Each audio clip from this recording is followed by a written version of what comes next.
Want to go around?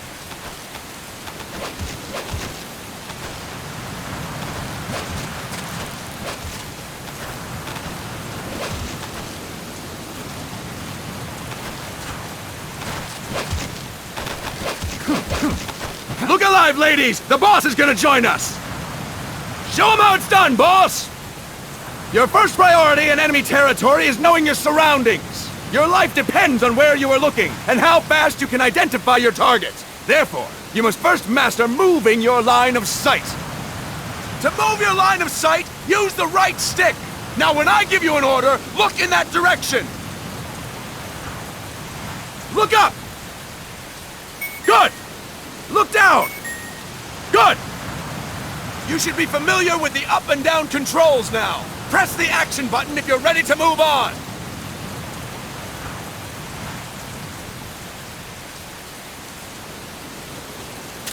Okay! Next we'll check your left and right. Look right! Good! Look left! Good! You should be familiar with the left and right controls now. Press the action button if you're ready to move on. Okay! You can change the controls anytime in Options. Go with the method that works best for you. Next, I'll explain how to change stances. If you just stand there like an idiot in front of an enemy, you might as well kill yourself now! At times, you will need to get low to avoid detection. You have 3 stances: stand, crouch, and lying down. To change stances, use the crouch button. Tap the crouch button to change between standing and crouching. You can move in either stance. Hold the crouch button and keep it held to lie down. However, you cannot move while you are lying down. I'll say that again. You cannot move while lying down. Is that clear?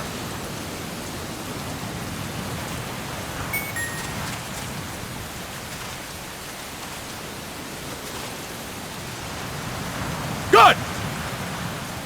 Next, we'll work on your movement.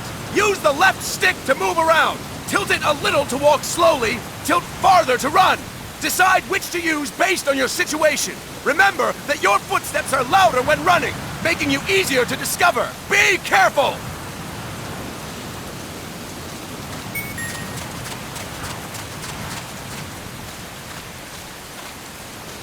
Good! Now we have rolling. Rolling is useful for knocking down enemies in your way, and for getting away when surrounded. You can also use it to jump over small ditches and other obstacles. To roll, tap the crouch button while running. You got that? Tap the crouch button while running! Don't forget it!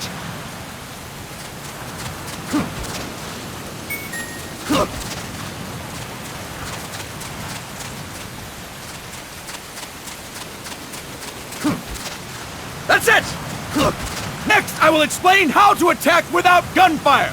You may run into an enemy unexpectedly. You may not have a weapon on you, or you may be out of ammo. You'll still need an effective attack strategy. One well-placed strike and the enemy won't know what hit him. To strike an enemy, press the attack button while standing still. On my command, press the attack button repeatedly and take down your opponent. Go! I'm ready, boss.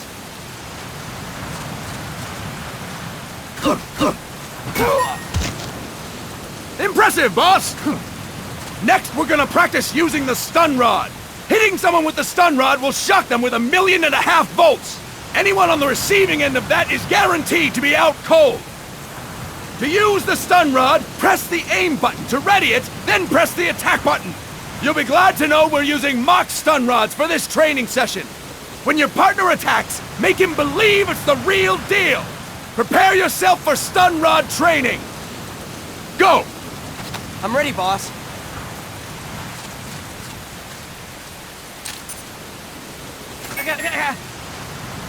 Impressive, boss!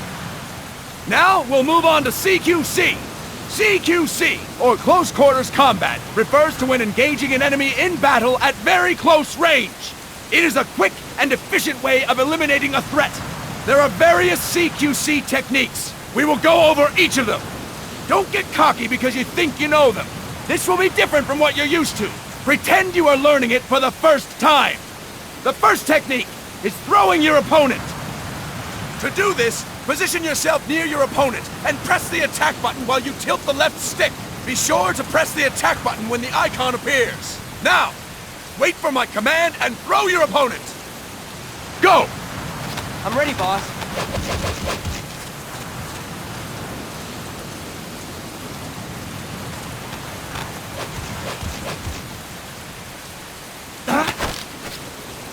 That is incorrect, boss! Boss, you have to press the attack button as you tilt the left stick.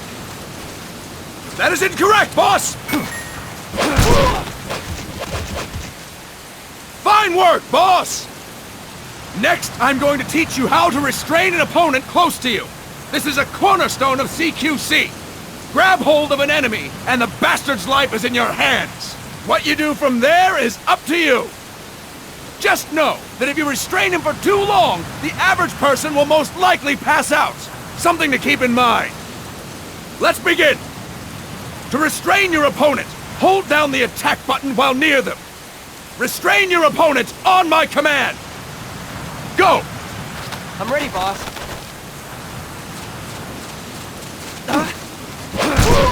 That is incorrect, boss! Impressive, boss! Now we will throw your opponent after restraining them. To throw an enemy to the ground, press a direction on the left stick when you have them restrained. Restrain your opponent and throw them on my command. Go! I'm ready, boss.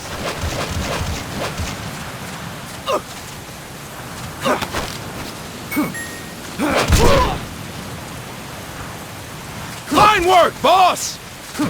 Now we will try CQC against multiple enemy opponents.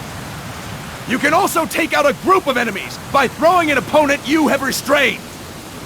First, restrain an opponent by pressing the attack button near them. Then, tilt the left stick to throw them. By tilting the left stick toward other enemies, you can send your captive flying straight into them. On my command, restrain and then throw your opponent. Go! I'm ready, boss. That is incorrect, boss!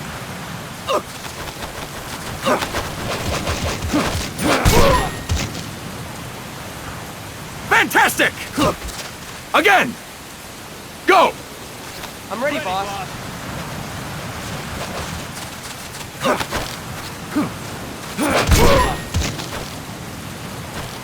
Fine work, boss! All right! Why don't we do something special since the boss is here? Anyone who feels like getting their ass kicked, step forward. Don't hold back, boss. When you're surrounded by multiple enemies, you'll have to take them on one after the other. To do it, simply press the attack button again while throwing the current enemy. Just be sure to wait for the icon to appear. Go! I'm ready, boss.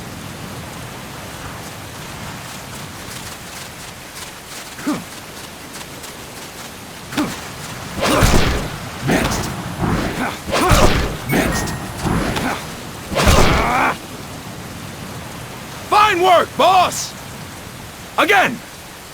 Go! I'm ready, boss.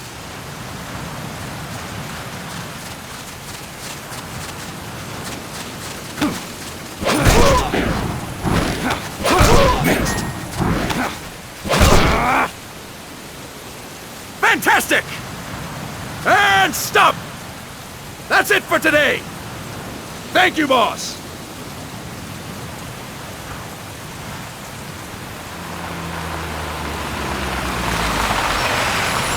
Snake!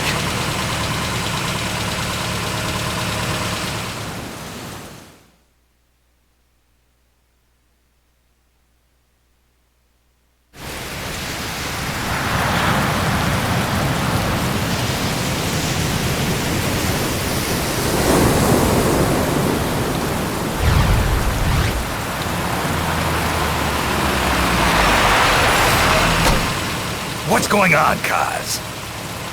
We've got guests. Time to move. Don't worry, it's not our friends from Langley. I brought him. Made sure we won't follow. Thank you, Big Boss. Call me Snake. Sorry, Vic Boss.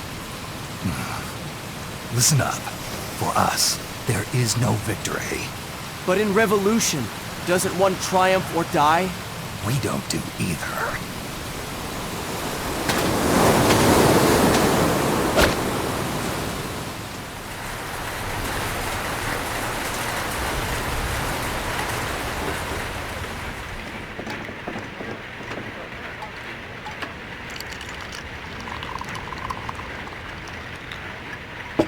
Here. Thank you.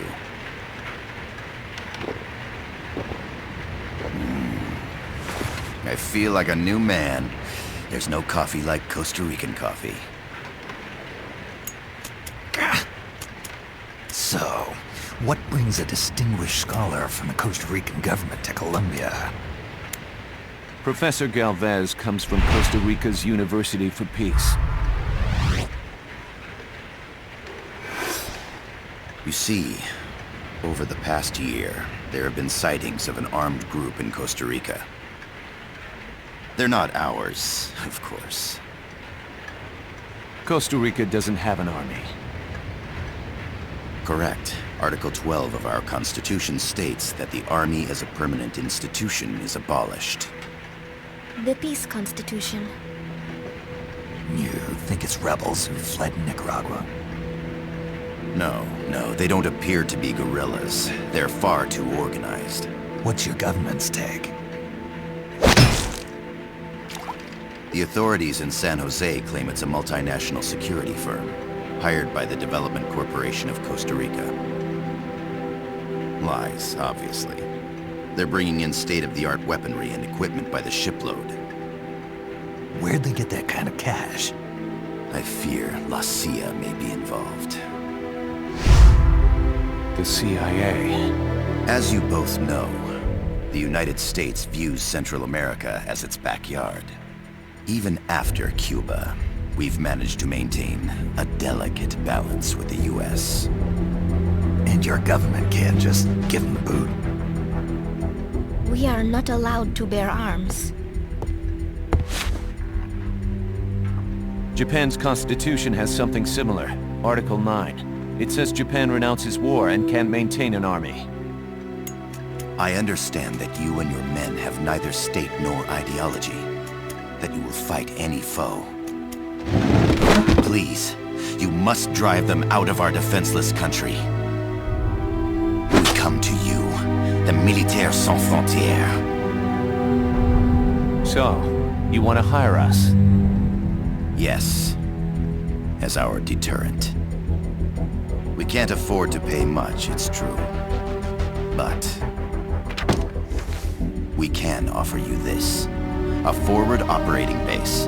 An offshore plant in the Caribbean. Sounds pretty good to me. This place is becoming a mess anyway. Snake, we need someplace we can settle down. The government's agreed to cooperate. Unofficially, of course. A chopper for transport would be nice too. I'll see what I can do. Hold it. You seem to think we're just a pack of dogs of war. Is that right? Yes, that's what I've heard. You're an army without a state. No, we've only left our countries behind. Please, you must help us. If your suspicions are true, force isn't gonna do any good. You'll have to find a political solution. The government's hands are tied. Go back to your bosses in San Jose. Tell them if they want, I'll introduce them to a negotiator I know. No. I'm not here on their behalf. So, what are you doing here? For over 20 years, I've preached the virtues of peace at multiple universities. Tonight, I stand before you as an educator. This is my student. She came to me to study peace. Her name is Paz. Paz Ortega. Paz. Peace. No kidding. That's my name too. Kazuhira. It's Japanese for peace. Pleased to meet you, Paz. Call me... Kaz. They've got a supply port north of Puerto Limon, a town in la Costa del Mar Caribe.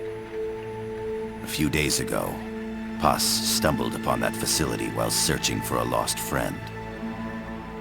She was captured. She's only a child, 16 years old. They did terrible things to her, but somehow she managed to escape. Oh, thank God.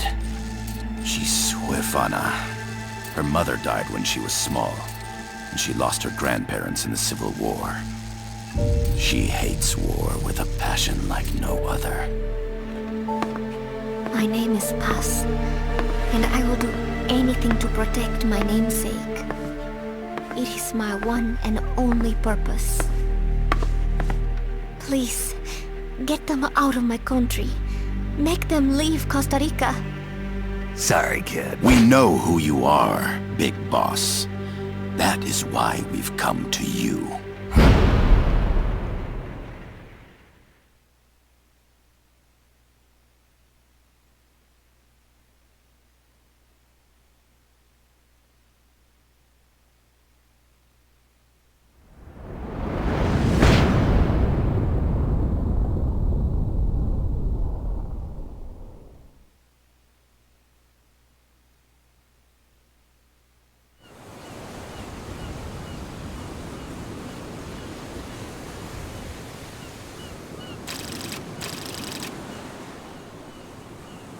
Miller here. Do you copy, Snake? I see you've landed. That makes one giant leap for us. I'm sending this from the offshore plant, our mother base. The signal is unidirectional. I'll be giving you commands and advice through this channel. Keep your headphones on at all times and pay attention. Also, make sure no one else can listen in. Snake, are you clear on the controls? Take a minute to refresh your memory. Use the left stick to move. Use the right stick to adjust your view.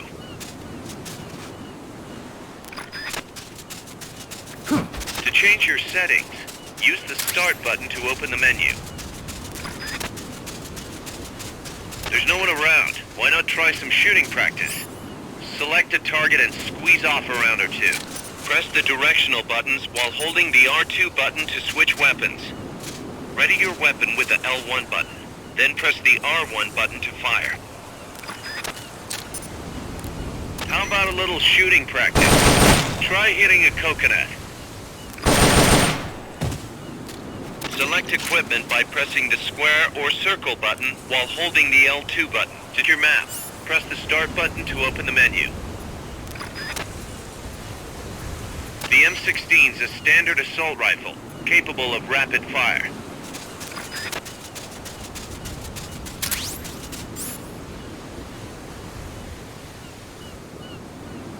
The Mark 22 tranquilizer gun can put enemies to sleep. The closer to the head you hit, the more effective it is. Tranquilizer rounds are hard to come by. Don't waste them.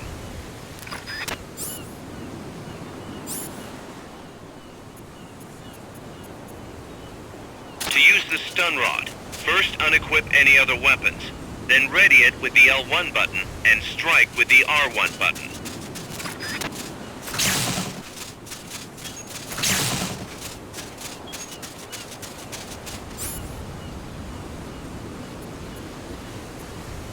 Grenades explode. You throw them, Snake? Use the L1 button to ready throwing weapons. Once you've readied the weapon, throw with the R1 button. When using throwing weapons, hold the attack button down longer to throw farther. You won't throw the weapon until you let go of the button.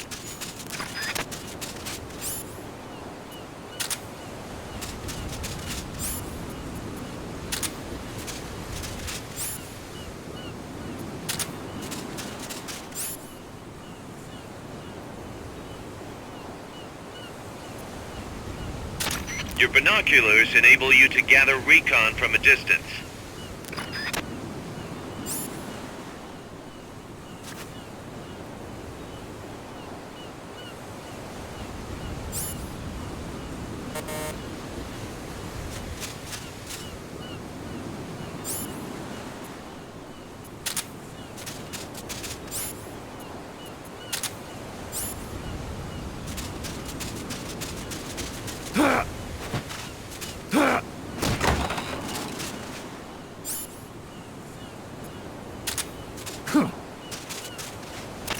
over-the-shoulder view allows you to aim with a high degree of precision.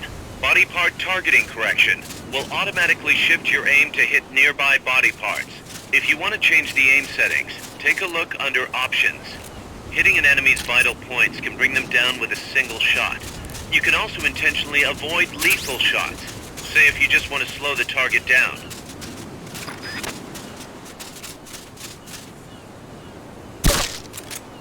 Perfect. Oil drums, driftwood, buoys. There are plenty of targets around here.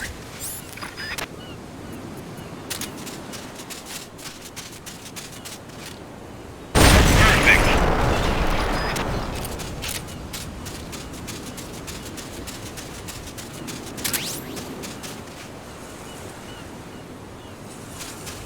The facility you're headed for is past that fence. A grenade should be able to take out that gate.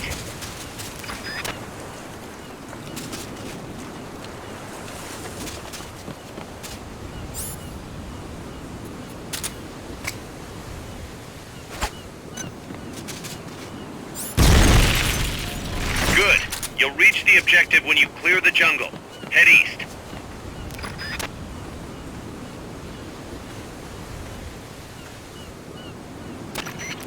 I gotta thank you for agreeing to this, Snake. Man, am I glad to be out of here. Finally, we can leave all that crap in San Geronimo behind. And break into the mercenary business for real. Let me guess. You're doing it for her, aren't you? For her.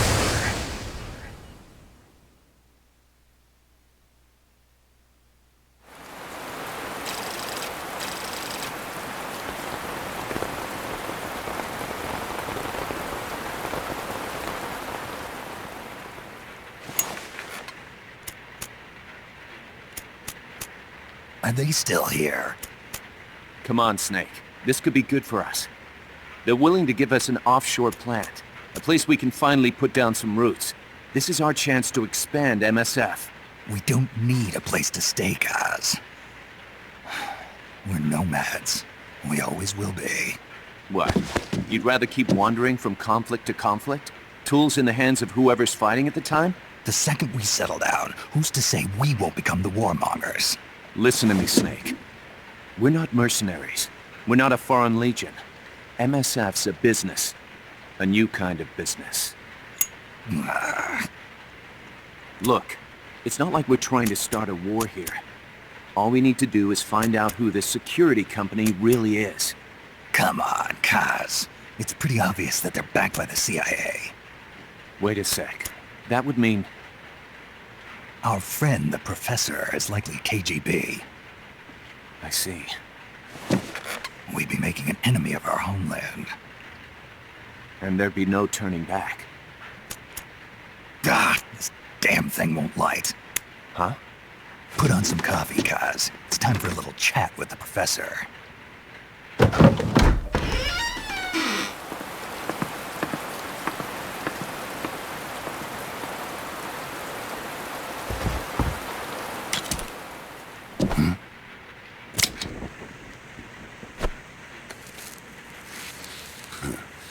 I was a heavy smoker. When I got my medal from the Secretary General, he gave me this prosthetic hand as well. But smoking was ruining my lungs, so I quit. I've not had much use for it since. It's quite an honor to meet the legendary Big Boss. That's just a code name the CIA made up. Then perhaps I should call you John. I don't have a name. Stop using that code name you liked so much 10 years ago.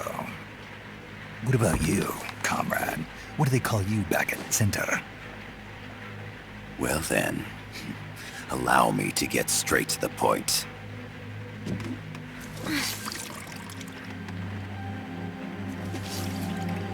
Land as slim as a whip, hot as torture.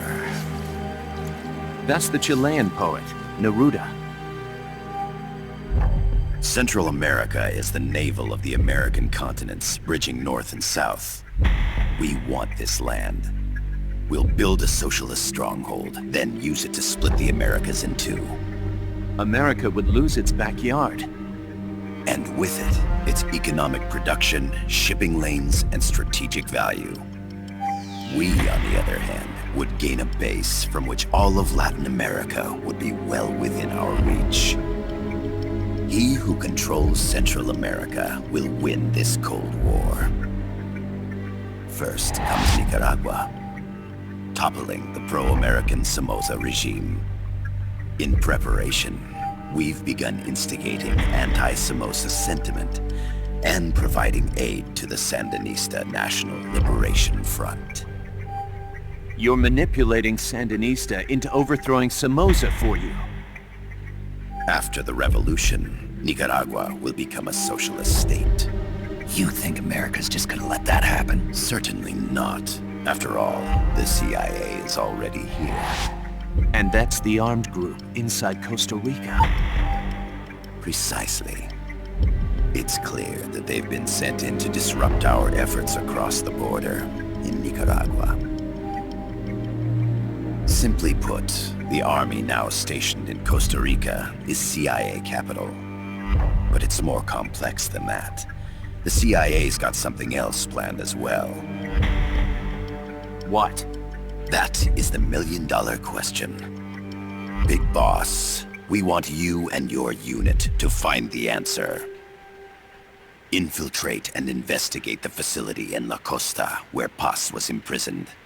Learn all you can of their operations. Then, drive them out of the country.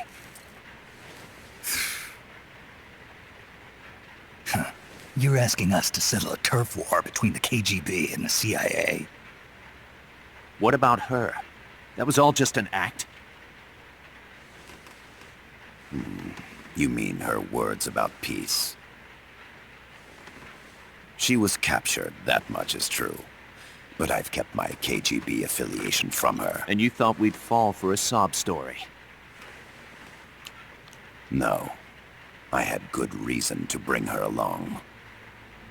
She managed to escape with her life, but her friend was not so lucky. Why were they attacked?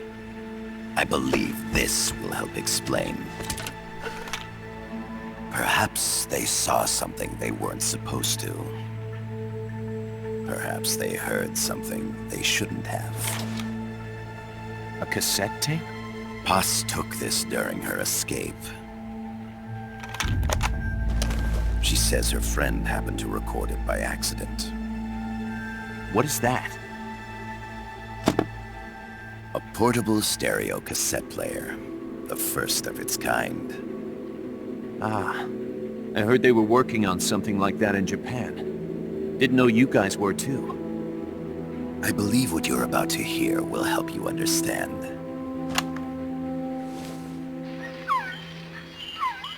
What is that?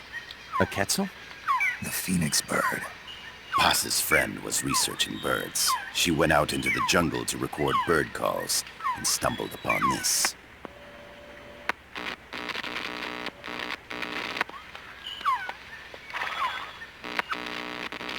So?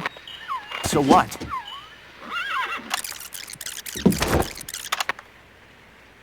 Now it gets interesting. Poisonous. I need to get rid of it. I chase it back to its nest. You can't. The snake's too vicious. It's all... Many people. I chase it away. It will bite you unless you kill it. Go home. Boss. Voice print analysis confirms that this voice is indeed that of the legendary hero and criminal, the Boss. What? The other hasn't been identified. Female in her 30s with a British accent. The song playing in the background was a hit in 1973. What's it going to be? Loyalty to your country or loyalty to me? Your country or your mentor? Your mission or your beliefs? I am loyal to Boss myself. is alive in Costa Rica.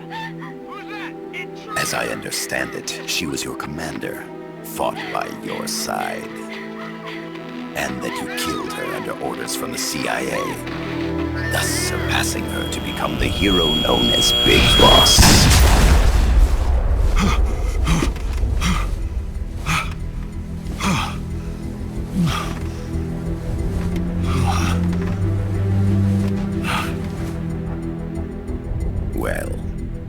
what'll it be? Will you take the job? Snake, it's gotta be a trap. So you still can't turn your back on your country? Then I suppose you won't need this.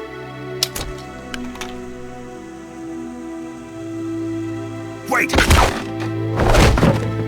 Snake? I'll do it for the girl. For Paz. Okay. For peace, then.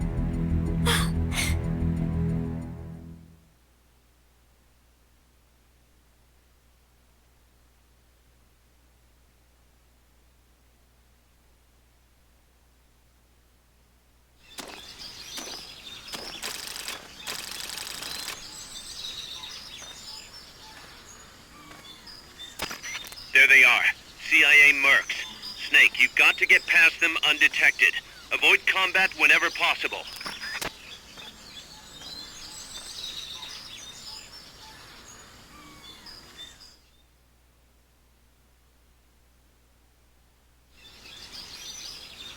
This is a sneaking mission. Hide behind stuff. Take the long way around. Whatever it takes to stay out of sight. Your gun is a last resort.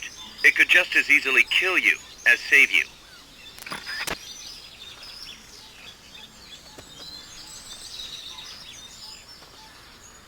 The indicator in the upper right serves as a compass and shows sound sources. Pay attention to your surroundings.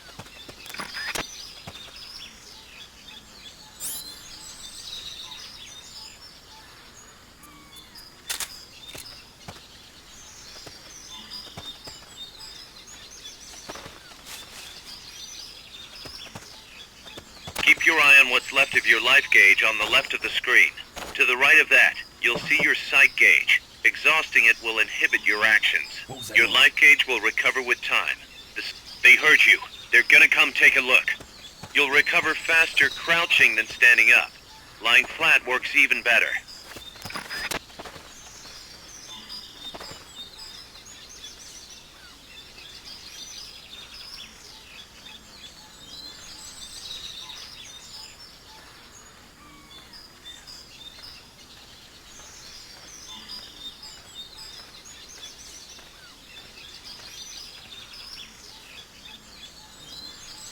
I'm seeing things.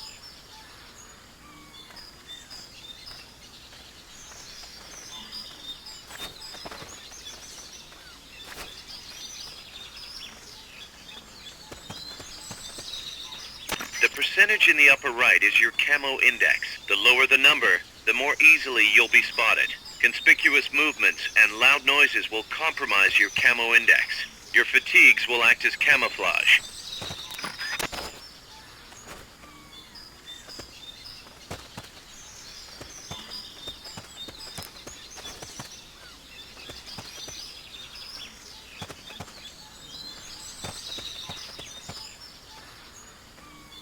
Make your way east.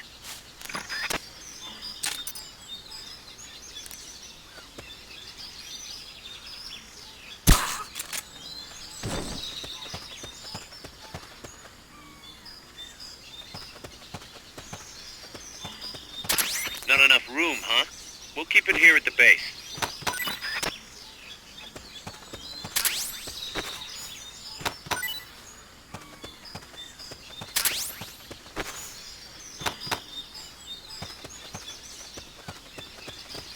Freeze.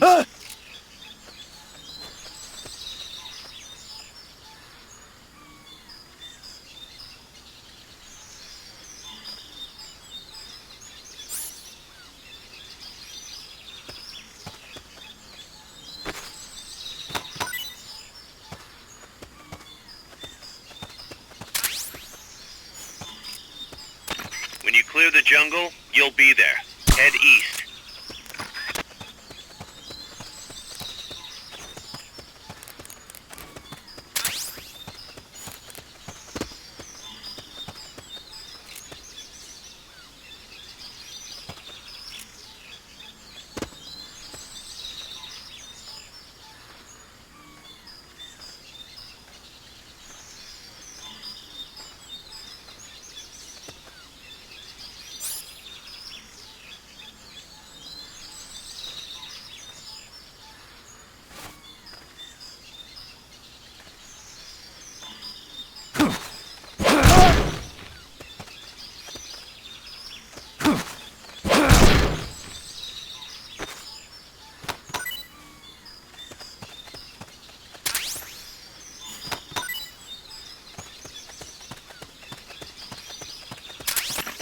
your way east.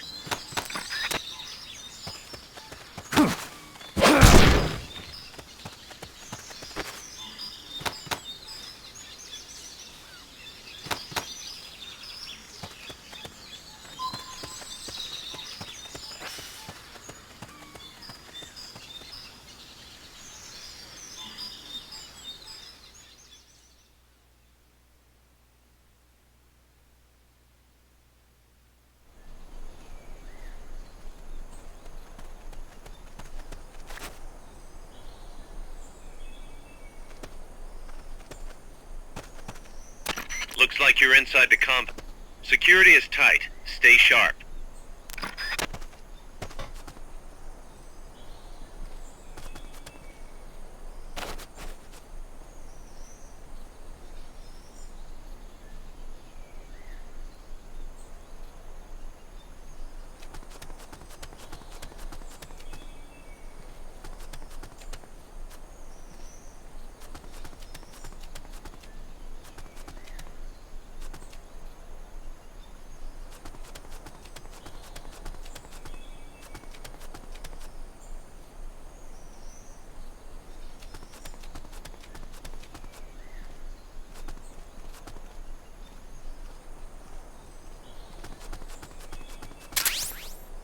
Cardboard box?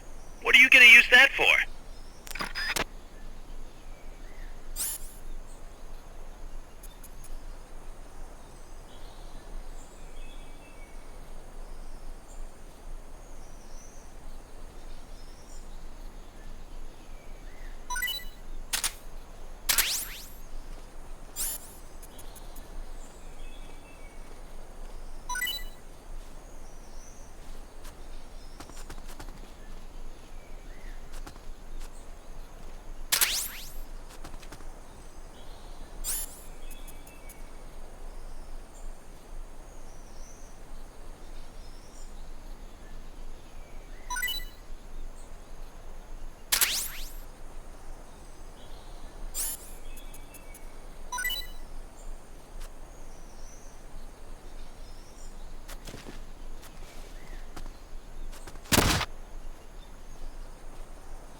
Infiltrate the facility on the east side of the compound.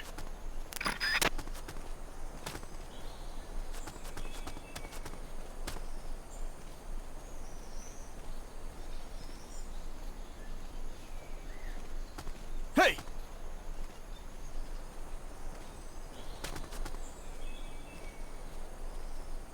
I know I saw something.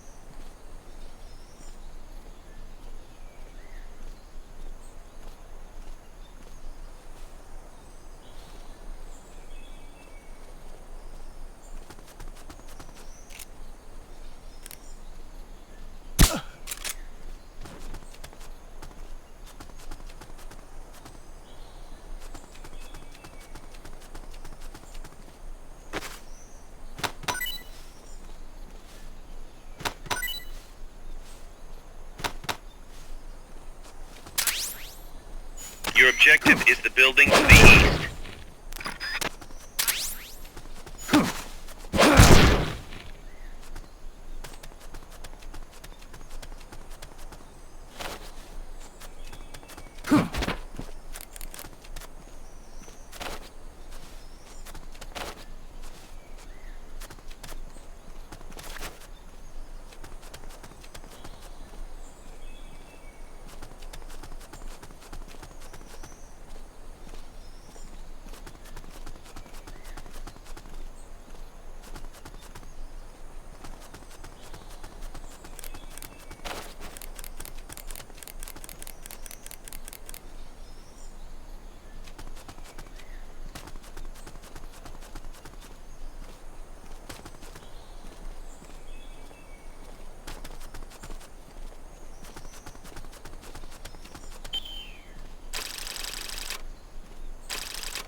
Yes, sir, we broke them. We acquired the whereabouts of target 500.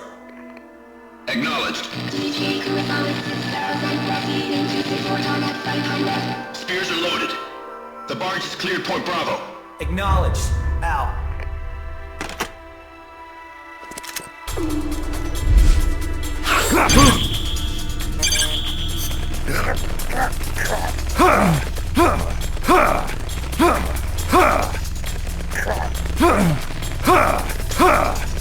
Freeze! The cargo. Where's it headed? What is it? Airsuit! In the mountains! What's up there?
This is Snake. Kaz, can you hear me?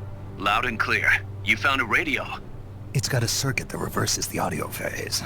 Let's switch frequencies from time to time, just to make sure we're not detected. I found a map of their bases. The cargo's heading from the marshes west towards Irasu. Nice going, boss. Kaz, this place is full of film badges. Dozens of them. Film badges? Like the ones used to measure radiation exposure? The radio man was wearing one. And whoever he was talking to called the cargo Spears. Wait, that would mean... Nukes. They're bringing nukes into Costa Rica. Holy Mother of God.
How's that map, Snake?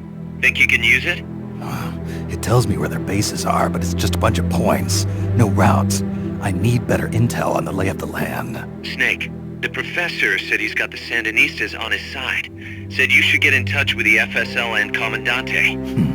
Do they know they're backed by the KGB? Nah. As far as they know, they're really fighting for the revolution. The KGB is staying behind the scenes. I'm not sure the Sandinistas are aware of what's really going on. Still can't believe anybody would bring nukes here. Yeah, that's a shocker.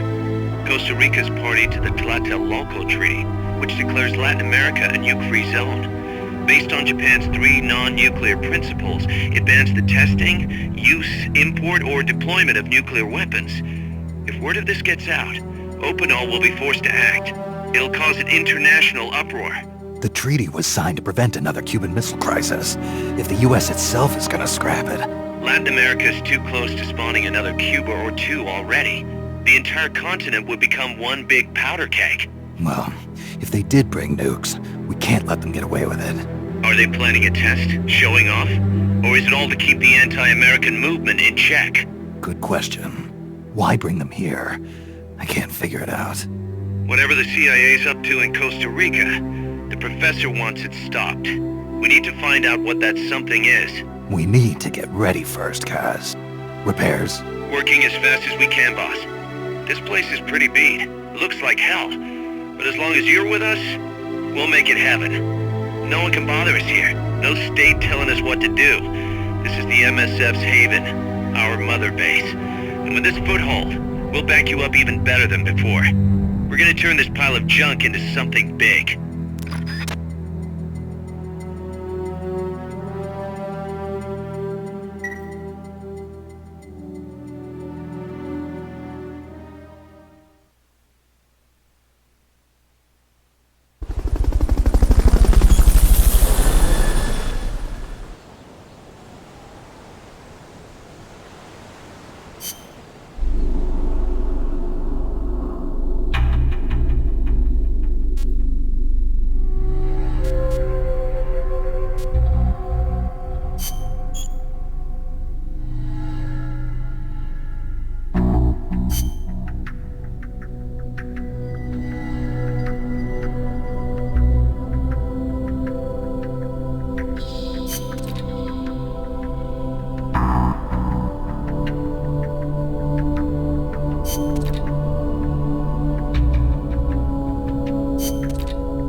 boss has infiltrated the area around the coastal supply facility and knocked out the soldier there. But we can't just leave him there to be found. I need you to get in there and capture the unconscious soldier using the Fulton recovery system. Do it quickly before he comes to.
The mercenary supply base is situated on elevated ground by the coast. I heard them call it Puerto del Alba, Port of Dawn. They have perfect visibility of the area from up there. We did our best to sneak in undetected, but one of the guards spotted us and we... What is it? I'm sorry. You'll have to ask Professor Galvez the rest. It's okay. You've been through a lot. I am sorry. I just cannot. You did great, Paz. I won't let your efforts go wasted.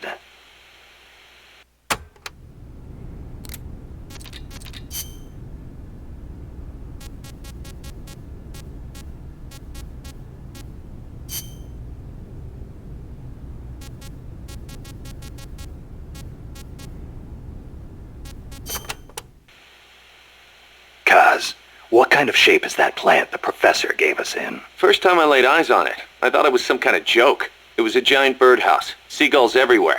We eventually scraped off most of the rust and bird crap. The underlying structure's intact. Little elbow grease? Man, we should be in business. Who used to own it anyway? Whatever shape it's in now, somebody sank some serious money into building it. From what I can tell, an American university built it as a research platform for ocean thermal energy conversion. The name's still on some of the rusty old power turbines. I'm guessing they must have had government and corporate assistance to build it too. But they couldn't solve the thermal efficiency problem, and the project was canceled. Then after the university abandoned it, a KGB front company scooped it up for next to nothing. At least that's my theory. How'd the KGB manage to buy a plant built with American capital, front company or not? Yeah, that professor is quite the operator. One other thing. The plant's set up so that it can join up with other plants of the same standard. So, they were originally planning on expanding the place, huh? Hey, let's give it a shot. We can get some more people together and build this place up into a proper home for MSF. You're with me on this, right, boss?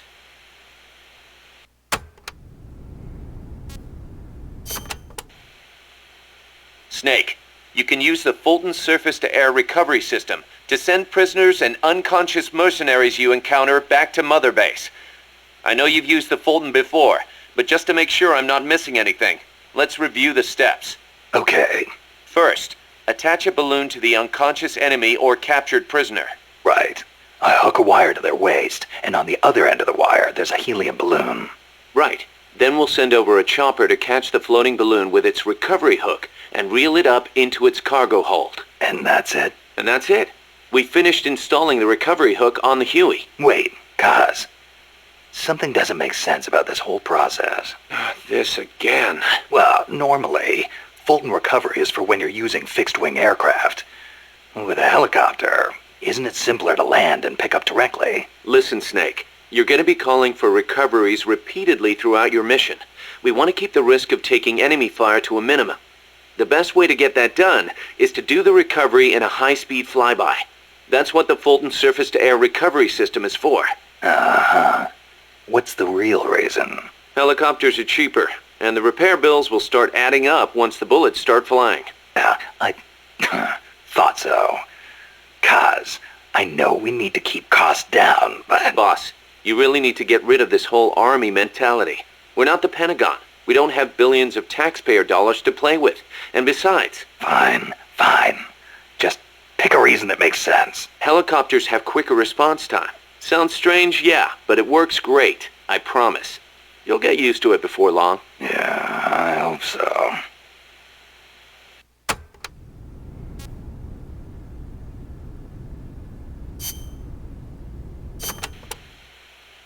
Remember why we created MSF, Snake. To provide military force to whoever needs it, wherever they are, regardless of nation or ideology. Our beliefs aren't all that lofty. We just won't be the tools of any one country. Exactly. We know only how to fight. But we refuse to live our lives at the whim of the state. The MSF seal is patterned after Pangaea, the supercontinent from 250 million years ago. Back then, the whole world was one landmass. One world. No gaps, no rifts. Our strength will take us back there.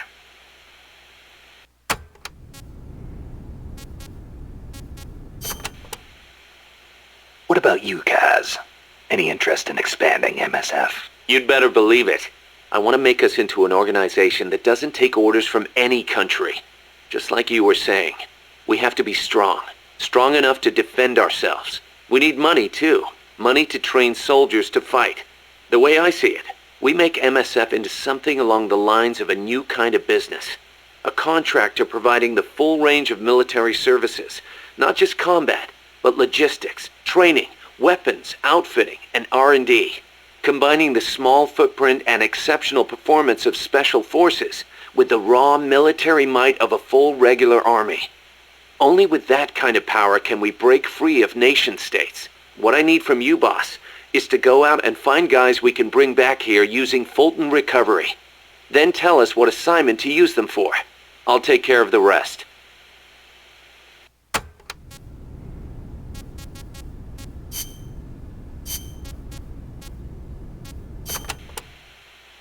Your old mentor, the boss. She was known in the West as the mother of special forces, right?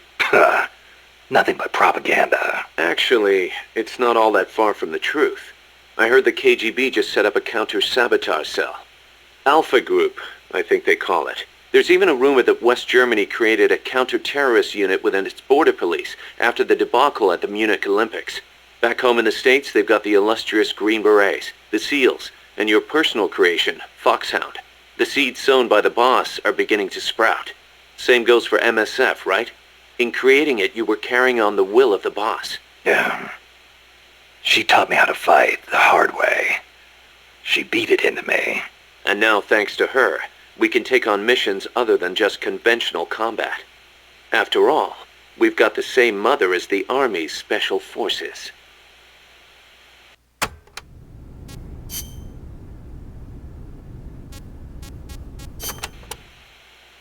Still can't believe Professor Galvez was KGB. Well, like the professor said, Moscow's hell-bent on communizing Latin America. Yeah, the Cuban intel services are all in the KGB's pocket. You don't think he's got some kind of ulterior motive? If the CIA is up to something, it's only natural that the KGB wants to know about it. But I doubt they're showing us their full hand. We'd better watch our backs.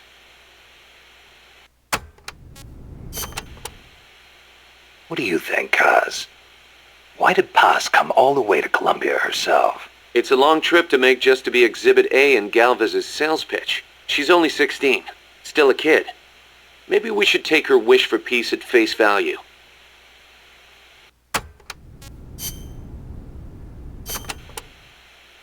Costa Rica isn't alone. All of Latin America is getting swept up in the superpowers' Cold War. The whole ideological split between East and West. In the end, it's just a greedy scramble for wealth by the ruling classes. The Western bourgeois stand to lose everything if their countries go communist. After all, the communists want to abolish private property altogether. So the capitalist rulers desperately tried to halt the global spread of communism. Hence the phenomenon of red baiting. And the communists, for their part, didn't exactly stay true to their principles. They tried to escape class-based society, but between Stalin's autocracy and the rise of the nomenclatura, they ended up creating one anyway. Once people have power, they stop caring about equality. That's where communism, where society in general reaches its limits. The rulers only care about their own gain. The opposing side becomes a risk factor that threatens the profit, and thus the ongoing struggle between capitalism and communism was born. And now, nuclear deterrence is part of the picture. Exactly.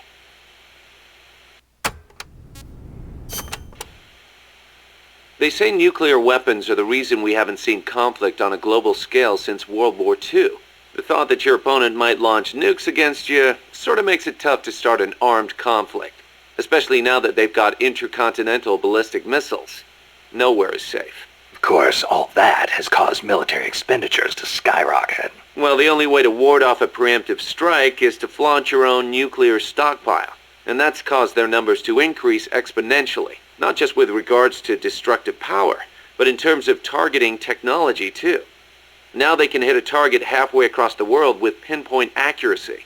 In a way, the space race was a demonstration of that technological progress. And as a result of all that, we now have mutually assured destruction. It's the ultimate form of deterrence. No one's going to launch their nukes knowing they'll be obliterated in return. I don't know. The chance of somebody hitting the button by mistake is never zero.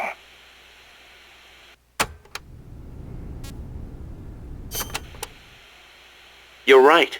Even with peace guaranteed by MAD, there's always the risk of an accident. Nobody wants the world to end on account of some machines malfunctioning. On the other hand, thanks to deterrence, we haven't had a world war since 1945. You gotta admit, it has been pretty peaceful. Not that it matters to us. People point at the nuclear arms and space races and call it a Cold War. I say if they're not shooting at each other, why not call it world peace? Doesn't mean war is gone. Look at Korea. Look at Vietnam. Well, yeah, but I'm talking in relative terms here. Besides, if war died out completely, we'd be SOL. We're not warmongers. And yet, we can't survive in a world that's at peace. You got a point.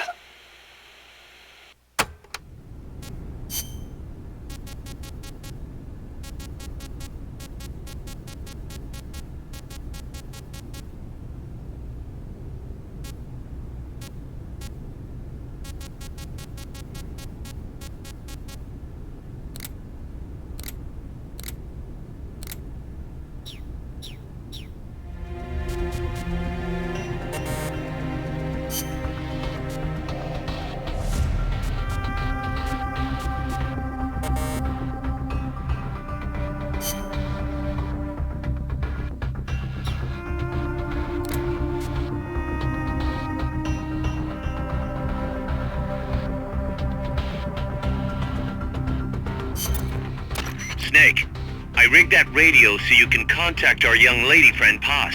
Is she okay? No need to worry. She's tougher than you think. Still just a kid. Which is exactly why she could be an effective source of information. Besides, that little Angel de la Paz is the one who gave us this mission, right? I guess. I'll put her on. Snake, Paz, where are you? Ciudad Colon. A school. The teacher told me to stay here until things quiet down. Teacher? Oh, him. He's... Yeah, that's probably good advice. See, he has a radio in his room, so we can talk anytime. Pretty fancy for a teacher. Promise me, Snake. that you'll bring back peace, and I know. I'll contact you if I find your friend. thank you. Snake, if you need to know about Costa Rica, the geography, the climate, the wildlife, anything, just ask me. I know about its history and laws too. We learned it all in school. Got it. I have a question. I'll ask. What? In school, I also learned that peace is an unnatural state for human society, and that war is a constant threat to our relationships with others. That's right. So, to achieve peace, we have to create it ourselves. Crying about it won't bring it about or make it last. Each one of us must go and seek it out. You won't find it without making sacrifices. No offense, but I don't know what peace is. Never felt what it's like. Never even been interested in it. Snake? Oh, sorry. Listen, Paz, I think your ideas are admirable. And I hope they turn out to be right. Yeah, me too. Peace is in your name. Who better to help bring it back? Thanks, Snake. I will be here whenever you need me. See you later. Snake, use your radio to call people, but stay alert. You're in the middle of a mission and can't afford to let your guard down. Got it. Need to know more about Costa Rica? Paz can help you out. Good to know. We'll follow their transport route. This should take us straight to their main base. From what I've seen, it looks like nukes. Agreed. The key thing now is to confirm whether those spears really are what we think they are, and if so, why they're here. Follow the transport route. Find the nukes. That's what I'm thinking. First, we should make contact with the Sandinista Comandante. They can tell us more about what's up ahead. But it looks like their hideout's already come under attack. We better hope they're still alive. Snake, infiltrate that cabin and secure the Sandinista's Comandante. Neutralize any guards by knocking them out, putting them to sleep, or even using the Fulton recovery system. You choose how to handle it, boss.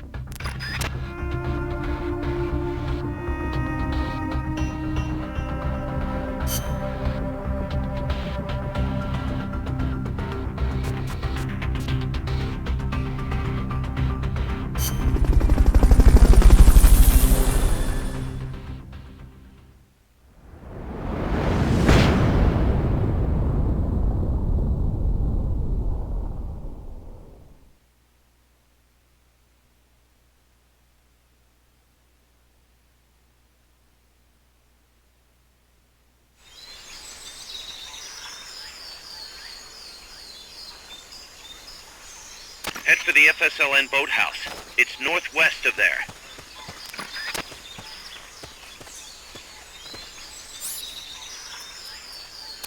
You can use the radio you just picked up by pressing the start button to open the menu window. You know you can assign the radio to the select button by choosing options from the menu window.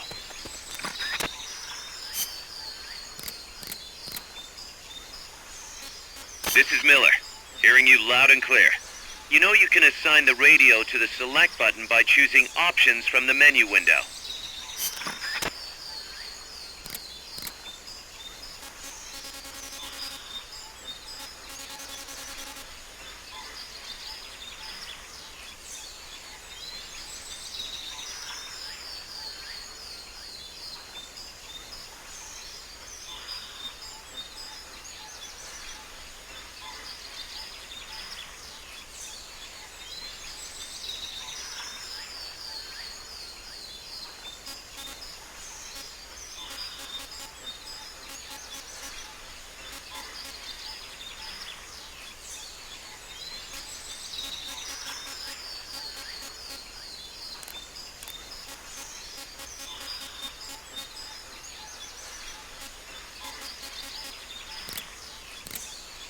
Head for the FSLN hideout, Snake.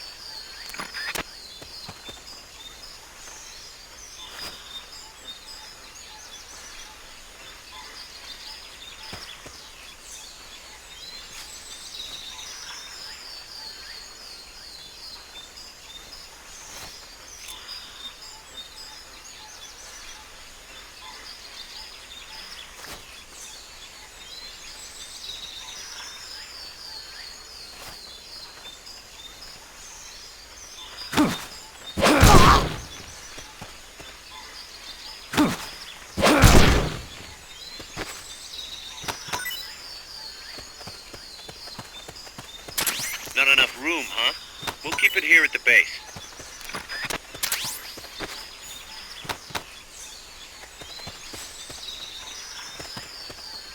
Enemy attack! The enemy's here!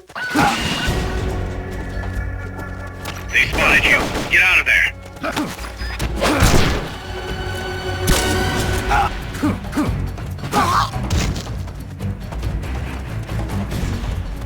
We found the enemy! Send backup!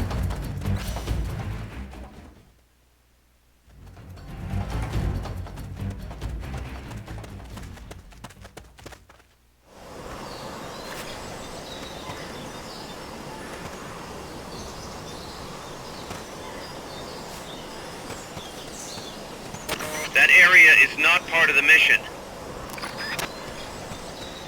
That's outside the scope of this mission. Stay focused on the mission, Snake.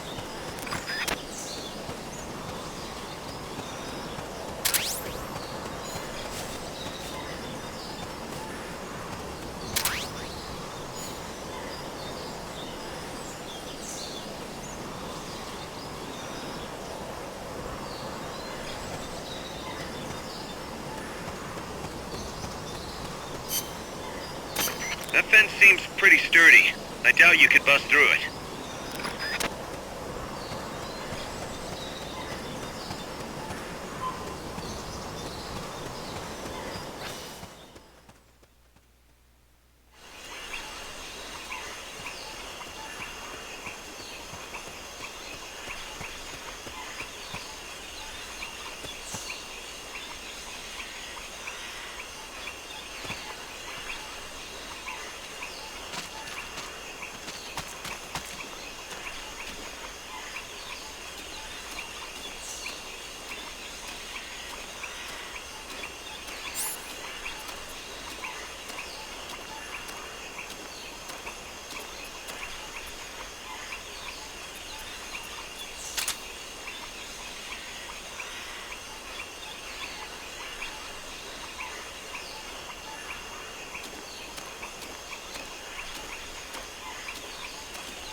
What's going on?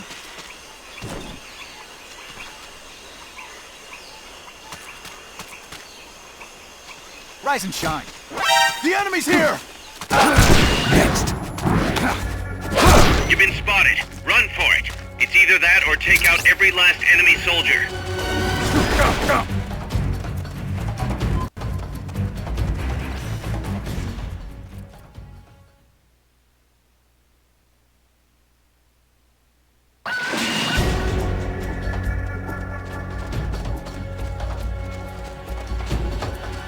The boathouse should be close by.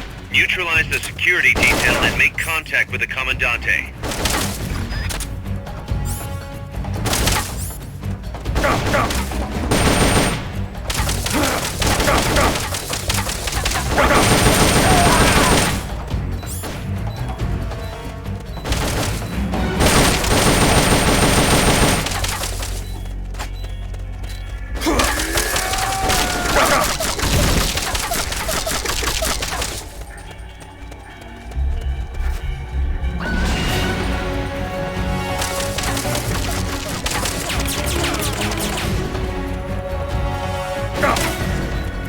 That's outside the scope of this mission.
make it easy for them.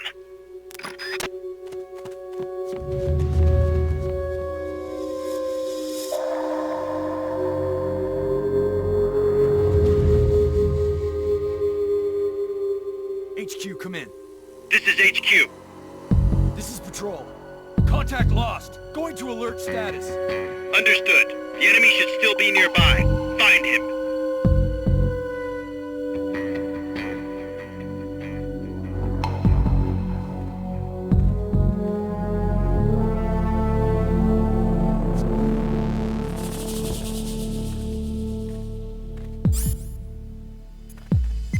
HQ, come in. This is HQ. This is Patrol. All clear. Understood. Stay vigilant. You killed them? To neutralize an enemy, put him to sleep, knock him out, or leave him in a near-death state. Whatever floats your boat.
You, really think the enemy's gonna fall for that?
What on earth are you doing?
You'll have to neutralize all those guards.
Good. Now meet with the FSLN Commandante. He's inside the boathouse.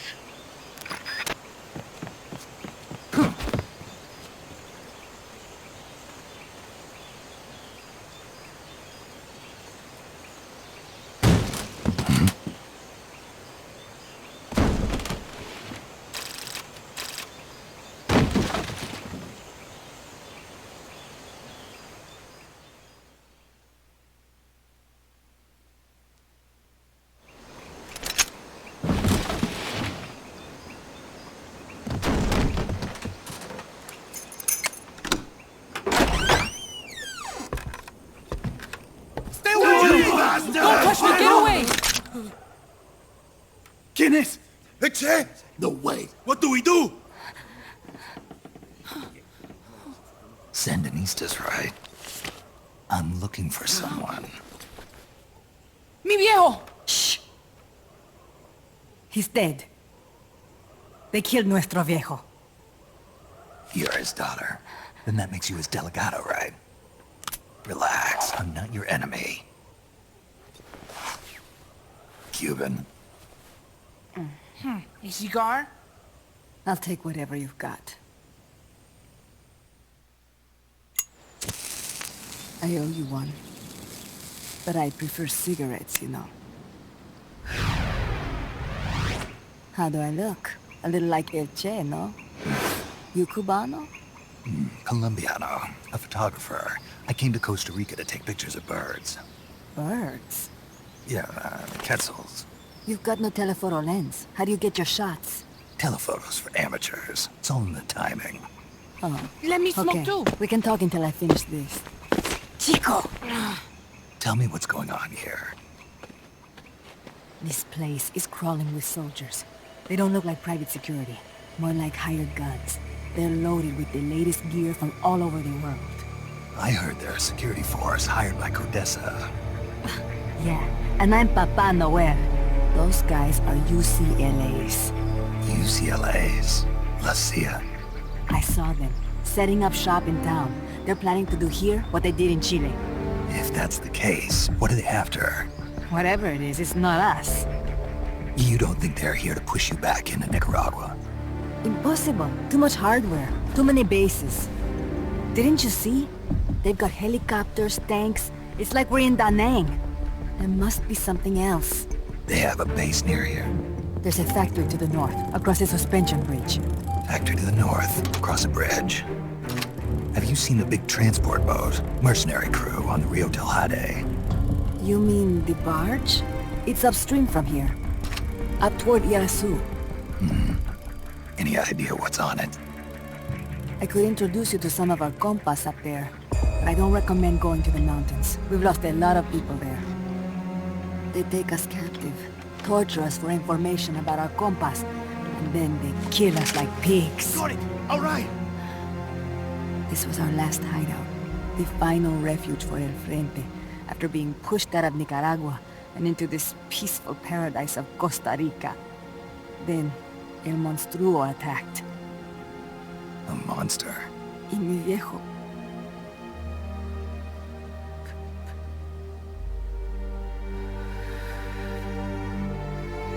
Mi viejo. Papá. He was la esperanza. Our hope. Now that Papa's gone, my sister's la comandante de la revolución. Do not listen to him. Papa was a hero who fought by Sandino's side. I am only his daughter. You need a special talent to become cacique. It takes someone great to unite all of Las Compas. Sorry to interrupt, but leaders don't choose themselves. Neither do heroes. You carry on his legacy of La Esperanza, and they'll follow you, no question. You think so? My compas trust me, but not one of them calls me Comandante. Amanda! See what I mean? El Colibri!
An unmanned weapon! A robot! No! He won't survive the fall! Out of my way! Better for him to die at the hand of a compa than suffer their torture.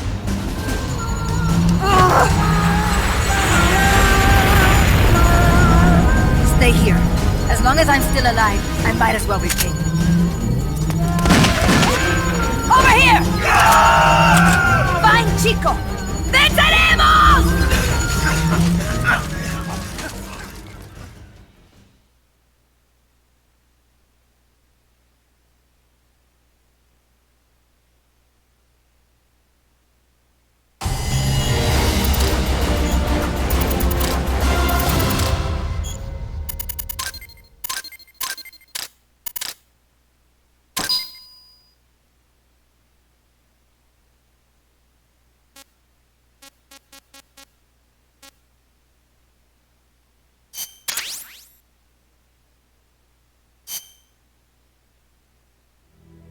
Snake, what was that thing?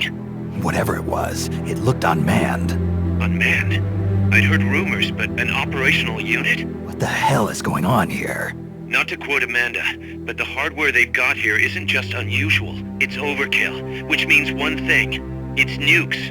So the question now becomes why? We can't make that call yet. We need more intel. How? Our source is dead. But his daughter isn't. Good thinking. We can follow her. Head for the next outpost, and make contact with Amanda if she's still alive. Roger.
has infiltrated the area around the coast.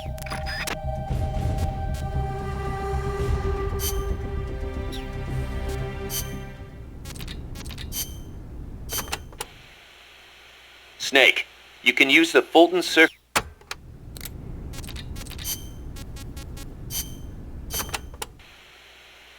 So it's been more than 10 years since the Cuban Missile Crisis, huh? I don't think we'll ever forget it.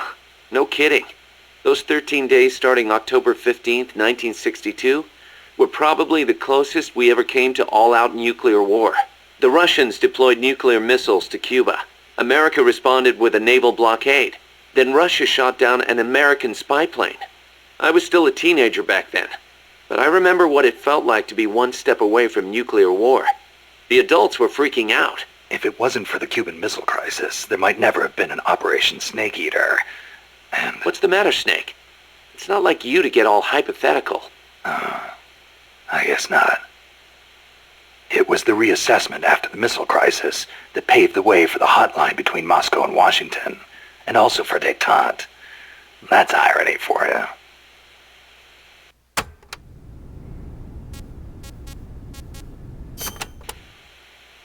The Treaty of Tlatelolco was enacted to make Latin America into a nuclear-free zone. It bans the testing, use, manufacture, production, acquisition, storage, and deployment of nuclear weapons. The impetus was pretty obvious.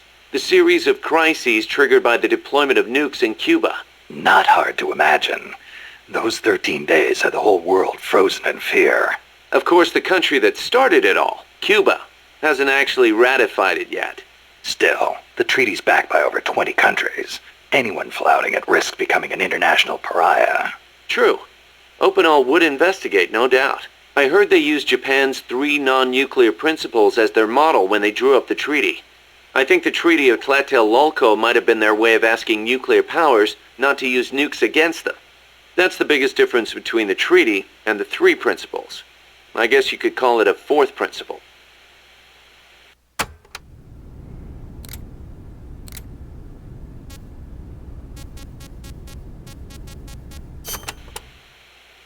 So Costa Rica abolished its army back in, what, 1949? Pretty gutsy move for a Central American nation at the time. Yeah, well, they'd just come out of a civil war. I'm sure they were driven by a desire to avoid another tragedy like Paz said. But I think they had a more compelling reason.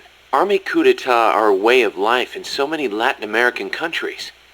Imagine seeing that up close. No army, no coup. Makes sense. Plus, their economy was in ruins. So they honestly didn't have any money to spend on an army anyway. Yeah, but weren't they on less than friendly terms with Nicaragua? Yeah, and in fact, Nicaragua did end up invading. But the Civil Guard fought back and the OAS brokered a ceasefire. The US and the rest of the OAS had their back, and they used it to full advantage. For a quarter century, they survived in the powder keg of Central America. That must have taken some serious diplomacy. Even if the Civil Guard is pretty decked out for a police force. Must be tough to be a country without an army.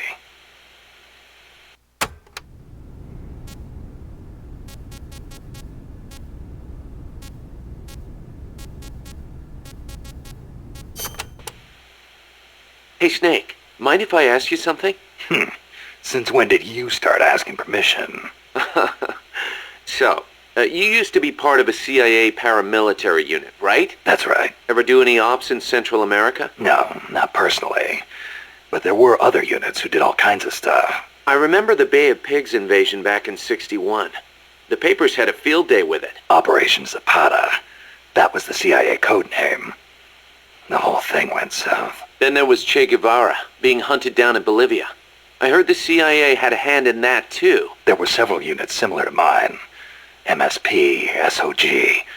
They'd recruit former special forces, train them as intelligence agents, and send them on deniable covert paramilitary operations. One of those units trained the Bolivian army in counter-guerrilla tactics. And then had them shoot El Che. So the story goes.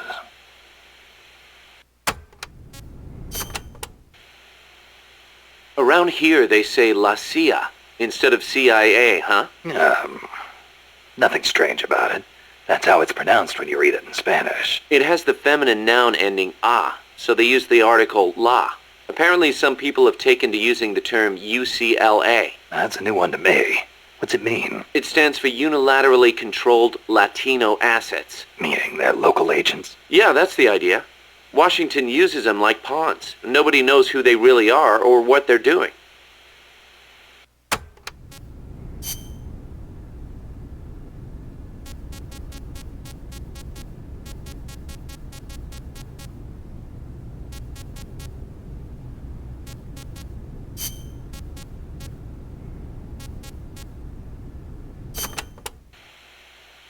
Don't forget to give the MSF staff assignments.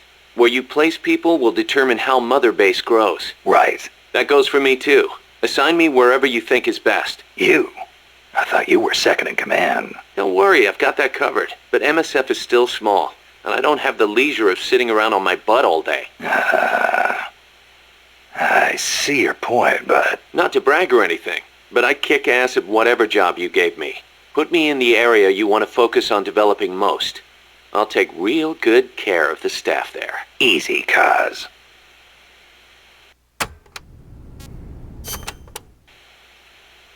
Life's funny sometimes, isn't it? What brought that on? We first met as enemies on the battlefield.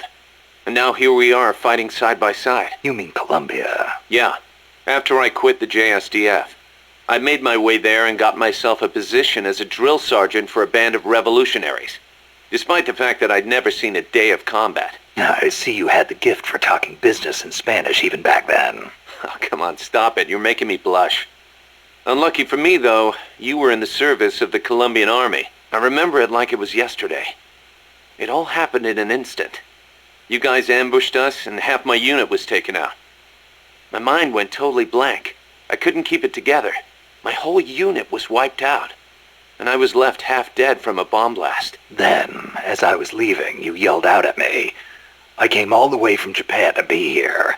My place is on the battlefield. Then you asked for my help, saying, I want to be the one to end it. I remember being surprised that there were still samurai in Japan. You guys came over to me. I had a grenade hidden under me, but even then you were too fast. The second I pulled the pin, you grabbed the hand I was using to hold the grenade with both palms. I didn't want it to go off. I'd heard samurai were a proud bunch. I wanted to know why one of them would stoop so low as to try to take his opponent with him. And I said, I'll never lose again. We'll never lose again. Yeah.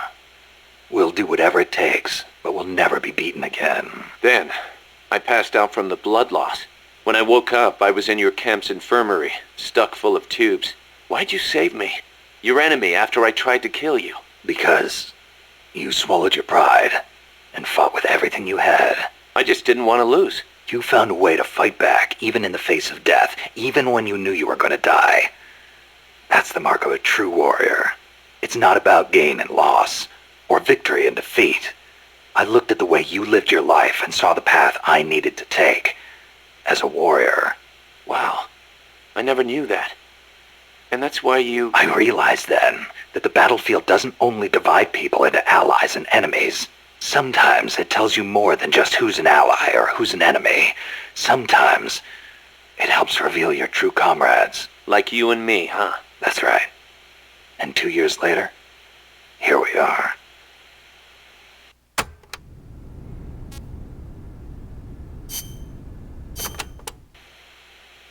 You probably heard this a million times, Snake, but you should always avoid combat with the enemy when possible. Right. We're outnumbered and in unfamiliar territory. We won't survive long in a straight fight, even with you on our side. I know. Avoiding combat is rule number 1 in a sneaking mission. That's right. Don't let the enemy know where you are, and attack only when necessary, using hit-and-run tactics to cripple them. It's the essence of guerrilla warfare.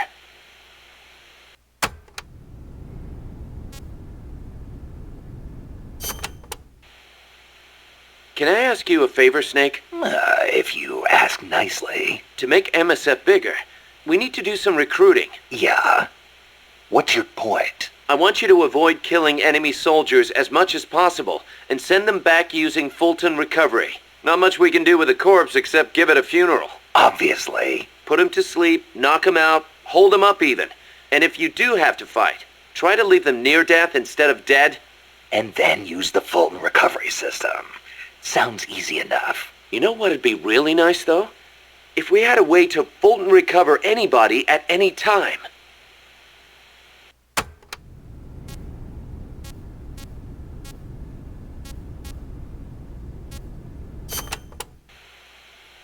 Don't carry any more gear than you need.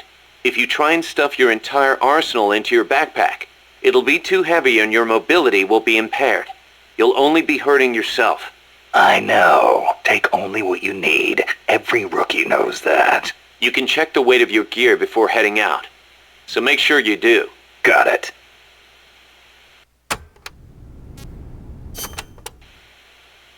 Even a born warrior like you gets hand tremor, Snake.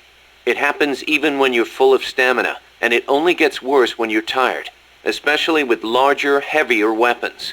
Obviously, you'll get better aim crouching than you will standing. And when you use a scope, setting your sights on a single point will gradually give you a more precise aim. As we develop better weapons at Mother Base, though, you may gain access to new, low-tremor versions of the same guns. So if you expect the shakes to be a problem, you might want to put some resources into R&D. I'll keep it in mind. Then again, the more you use a weapon, the more your hands get used to it. Sometimes it pays to be faithful to your gun.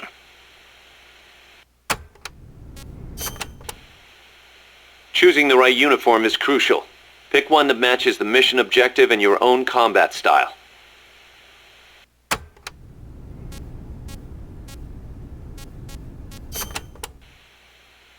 Naked. That's exactly what you are with this uniform. The pants are the same.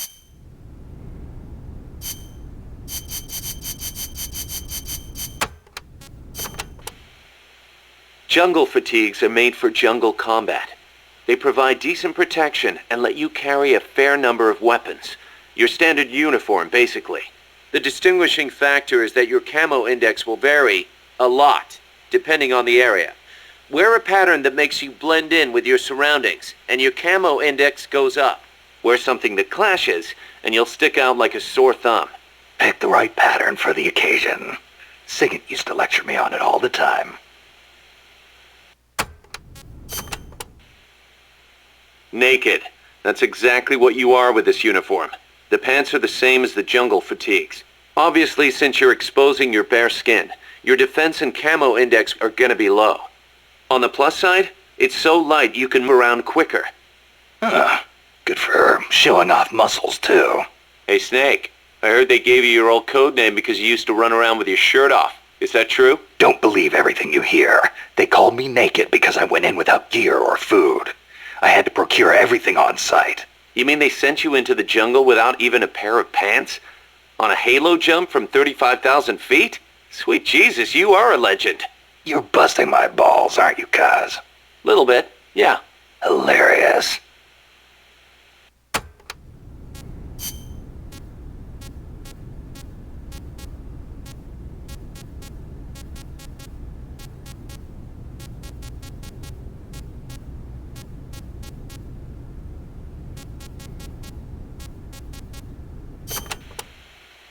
Another thing. During a mission, you can assume what we'll call the Snake Formation. Same as your code name, but probably not standard operating procedure for a guy who specializes in going solo. Damn right. There's only room for one snake. In co-ops, though, it's a highly effective formation. The signal for Snake Formation is to tap your teammate on the shoulder. Can't form up until you're close enough to reach out and touch someone. Entering Snake Formation is called going Snake In. When you're Snake In, the soldier at the front of the line controls movement. The soldiers in back focus on scouting and attack.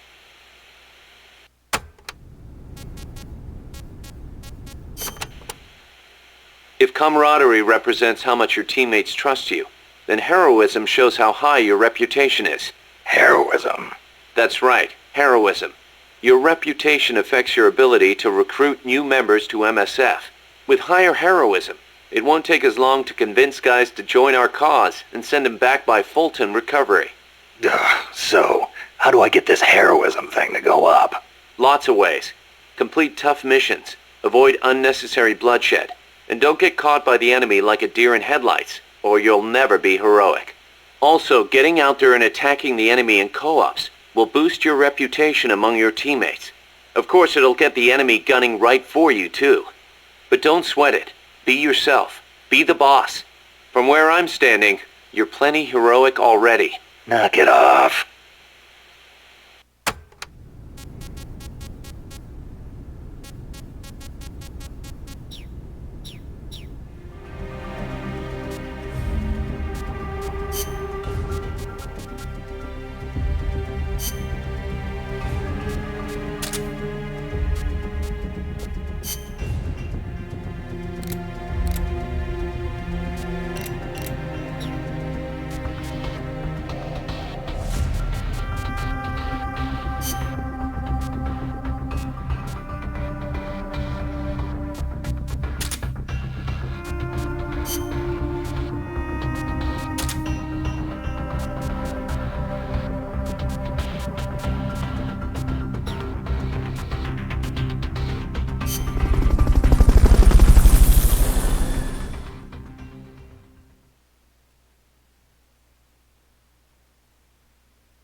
Use Fulton Recovery to bring back knocked out soldiers.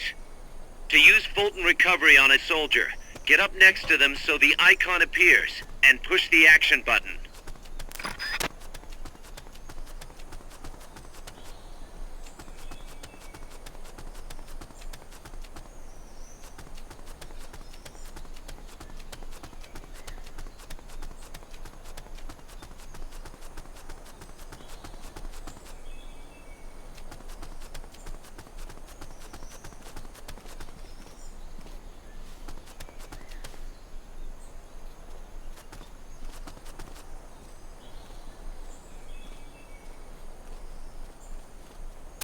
If you had something to stand on, you could probably reach that.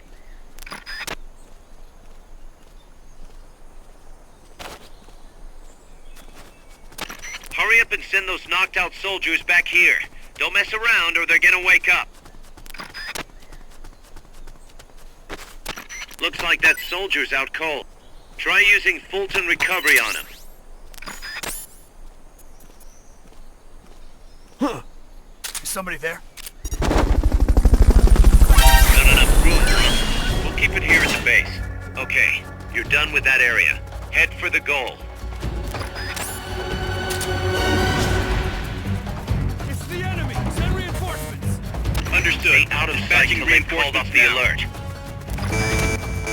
That area is not part of the mission.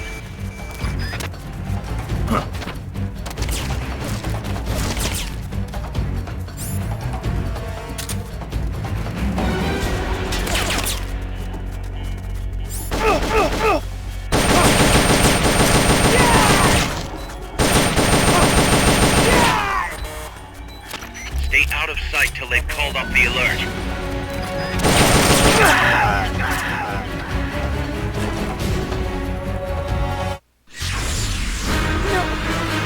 Don't! I do not want to see anyone else die.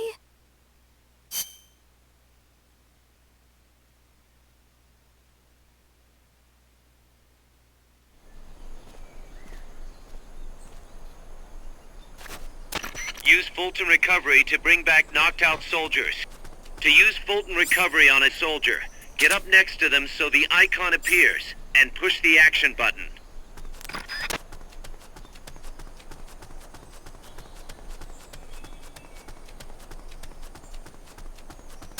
If you had something to stand on, you could probably reach that.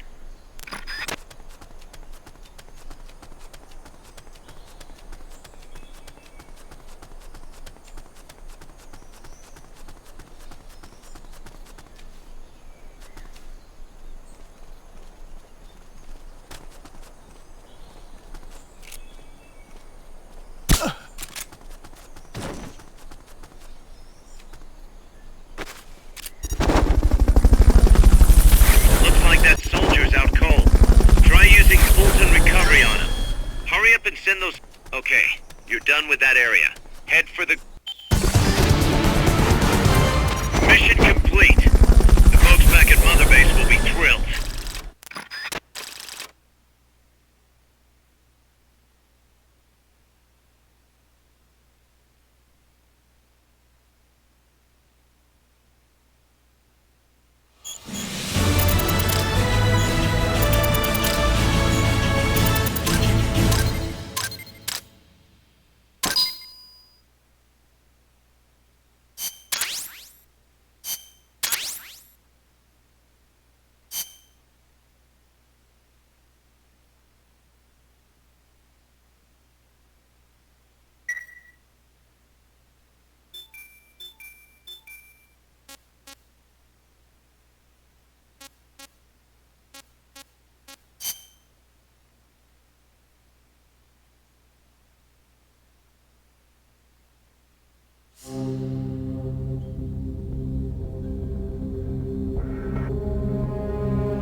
The boss has infiltrated the area around the coastal supply facility and knocked out the soldier there.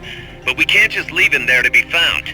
I need you to get in there and capture the unconscious soldier using the Fulton recovery system. Do it quickly before he comes to.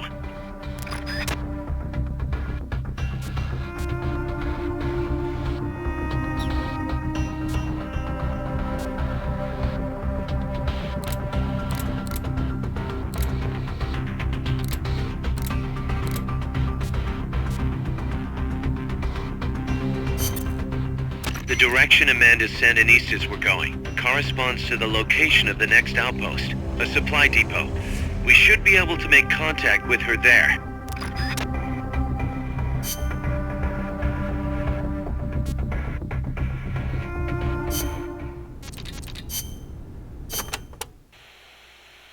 Can I ask you a favor, Snake? If you ask nicely. To make MSF bigger, we need to do some recruiting. Yeah.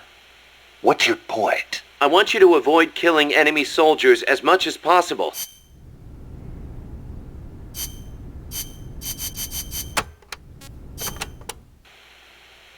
To get to your next objective, you'll need to backtrack along the way you came for a bit.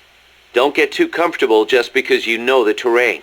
The enemy knows you're out there now. They'll be out in greater force than before. Proceed with caution. Refrain from using firearms unless absolutely necessary. Looks like I'll have to cross the river. Yeah. There's a suspension bridge you can use. It's the only way across. You'll have to be a little creative to keep from being spotted. So, I cross the bridge, go through the swamp, and come to a banana plantation. Complete with its own factory by the looks of it. It's going to feel a lot different moving through that area compared to the forest. Stay on your toes. Got it. Also, you may encounter Sandinista prisoners along the way. Try and save as many as you can with Fulton recovery.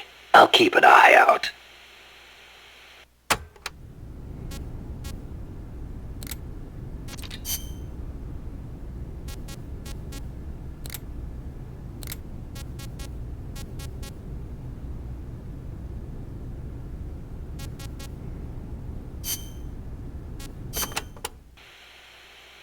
You like the peace sign, huh? See, as a gesture, it connects every peace-loving person. Here, you try it, Snake. Peace. No thanks. It doesn't suit me. Too bad for you. You know, the V in the peace sign comes from the V in victory. When did it start standing for peace? I am not completely sure, but I guess it came out of the protest movement against the Vietnam War. Oh, and do not turn your hand around when you do it, especially around British people. It is insulting.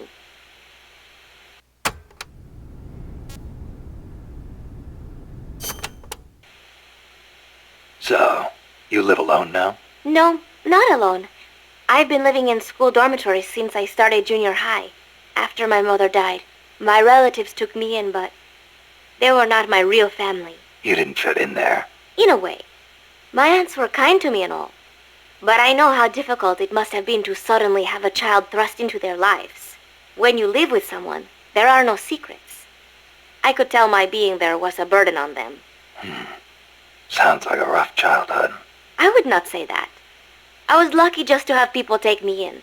There were huérfanos living out in the streets because their mothers died. It is even worse in countries with frequent civil wars. So, who am I to complain about my childhood? You're a pretty tough kid, you know? Not at all. I am not strong at all.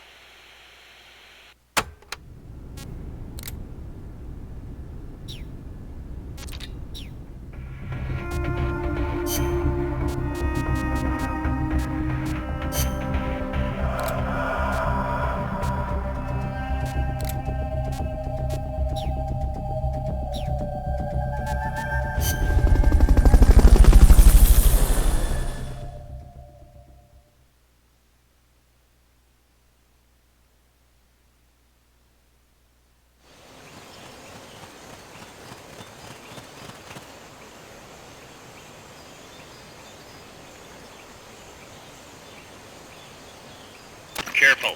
They've got reinforcements coming.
You've been spotted. Run for it. It's either that or take out every last enemy soldier. Use the right stick to aim at your target. Understood. Dispatching reinforcements now.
They're still on the hunt. Stay sharp.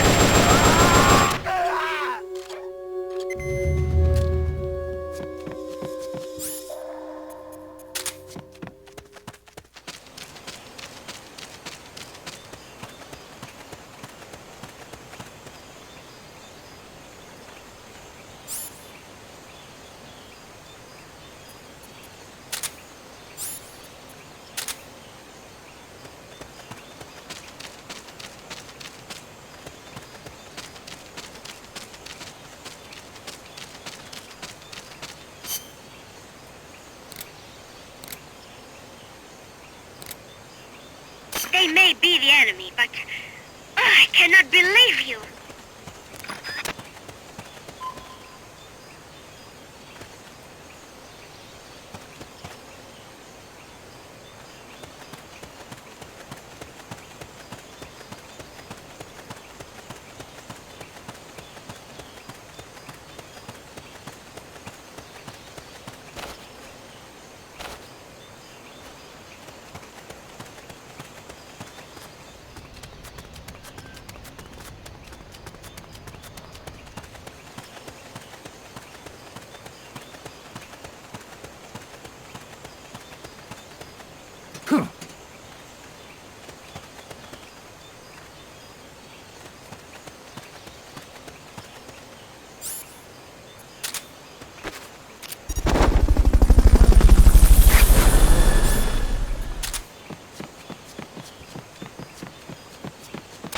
Fulton recovery subject confirmed onboard helicopter.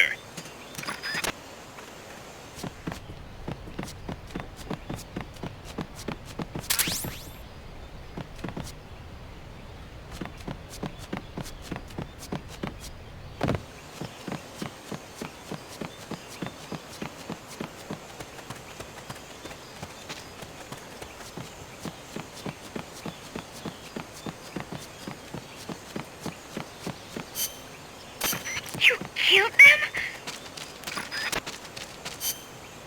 Our future is in your hands.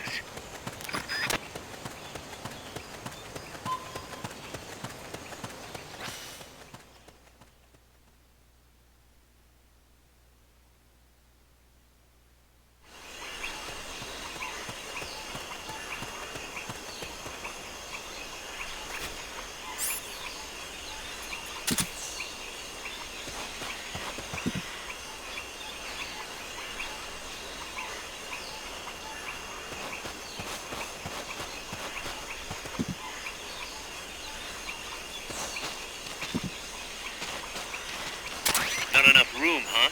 We'll keep it here at the base.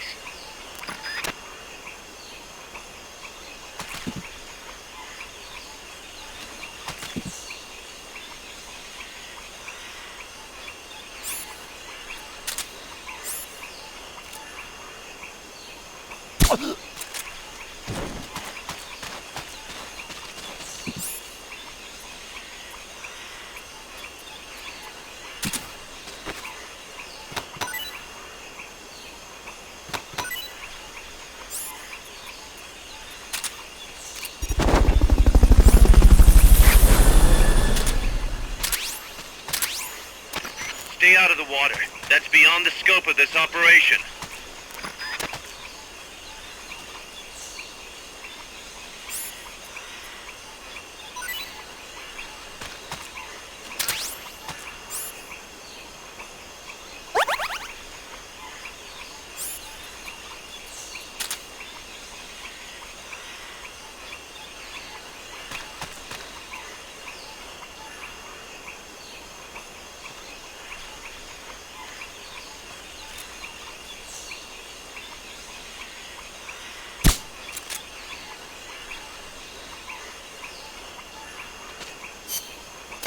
The river there runs down from the mountains.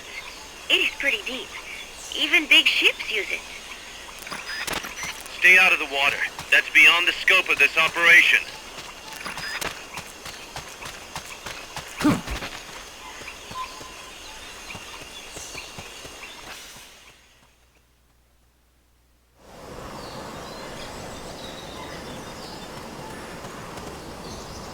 Amanda went across that rope bridge. Hurry.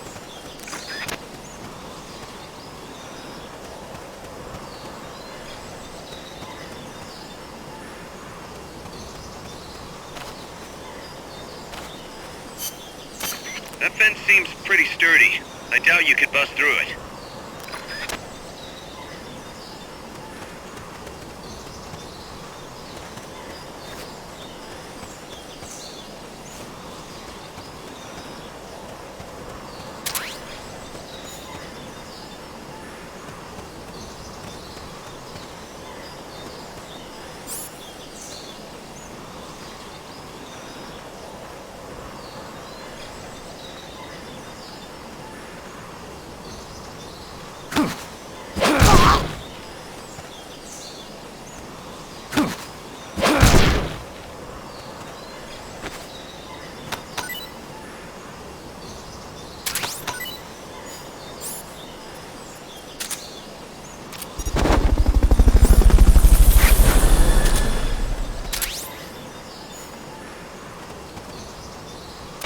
Fulton recovery helicopter is complete.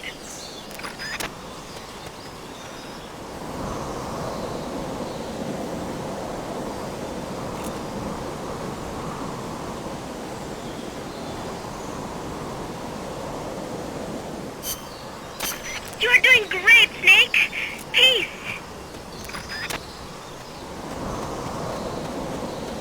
You might be able to get past the enemy by hanging from the bridge. Press the action button near the bridge's handrail to hang.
They spotted you.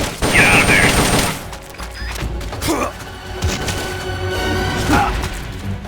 We found the enemy. Send backup. Understood. Dispatching reinforcements now.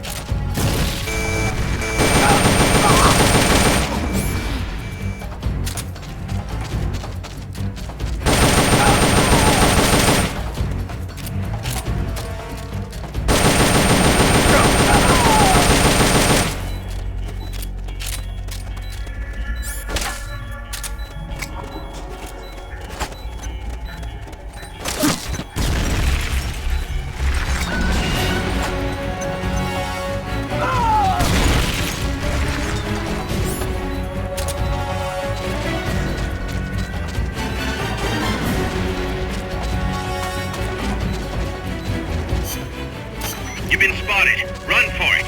It's either that or take out every last enemy soldier.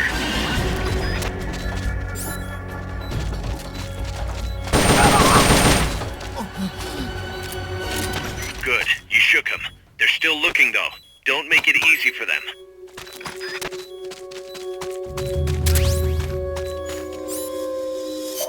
Keep running. You're almost clear.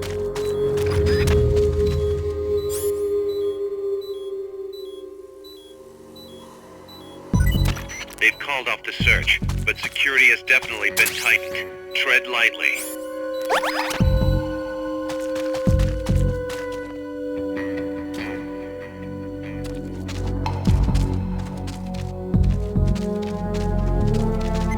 HQ, come in. This is HQ. This is patrol. All clear. Understood.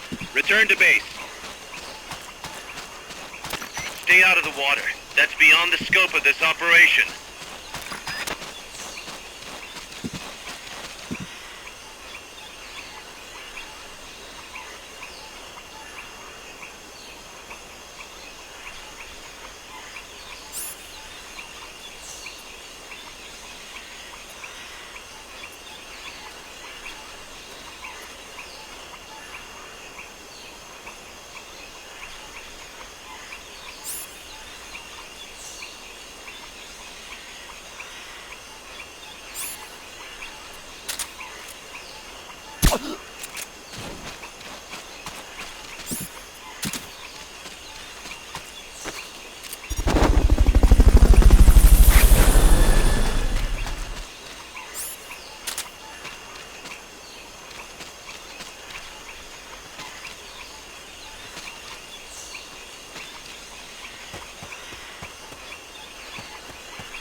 Please, no more killing.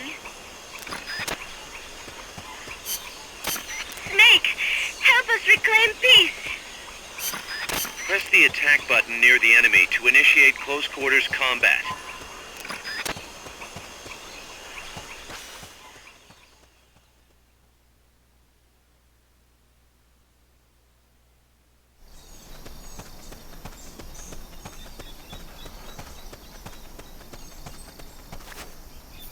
Careful now.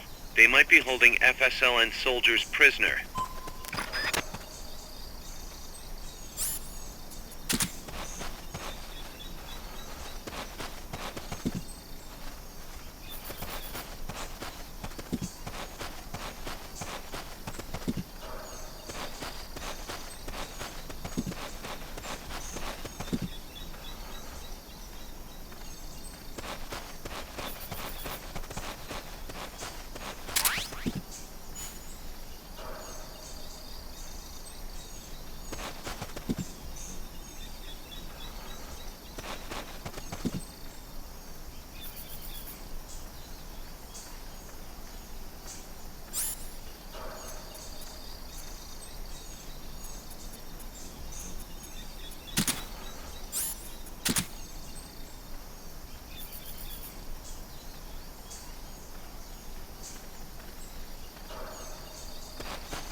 Fulton recovery subject confirmed onboard helicopter.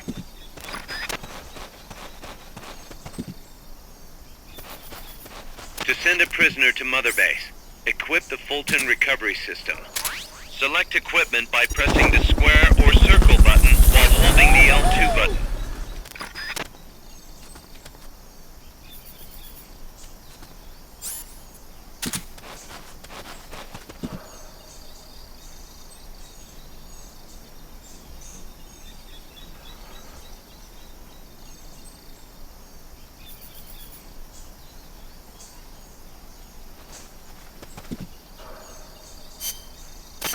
What on earth are you doing? What on earth are you doing?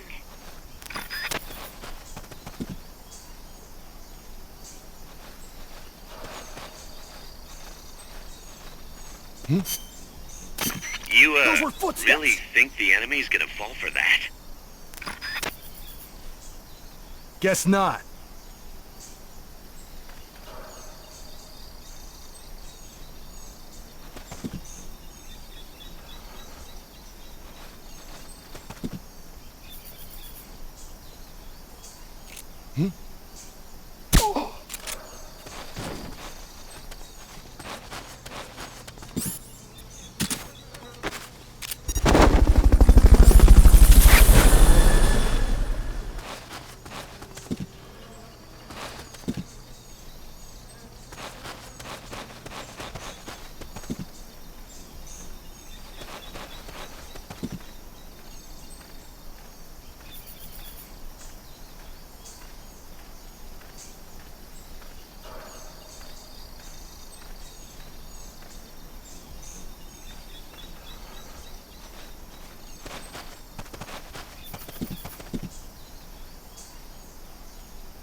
Start talking.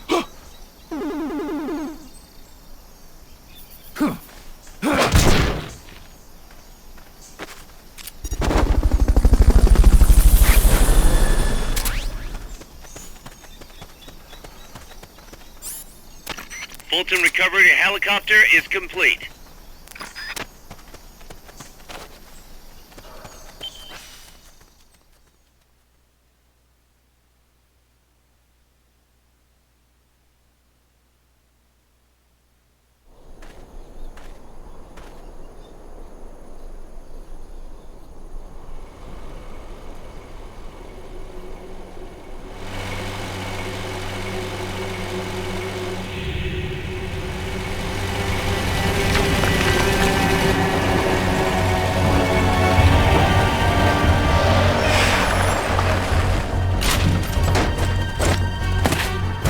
Looks like there's no way around him. You up for this, Snake?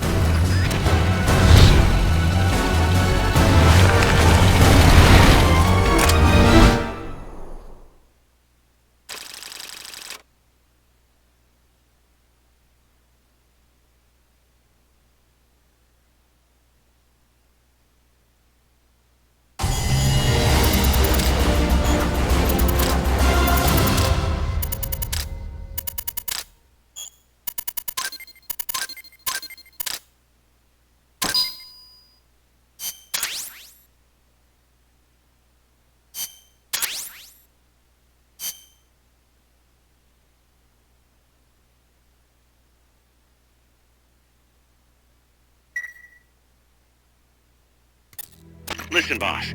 We both know you're the reason MSF's grown so much, but it's time we started putting more thought into provisions. Good point. A place this big needs a good stockpile on hand. The Japanese say, you can't fight on an empty stomach. Something we learned in World War II. Obviously. Maintaining a steady supply of provisions is one of the basic principles of logistics. So I went ahead and set up a mess hall team. The team members' numbers and abilities will affect the amount of grub to go around. Without enough food, morale will drop. They get hungry enough, and we could start losing people. Anyway, I need you to assign guys to the mess hall team. Copy that.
target practice. As a special treat, you can practice freely on any of the targets in the shooting range today. Shoot away. When you're done, head over to the exit.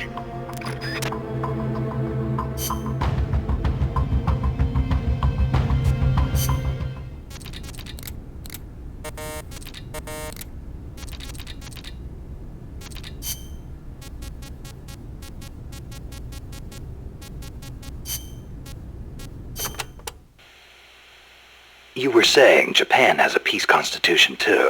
Yep. Japan renounced war in Article 9 of its constitution, aspiring sincerely to an international peace based on justice and order. The Japanese people forever renounce war as a sovereign right of the nation, and the threat or use of force as a means of settling international disputes. In order to accomplish the aim of the preceding paragraph, land, sea, and air forces, as well as other war potential, will never be maintained. The right of belligerency of the state will not be recognized. You know it by heart. Some things you never forget. Impressive. There were some parts I didn't quite get, though. Like the whole means of settling conflicts thing. Yeah, that's been the subject of debate. Whether or not it forbids any and all use of force. The current Constitution was originally drawn up under the Allied occupation. The first draft was even submitted by Allied GHQ. So naturally, there are some who feel the Constitution was imposed on Japan by foreigners. Things like that are never simple. Same for every country, I guess. One thing's for sure, though. Not having an army let Japan focus on economic recovery after the war. In that sense, it's the same as Costa Rica.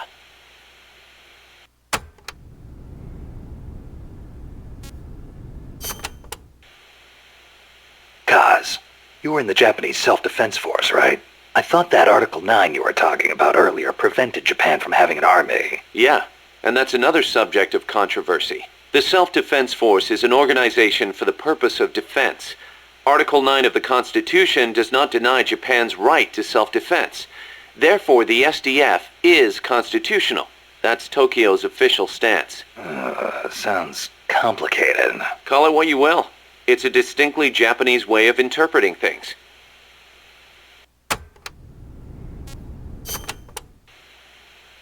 The U.S. has military forces stationed in Japan, right? Right. Even though the Allied occupation ended, American forces are still stationed there under the U.S.-Japan Security Treaty. Unlike Costa Rica. Part of it stems from the occupation, but Japan also occupies a key strategic position from America's perspective. It's next door to the Soviet Union, and close to China and North Korea as well. It's integral to the security of Pacific Asia.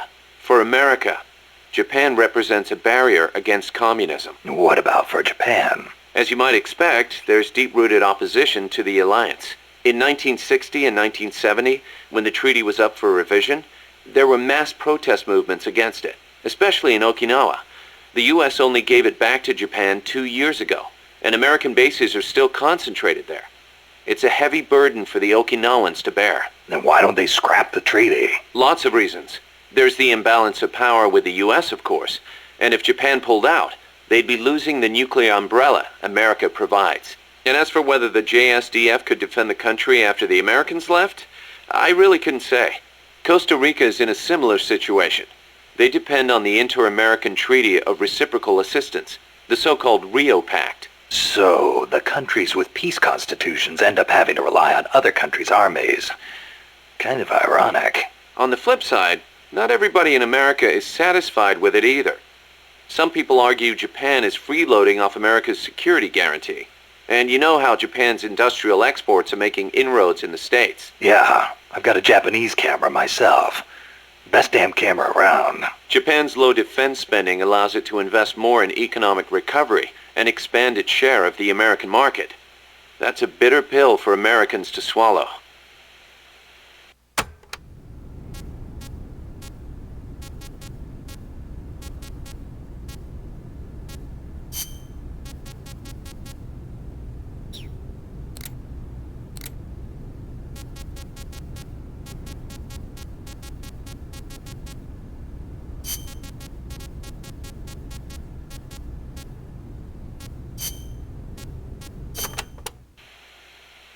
Snake, about cardboard boxes.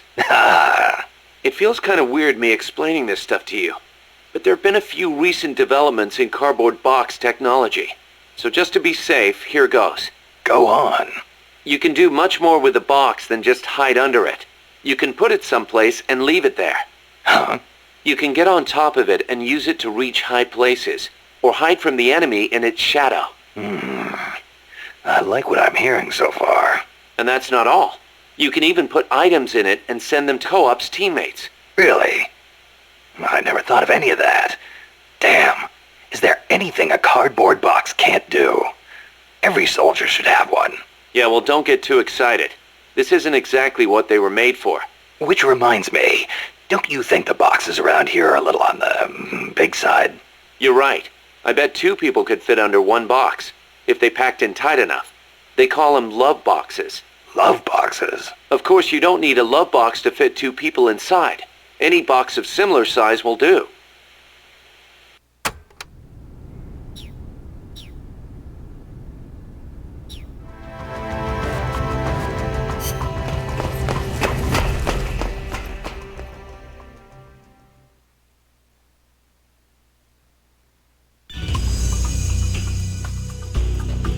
Welcome to the shooting range. Just the place for a little target practice, huh? When you're done, head over to the exit. Commence target practice.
Exercise complete.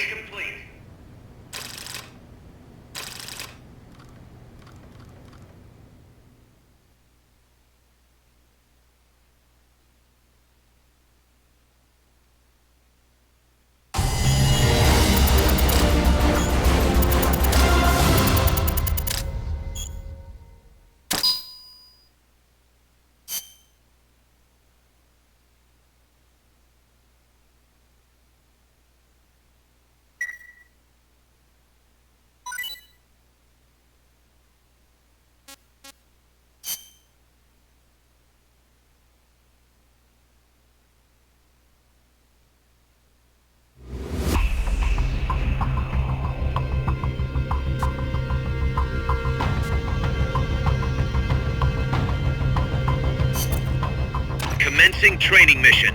Missions like this are key to building up your basic skills. Be careful out there.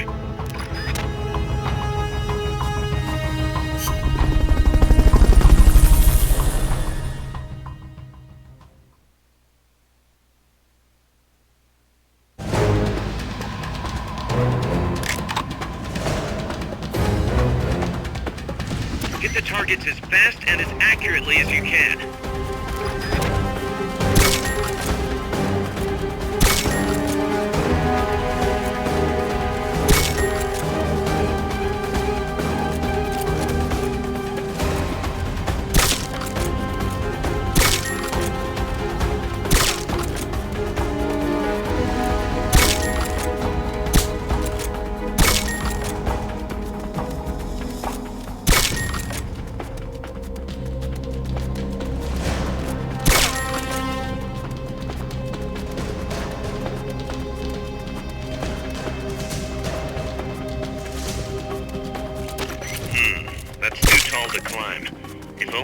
find some equipment.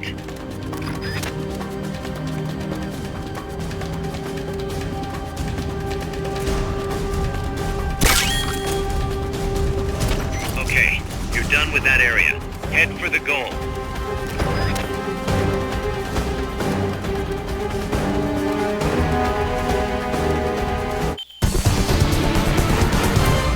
Mission complete. Great job.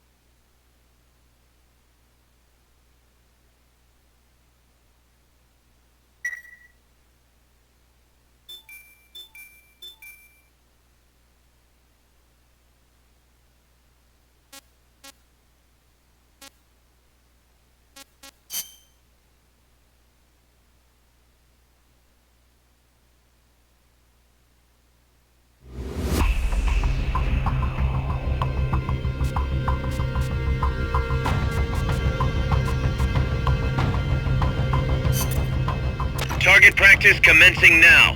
Shoot all the targets in the shooting range. When the timer reaches 0, the exercise is over.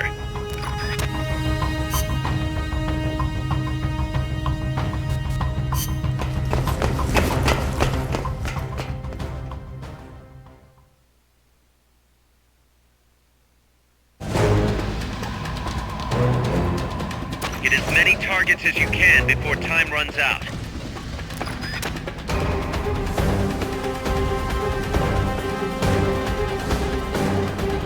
Commence target practice.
armored vehicle unit, Snake.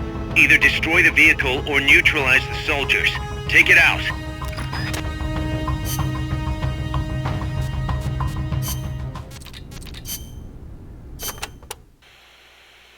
Enemy tanks, armored vehicles, and attack choppers are always accompanied by a combat squad. The soldiers aren't particularly tough on their own. What makes them formidable is how well they work together as a team. As if you didn't have enough to worry about with the machine. Good. I like a challenge. Yeah, we'll see how you feel when you actually have to face them in battle. Snake, whatever you do, don't let them surround you. The last thing you need is to get pushed into the vehicle's kill zone. And pay attention to what your enemies say to each other. You can improve your chances by figuring out what they're planning and using it to preempt their movements. You don't always have to go toe-to-toe to win a fight. Think like a gorilla. Got it.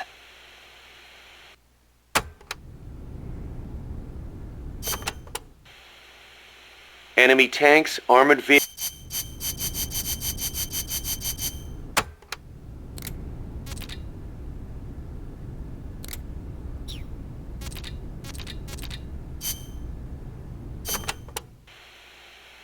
There's a lot of banana cultivation along Costa Rica's Caribbean coast. The area is dotted with banana plantations. Bananas have been Costa Rica's main crop since they were introduced from Panama in the 19th century. They bring in a fair amount of foreign currency. A real fruta de oro, huh? See, but exporting all those bananas require a ton of land. Hence all the plantations. Clearing all that forest just to grow bananas robs animals of their habitats. I do not know how good that is for Costa Rica in the end.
You've got to neutralize that armored vehicle somehow.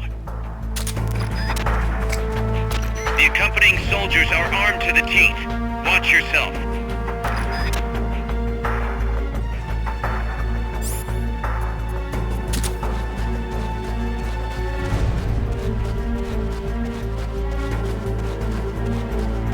No, huh? We'll keep it here at the base.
him for a while.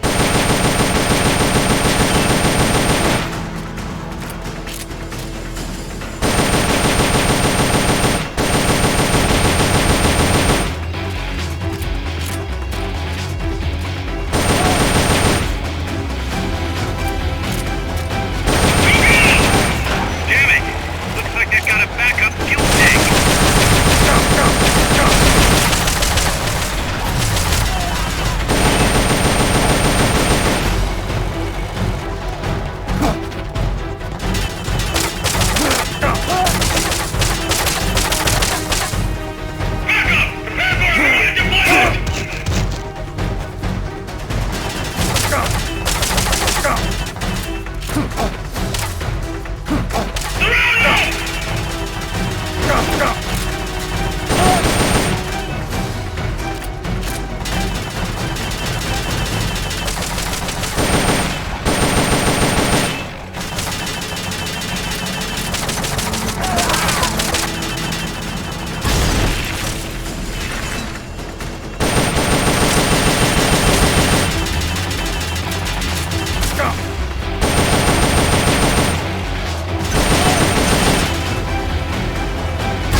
You're going to kill those people?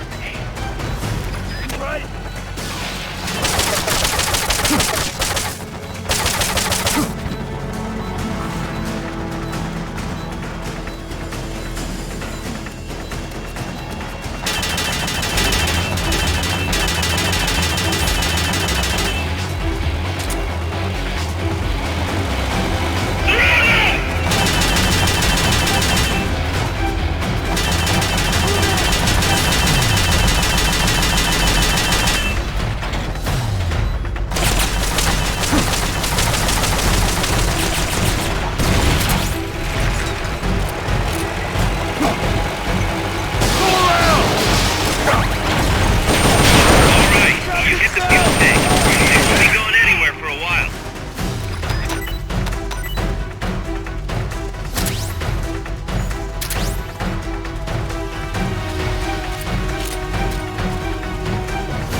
So much for that tactic. You'll just have to attack the thing directly. Go around!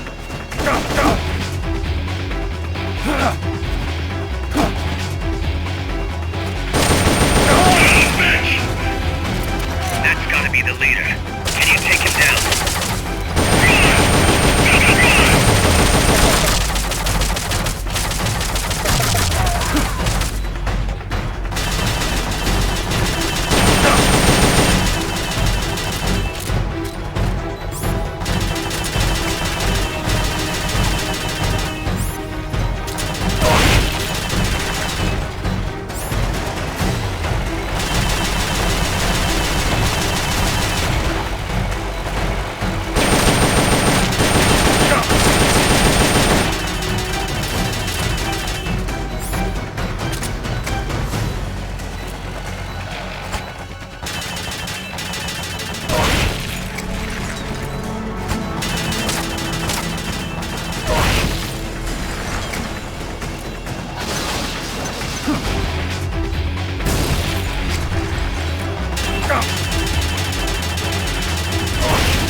fall!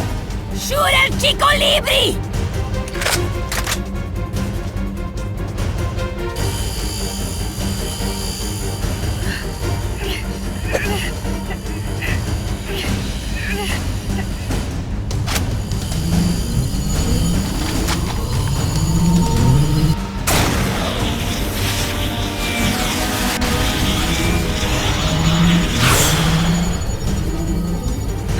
I will take my own life before I sell out my copas under torture.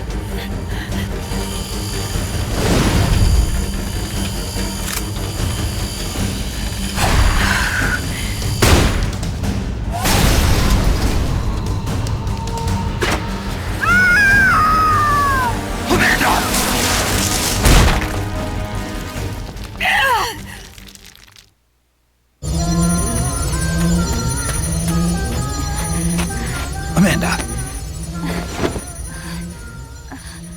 Chico. What? What is it? Can you roll me one? Tobacco. Oh, yeah. Chico.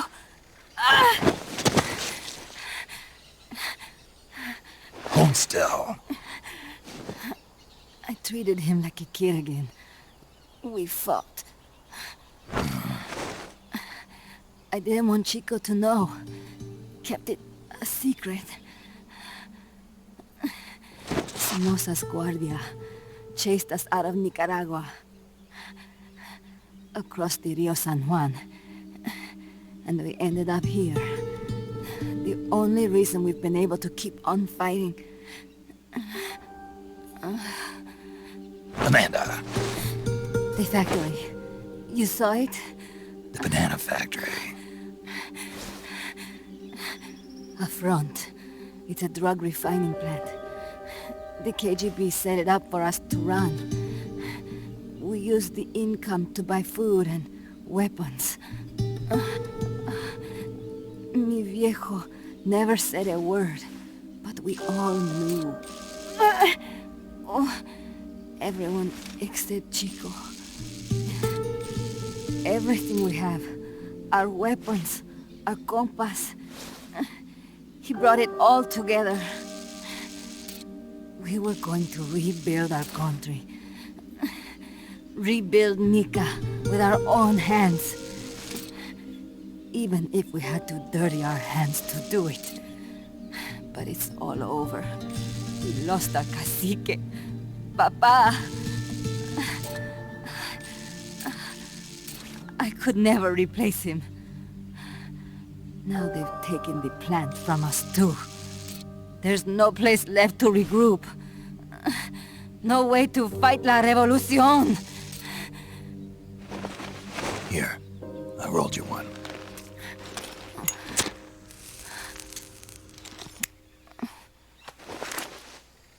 What about you? You're going after that cargo? Yeah.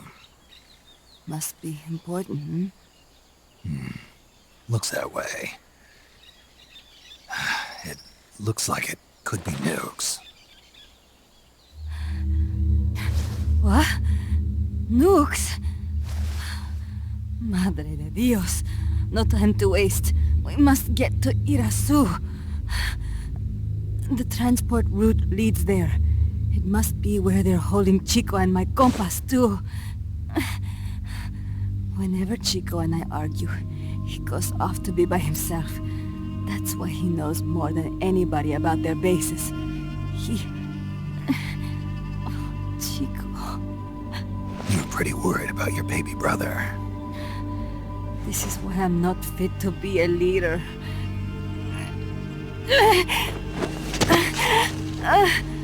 Fine. It's a little bit out of my way, but just tell me where I need to go. There's a prison up in the mountains. That's probably where he is. A prison in the mountains. You must do something for me. If you can't save Chico, I want you to ease his pain, end his humiliation. If he gives in, If he's about to sell out his compass, please, at least let him keep his honor. That's a promise I can't make. Why? Amanda, we gave up our homes, but we're still alive. We're still fighting. And there's always another reason to keep on living.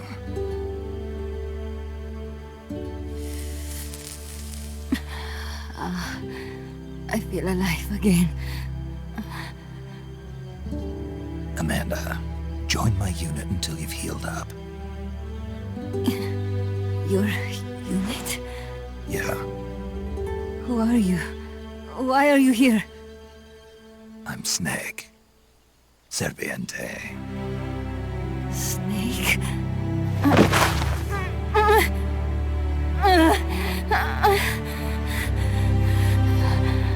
Could it be the great cacique has come to lead us?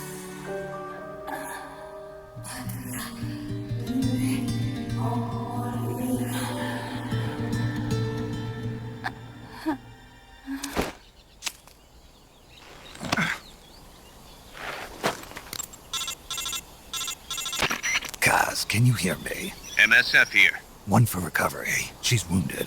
Acknowledged. Kaz, the cargo on the barge. I was right. It's headed for the mountains. You think that's where they're taking the nukes? I'm sure of it. Let's move.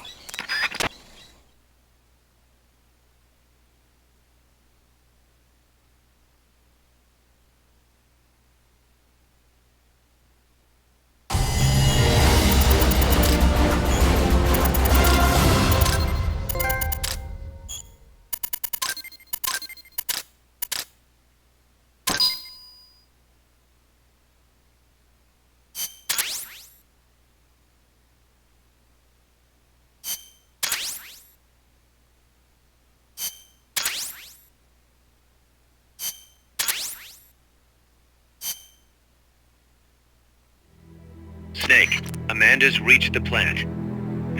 Snake, Amanda, how do you feel? some first helicopter ride. I'll be perfectly happy if it's my last. As you can see, she's doing fine. I set Amanda up with her own frequency, so call her anytime you need to. If you have any questions about American bases or mercenary units, or about El Frente, just ask. And please, do not forget my compass and Chico. Don't worry. It's good to be working with you, boss. Snake, we can monitor her condition in sickbay. Remember to assign roles to any POWs you bring back to Mother Base. How this outfit gets built depends on who we assign to what jobs. That'll determine how Mother Base grows. It's one of your most important roles, boss. Yeah, I know.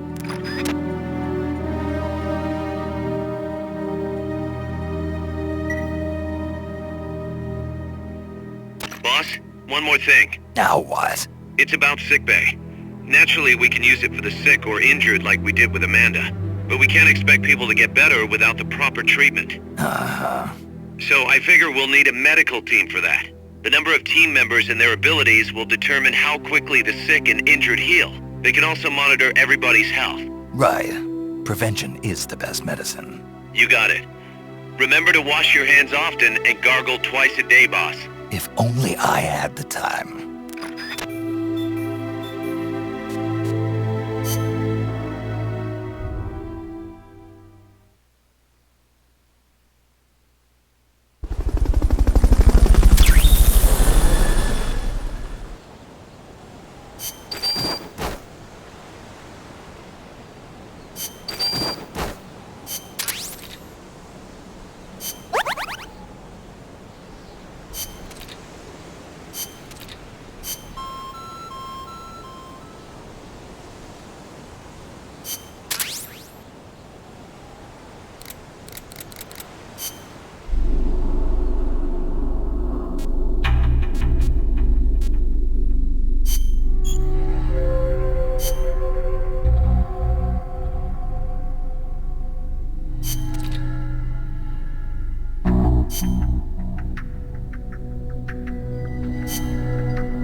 Commencing training mission. Missions like this are key to building up your basic skills. Be careful out there.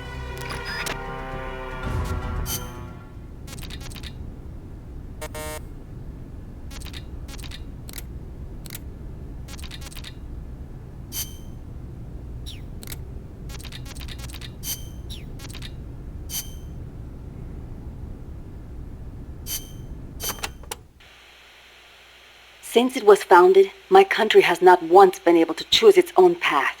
First Spain, then America.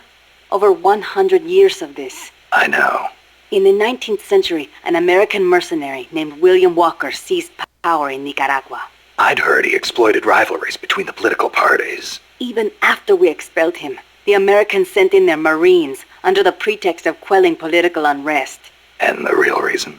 To intimidate the government and thwart the construction of the Nicaragua Canal.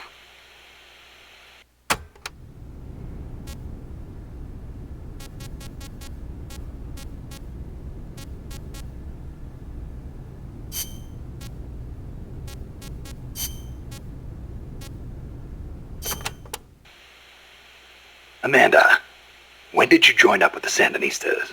About a year ago, when I went into the mountains with mi viejo and his group. I thought your dad was with the FSLN from the start. No. He fought alongside General Sandino, but after that, he retired for a while. He found a job, got a wife and a house, and raised us kids. Then one day, some Sandinista students came by. And he felt the old fire in his belly. Something like that.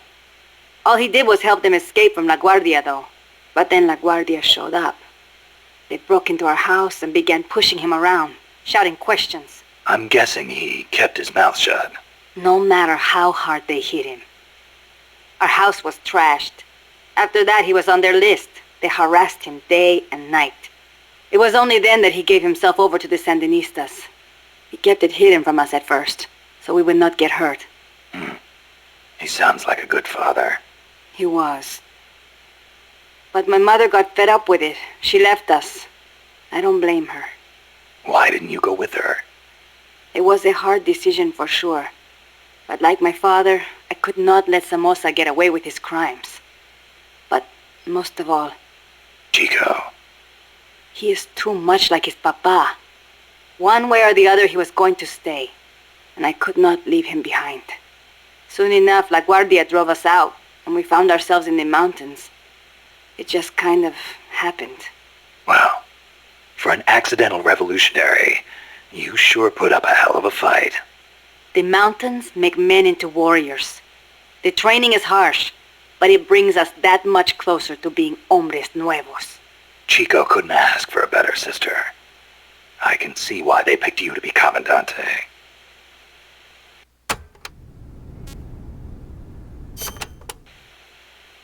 When I was little, I came down with malaria. Unlucky for me, it was the bad kind. I was in a daze the whole time. And at one point they said I was not going to make it. Malarial encephalopathy. I hear it's pretty common in tropical malaria cases. Even today, my memory sometimes gets a little fuzzy. Since then, I've had this fear of mosquitoes. When I hear them buzzing nearby, I get jumpy. Ah, that explains the chain smoking. See, I thought it might help keep the mosquitoes away, just a little. Maybe it is all in my head. You're the same way, right? Well, I will say this. I prefer a cigar over mosquitoes. Me too. I've got to hand it to you. It takes guts to conquer your fear like that and live a guerrilla's life in the wild. It is nothing. El Che did not let asthma stop him from leading the revolution. Compared to him, I am no hero.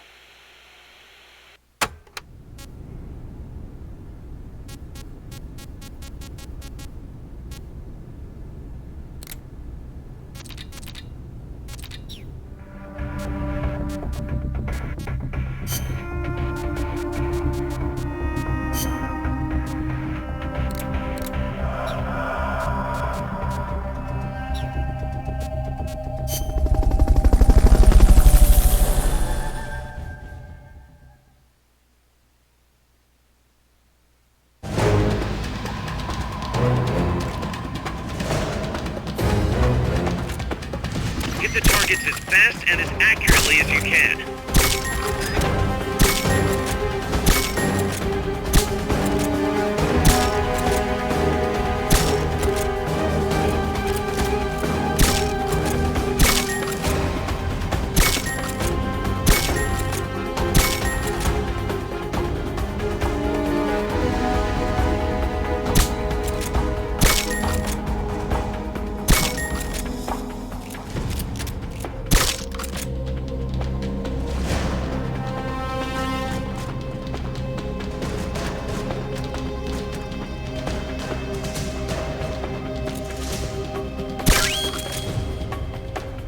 Okay, you're done with that area.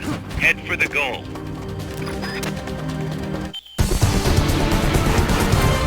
Mission complete. Great job.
The nukes appear to have left the coastal marshes and reached the mountains around Irazu.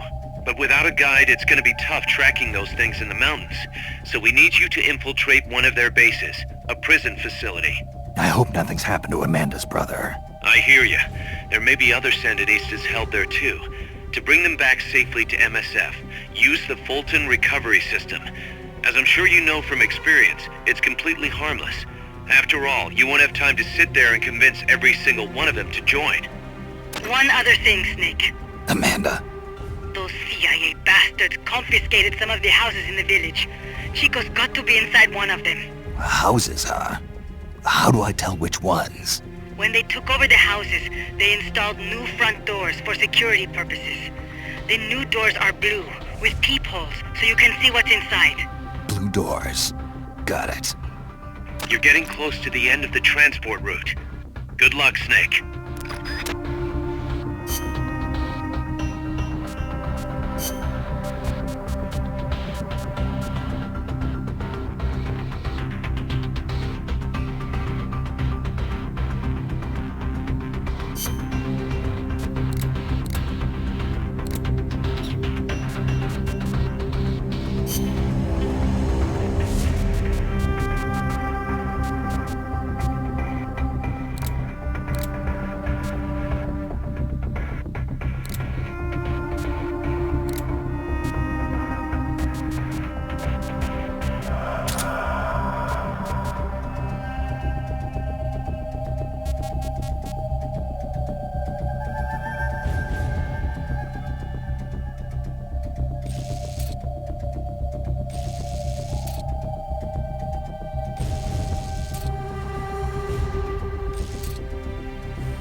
Amanda, how do I get to the prison camp? First, head up the narrow mountain path.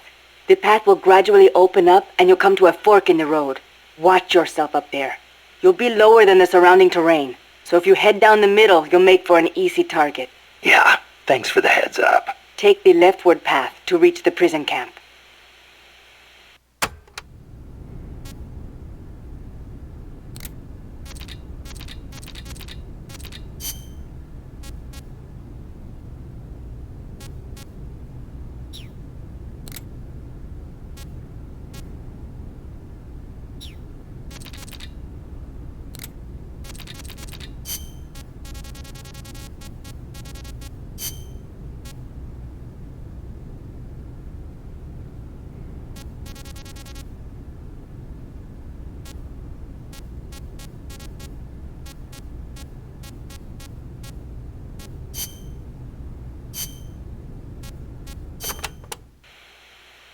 So I hear Amanda mistook you for Che Guevara, Snake. That's not too bad, huh? Yeah, right. I'm not even worthy of polishing his boots. Don't be so modest. From where I'm standing, your men see you as a great man. As great as the century's most complete human being. That's Sartre, right? Well, there's hardly been a more iconic figure of his times than Che. Oh, he was more than that. He was a true revolutionary and a great warrior. I'm with you there. Can you believe that when he first went to Cuba with Fidel, they had only 12 guys with them? But they rallied. They brought in new recruits, won the support of the peasants, expanded their organization. And in the end, they overthrew the Batista regime. People flocked to them because they were honest. They won because they were strong. Those are the qualities that make men great. You know, we're kind of in the same boat they were back then. Here we are, a handful of mercenaries taking on an army backed by the United States. Yeah, we've got a long way to go. But we've got to keep on going. It's not just about winning in battle. You need to think about recruiting people and growing this operation. Got it.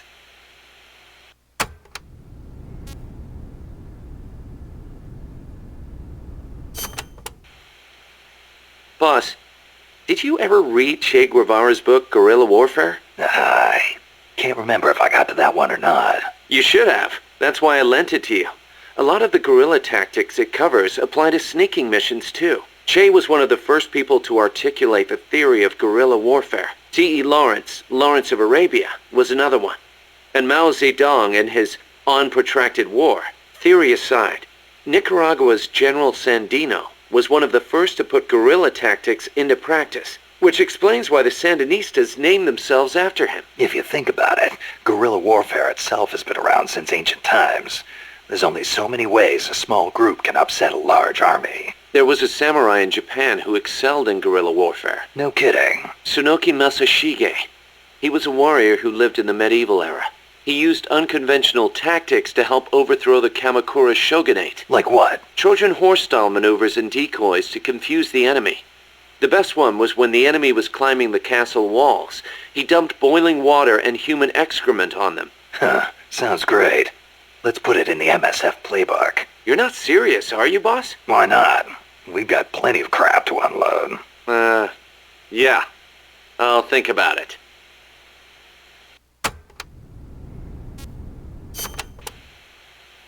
The year the Cuban Revolution was won, Che visited Japan as a member of an economic delegation.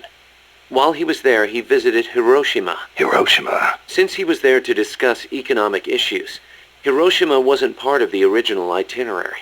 Some said the Ministry of Foreign Affairs didn't want to let him go, but he went anyway. He snuck out of his hotel and took an overnight train. Traveling guerrilla style. Sounds like Che, all right. He visited the Peace Memorial Museum and the Atomic Bomb Survivors Hospital. Apparently it gave him quite a shock. As a doctor, it must have been painful for him to see how the victims suffered. Nukes destroy everything. He was quoted as saying, "They put you through this, and still you do whatever America says." Those words really hit me hard, especially when I think of my mom. He said something else, too. Let us all love Hiroshima and its people. I can believe it. Che never managed to numb himself to other people's pain. That's why people loved him. And why he died.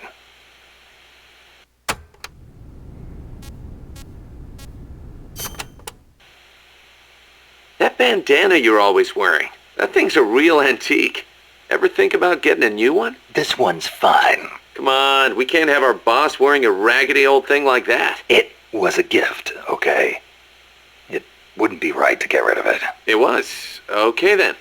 Speaking of which, Che supposedly had a black scarf he used to take everywhere with him. A scarf? One of his comrades gave it to him when he broke his arm in battle. Che used that silk scarf as a sling, and the comrade who gave it to him became his second wife. Alida, right? Even after his arm healed up, he never went anywhere without that scarf. What about you? You get that bandana from someone special? No, nothing like that. It's important to me. That's all.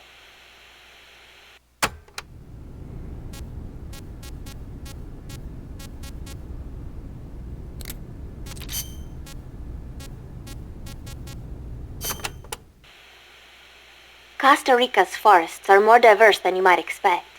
Not all of them are tropical rainforests. Costa Rica is close to the equator, it is true, but it is also very mountainous. Yeah, I see what you mean. Go up 4,000 feet in elevation and the temperature drops more than 7 degrees. There are basically 3 types of forests.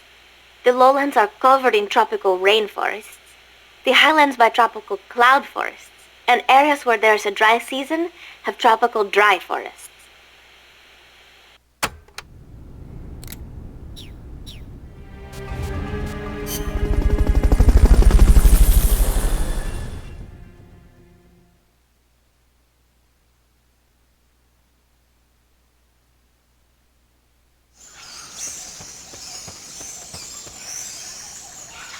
Chico's in a prison camp north of here.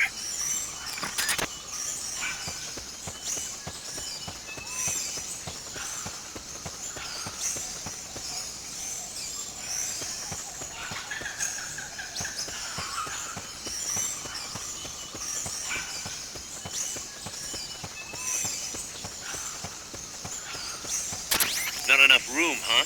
We'll keep it here at the base.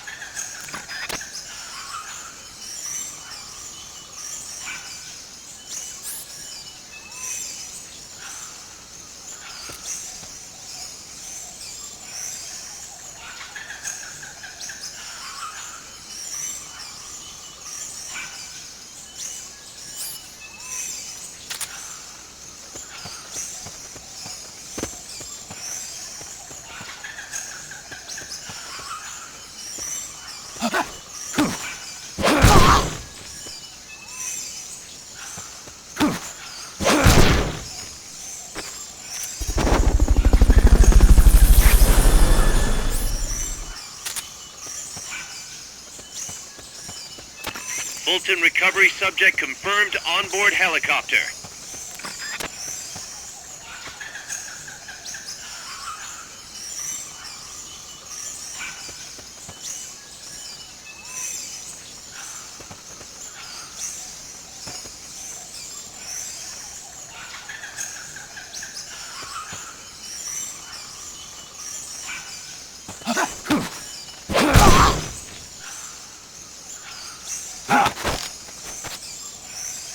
Start talking.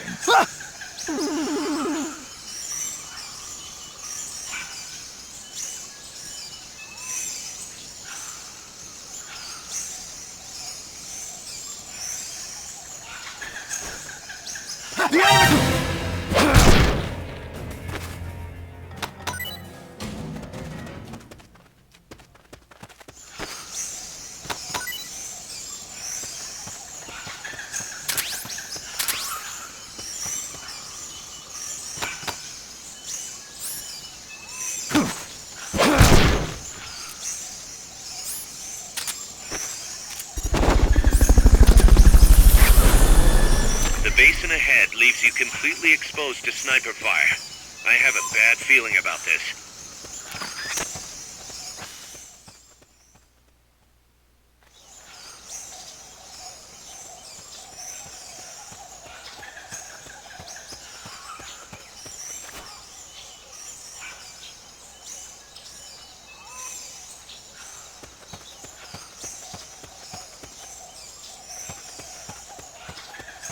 Sniper, better be careful if you don't want your head blown off.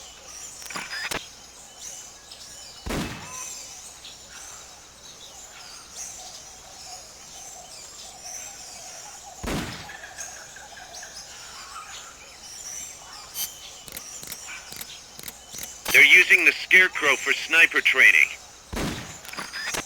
We gotta save Chico, Snake. It's to our benefit, you know. Boss, please. You have to help Chico.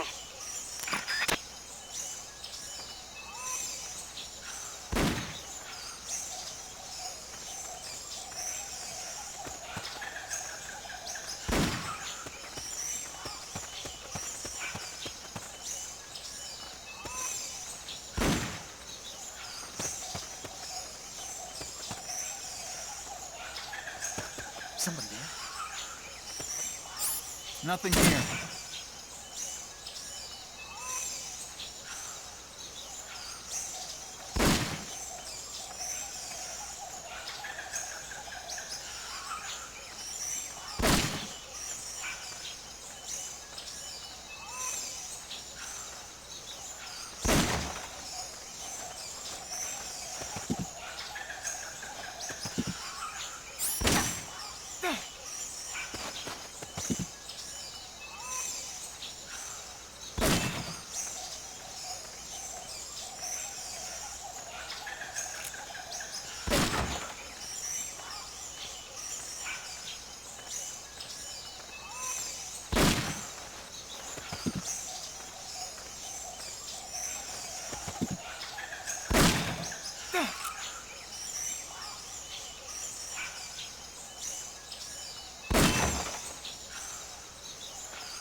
Somebody there? Nothing here.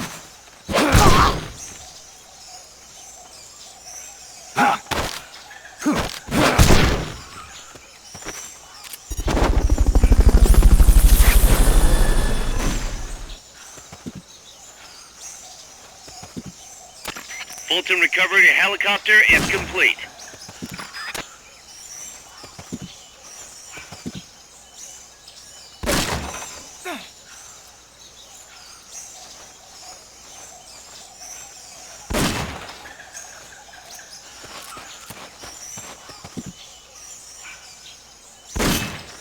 They're using that village as a prison now.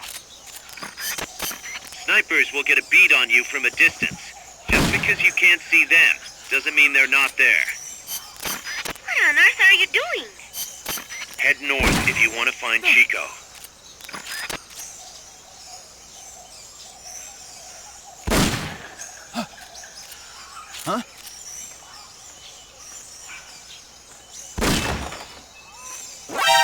Enemies here!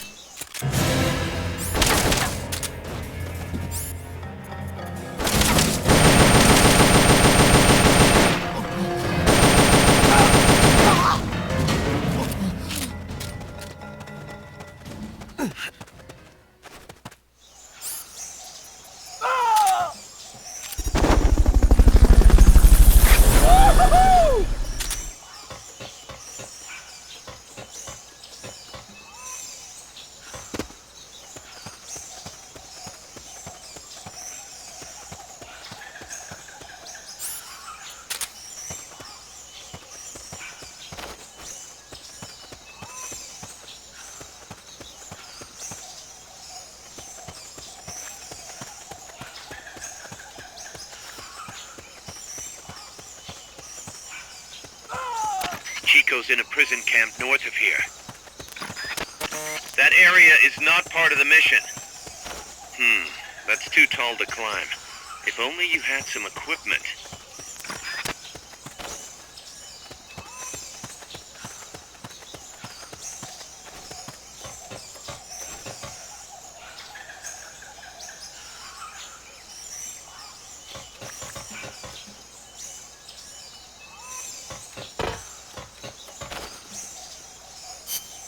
Those trucks used to transport coffee.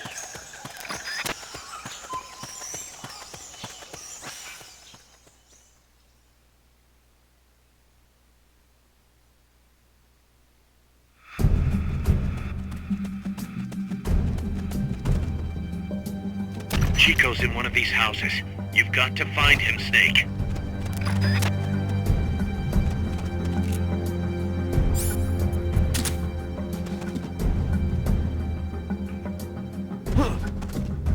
What the?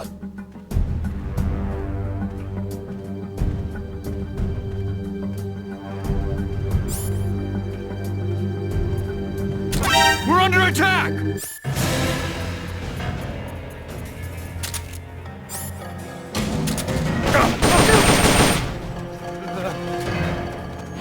It's the enemy! Send reinforcements! Understood. Dispatching reinforcements now. Forget about the houses for now. Wait for the alert to be lifted first.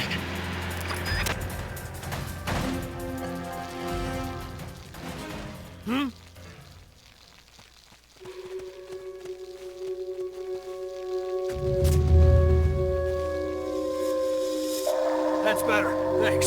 You can't go peeking into houses with the enemy on elevated alert.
Keep rations equipped to automatically recover life when it reaches zero.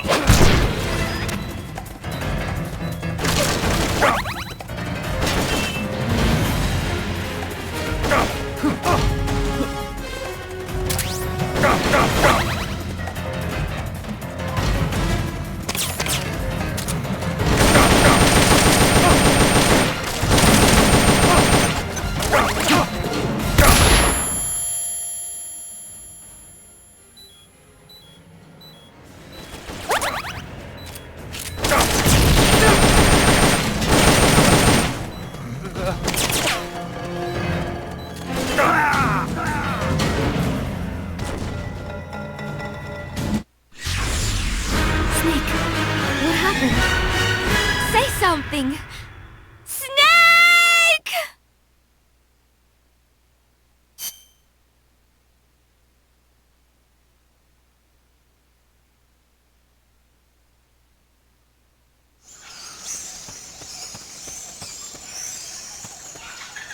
Chico's in a prison camp north of here.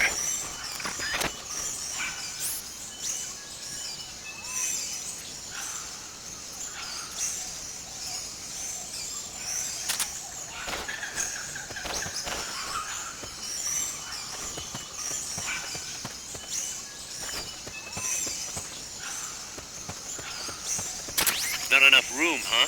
We'll keep it here at the base.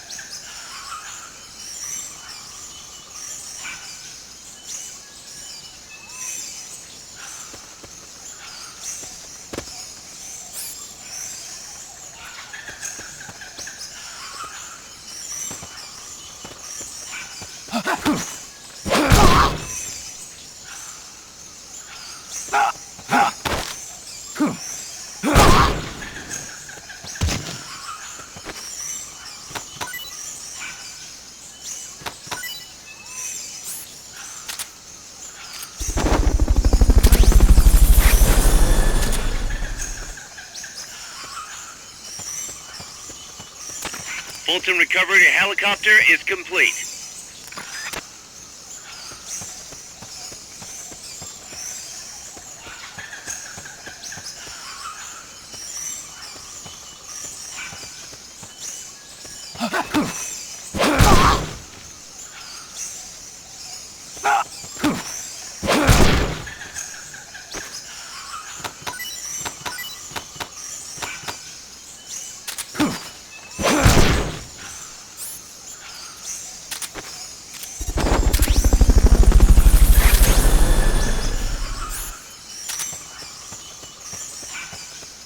The basin ahead leaves you completely exposed to sniper fire.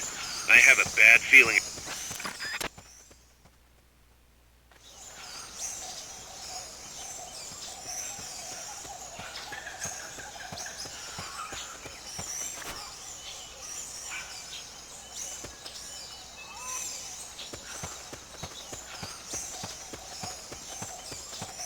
Sniper, better be careful if you don't want your head blown off.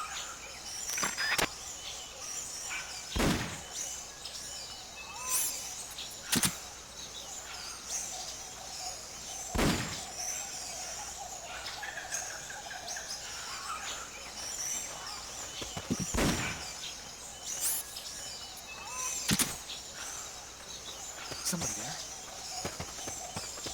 Nothing here. If you had something to stand on, you could probably reach that.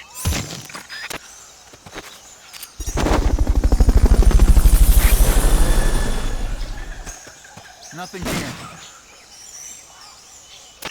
Fulton recovery subject confirmed onboard helicopter.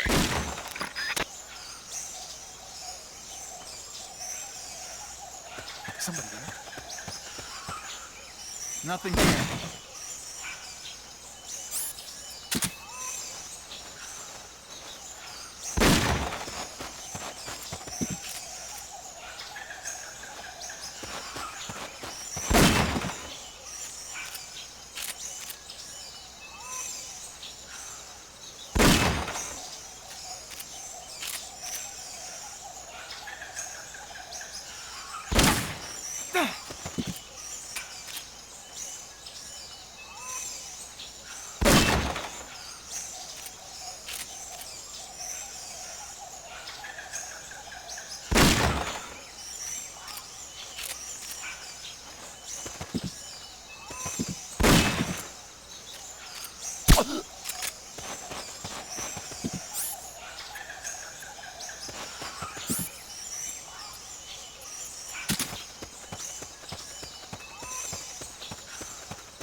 Chico's in one of these houses. You've got to find him, Snake.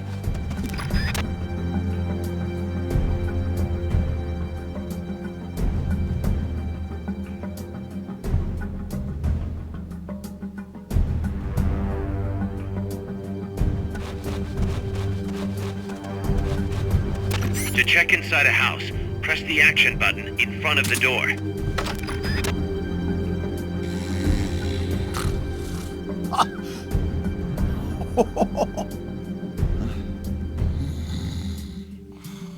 Not this one.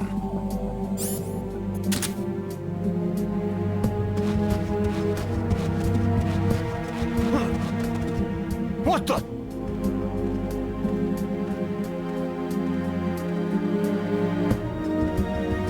We're under it!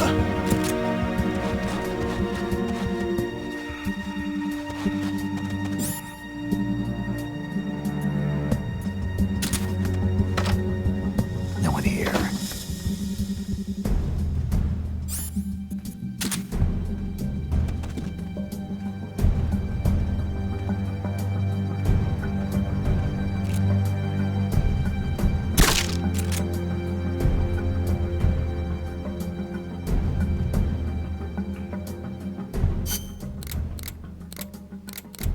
Check inside a house by pressing the action button in front of the door.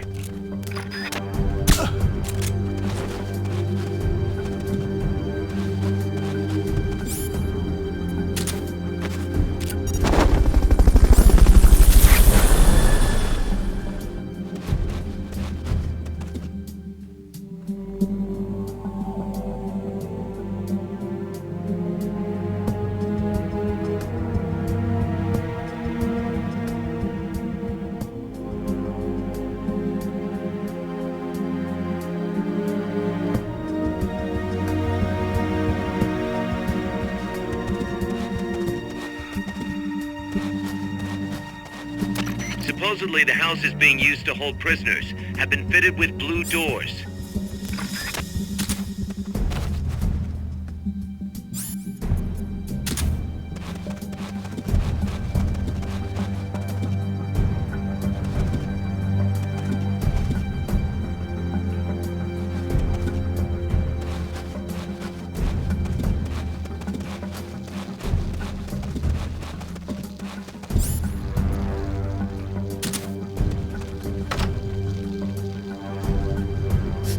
Mama!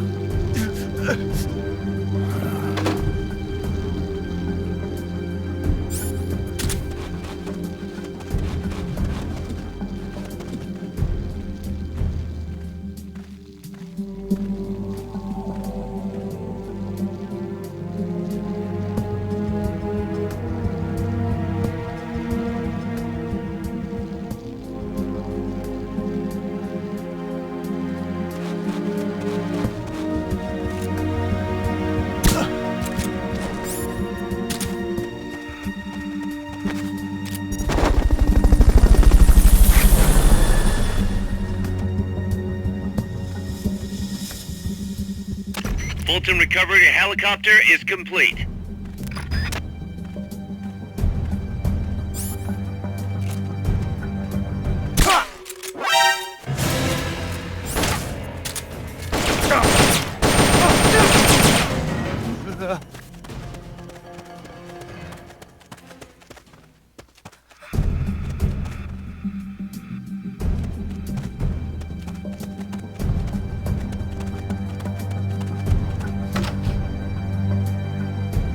Chico, is that you?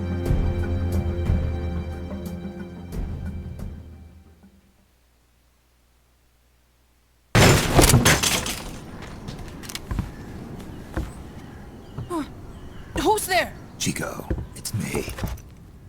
Joy, that photographer. That's right. A war photographer. Huh? I thought you were here for the birds. Yeah, the birds of the battlefield. Whoa! Is that chess? Can I see it?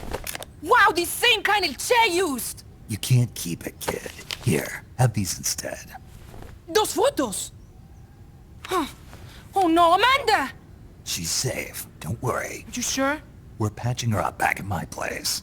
She's hurt? I said don't worry. It's just a broken leg. You got any cigarettes? A cigar, huh? Hey! It's not for kids. Chico, do you know where they took the cargo? Cargo? What cargo? Let me rephrase that. How do they get stuff from the coast up here? Oh, that I can tell you. When the cargo gets to the harbor, they first send it up the marshes on a barge. Then, they load it onto a jungle train past the banana plantation and transport it by rail. The train stops here. When it gets to the train terminal past the coffee plantation, they reload it again. This time onto a truck, which disappears into a tunnel heading toward the mountains. Disappears? Chico, what's on the other side of that tunnel? Nobody knows. None of our compas ever got close enough. He's protected by a spirit. Spirit? Yeah, a giant monster. El Basilisco. The king of snakes. No, really, I saw it. I was camping up there one day, and just as I was waking up around dawn, I heard this loud noise. I opened my eyes and saw an enormous shadow. Must have been 30 bara at least. He was walking, on legs as big as trees. Where did you see it? At the terminal near the tunnel, but I only saw it that one time. What exactly were you doing there? Well, me and my sister got into a fight. And you just happened to go camping. You know, their train should be arriving at the place I saw El Basilisco right about now. Is it far? No, really. Go past the coffee plantation, and it'll be to the north. What are you chasing? Something that could keep the world in balance. Or destroy it. Huh? I heard that place was a narcotics plant before those guys took it over. But you already knew that, didn't you? Look, I get it. Even revolutionaries need to pay the bills. Still, must be tough for a kid like you to swallow. You're damn right it is. The route they use to transport stuff is the same one mi viejo used to smuggle drugs. He sold the drugs to the Norte Americanos and used the profits to fund the army. They tried to keep it hidden from me. Is that why you went camping? Yes. I managed to sneak into the plant a few times and I tried to set it on fire. Everyone treats me like a child. I couldn't stand it anymore. I'm not a kid, I'm 12. Couldn't do it though, could you? Chico, growing up means choosing how you're gonna live your life. To do the right thing, you sometimes have to leave the things you care about behind. Parents, family, your homeland. But mi viejo...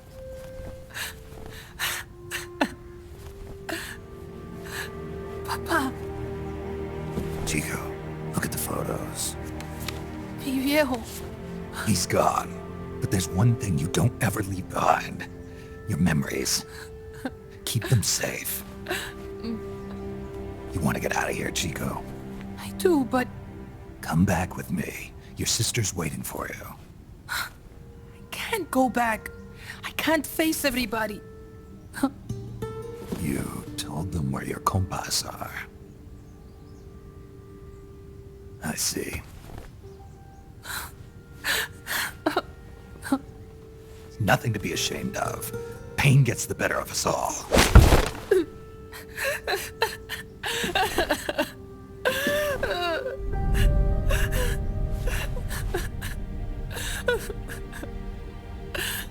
wish I was dead.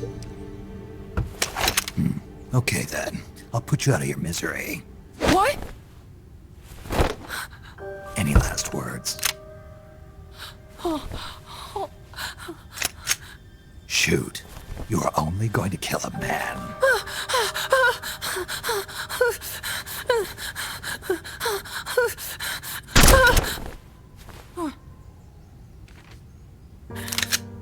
I just wasted a bullet. Don't waste your life. Listen to me, Chico. You died here today. You understand? You're hombre nuevo. A new man. Now, give that new life to me. Huh? Fight with me, little soldier. Show me how strong you really are. Dry your tears, then promise me one thing. No smoking until you get older. Remember, real heroes are never as polished as the legends that surround them. You got it, boss. Snake is fine. What's that? Ah!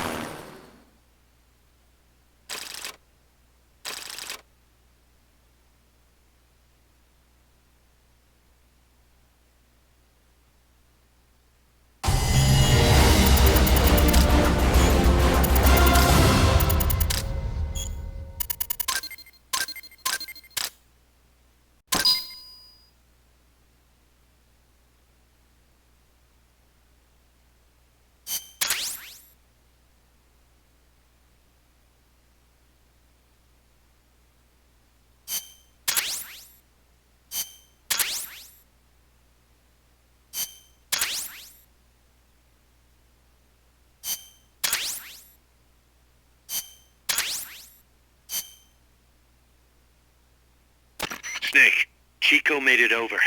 Snake! Chico, you made it.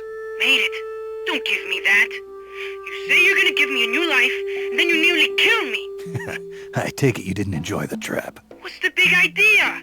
Dragging me off in a balloon. I might as well have taken a Calibri. At least you got a nice view. Or are you afraid of heights? Whatever. I just wish you would explain it to me first. Would you have agreed to go if I did? Thank you for saving us, Snake. Amanda, a word of advice. What? Stop treating him like a child. Yes. Yes, I know. You're right. I shouldn't. Amanda, you're coming back after your leg heals, right? Of course. We still have work to do. We, huh? Are you sure you've got Chico's future in mind when you say that? What do you mean? We're sworn to our father's cause, to helping the revolution succeed. Revolution or no revolution, you pick up a gun and sooner or later you're going to hell. Are you prepared for that? I am. If the alternative is giving up the country I love, I'll take hell. Really? Well then, you're gonna have to stop treating Chico like a brother and start treating him like a soldier. You're right. Welcome to hell. Snake, can I ask you a favor? Shoot. You find any prisoners from El Frente, you bring them back alive. Cause... You're trying to make amends for talking. Not just that. Because they're compas. All right. But first, I've got to catch up to that cargo. I'll do whatever I can to help. Call me if there's anything you need to know about the area. And what? Let me know if you encounter any wildlife you've never seen before. Never seen before? What, like that basilisco you were talking about? I'm talking about UMAs. UMAs? You know, like ancient dinosaurs or legendary monsters. One day, I'm going to be a hunter. Is that right? Okay, sure. If you want to know more, I'm happy to tell you. Right. I'll be in touch, Chico. Okay, Snake. The enemy's cargo is headed for the next outpost, a rail terminal. Chico says no one's ever set foot past there. Their main base is probably on the other side of that tunnel. Unless we catch those spears before reaching it, they'll be in enemy hands. You've got to stop them. Hurry, Snake.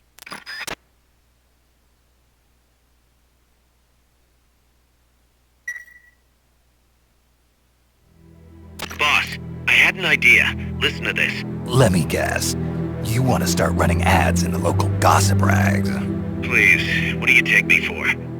I thought that with all the new guys we've got, we should get an intel team going. We'd send agents around the country to scout out different locations.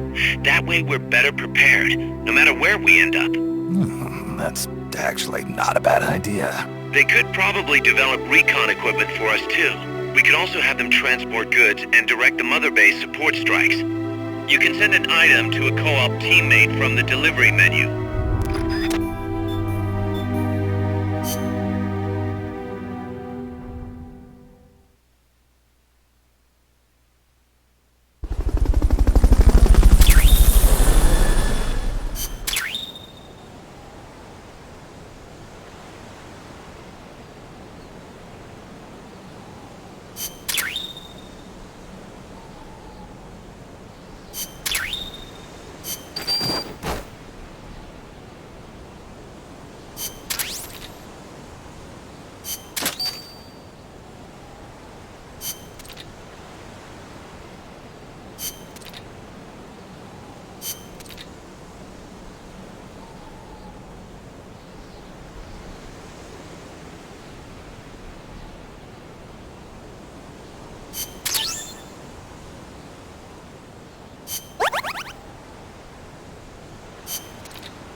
Here's a rundown of your mission.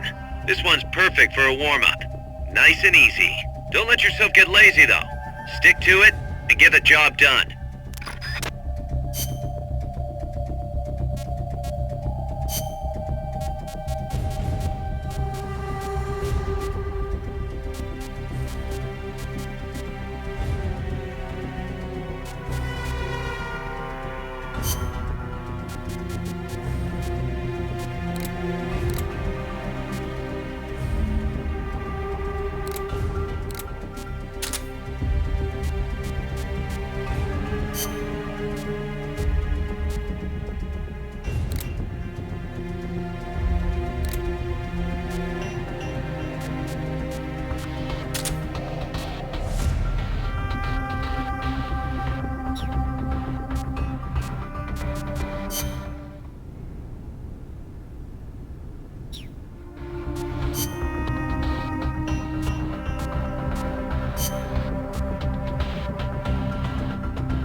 Let's rock.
See any orange barred sulfur butterflies around? You will find them in parks, and even in cities too.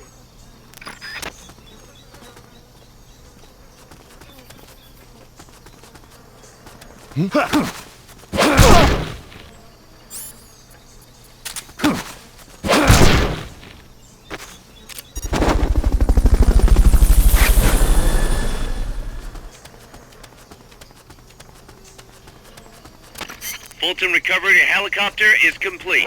The enemy's close!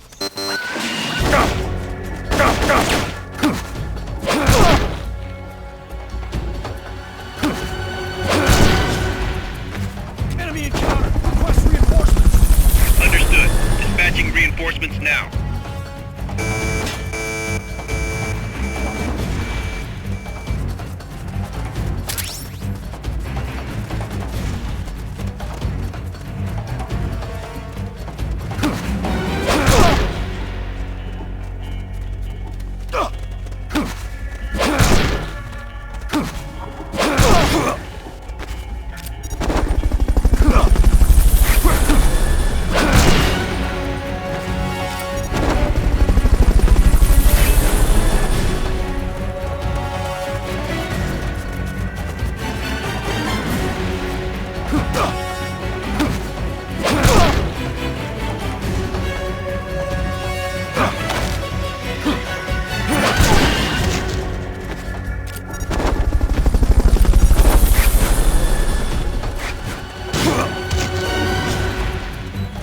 Keep rations equipped to automatically recover life when it reaches zero.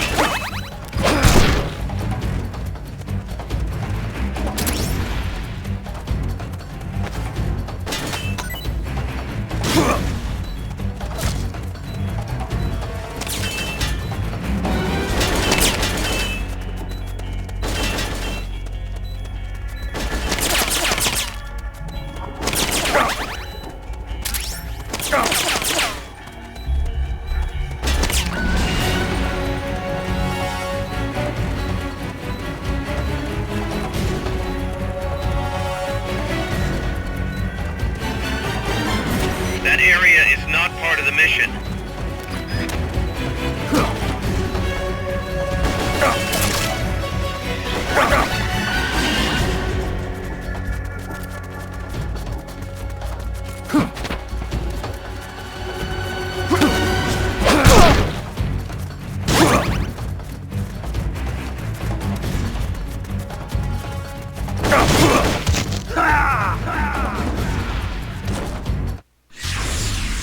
Snake! Come in, Snake! Snake!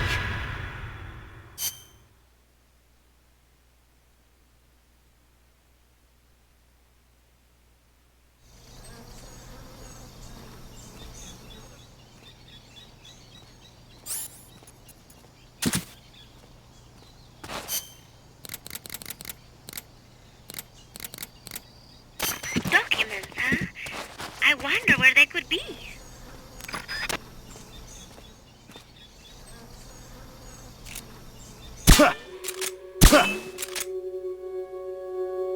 Enemy assault! A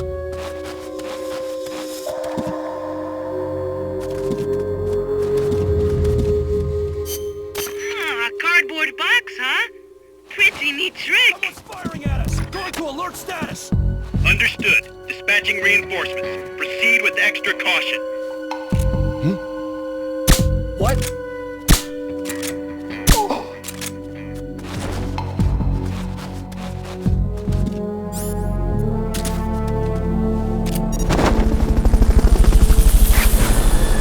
What's that?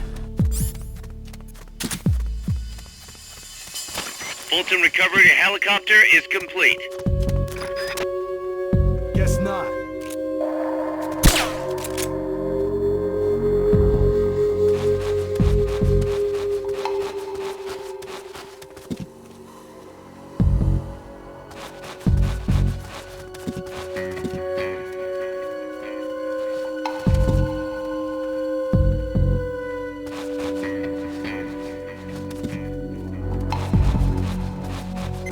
Come in, HQ. This is HQ. This is patrol. All clear. Understood. Return to base.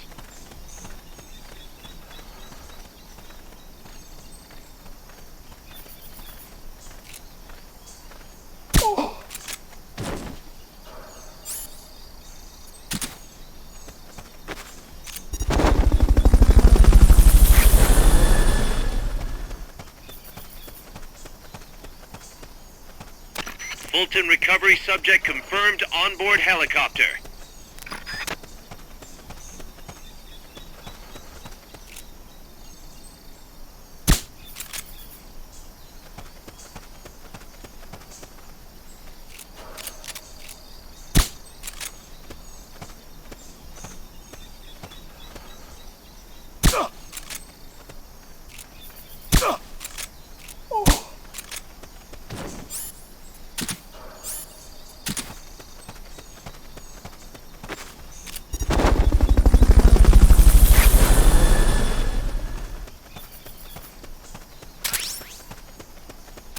Fulton recovery helicopter is complete.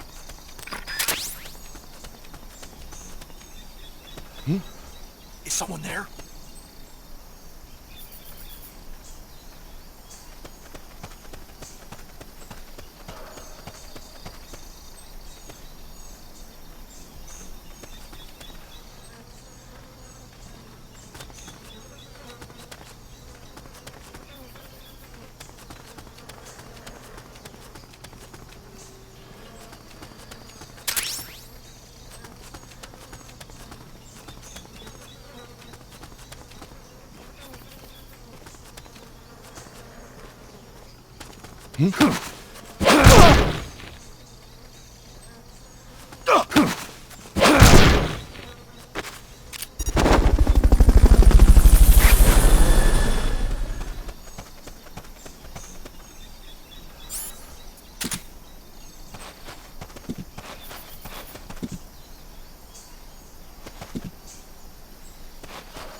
Head for the recovery zone.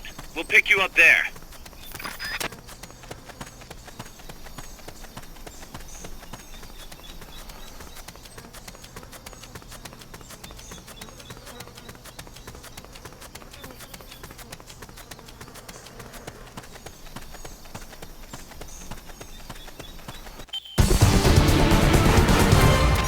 Mission complete. Great job.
Snake, according to Chico, the nuclear materials will be loaded from a train and onto a truck at a rail terminal near the eastern foot of Irazu. If we can't cut him off at that terminal, we'll be in a world of hurt. Hurry, Snake.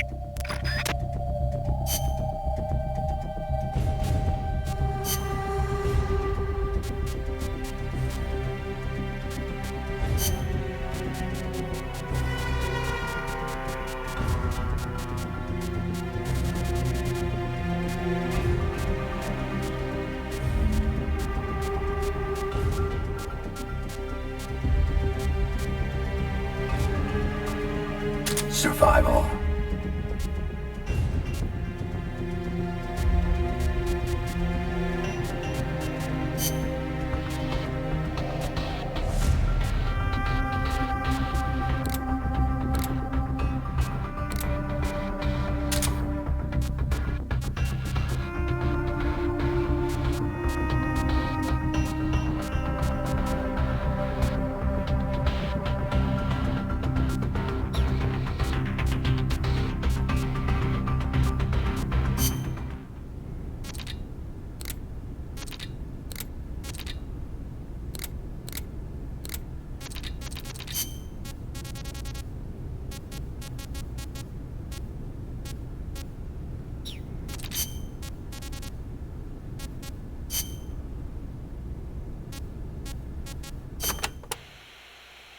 My mother was the one who named me Paz.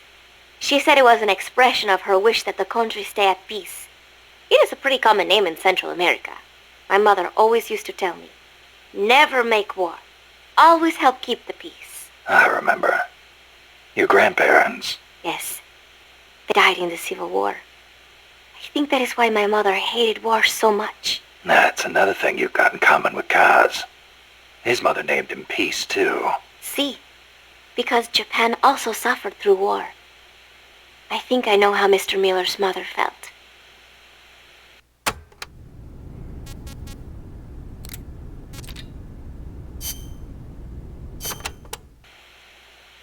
The supply staging point is at the eastern foot of Irasu. There's a rail terminal there. They'll probably transfer the nuke from the train onto a truck. Gotcha. I'll have to catch them while they're moving the cargo. But you might run into El Basilisco. Keep your eyes peeled, Snake. An 80-foot-tall walking behemoth. The CIA's new weapon? Could be. Too bad it's not actually a dinosaur. I think they're testing it up at the base on top of the mountain. I met a guy in Russia who described it as a metal gear linking infantry and artillery. Metal Gear. I've got a bad feeling about this. Like maybe it's connected to everything that's happening here somehow. The nukes? You don't think... What else could it be? If it is up there, I'll just have to improvise. Either way, I won't know until I get there. Watch your back, Snake.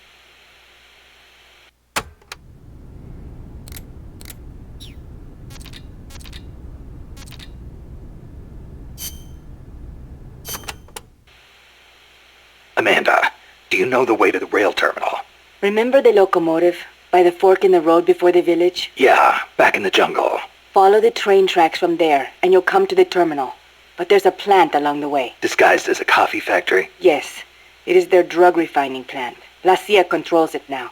Cutting through there is the shortest way, but it'll be crawling with soldiers. If you want to go around... No, forget it. If that's the shortest way, that's the way I'll take. Besides, it's one of their bases. It'll be good intel. Very good. A number of guards at the plant are positioned on high walkways. Be sure to study their movements before you advance. Or I could just snipe them first. The plant's layout is another maze, I'm afraid. Stay cool. Make your way out of the plant and you'll arrive at the terminal. You know a lot about this place. What are you saying? I've been there before, when the KGB ran it, yes.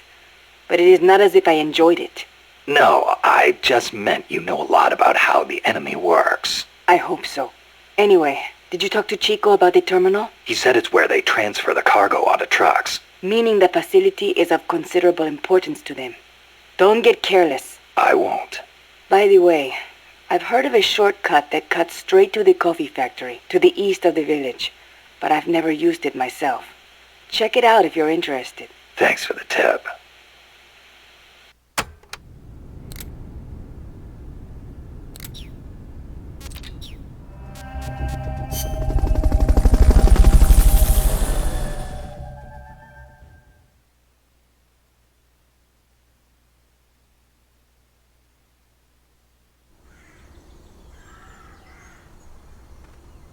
The train terminal is on the other side of the coffee factory.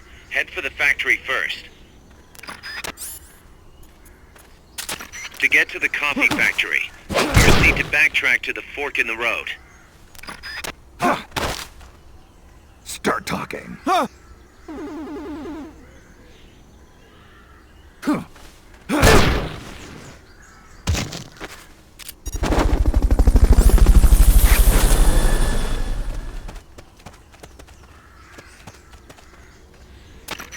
Fulton recovery subject confirmed onboard helicopter.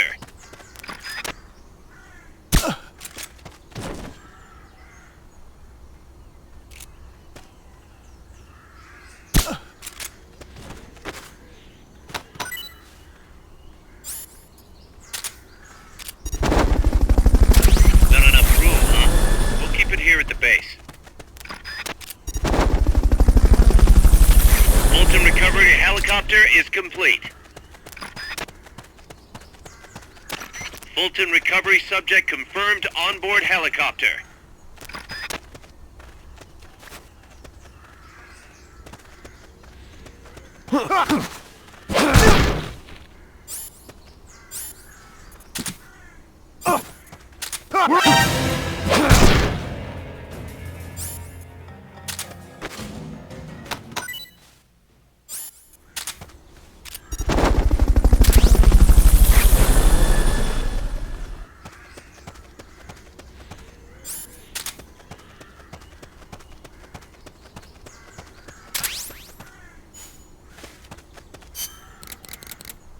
Remember that basin with the locomotive?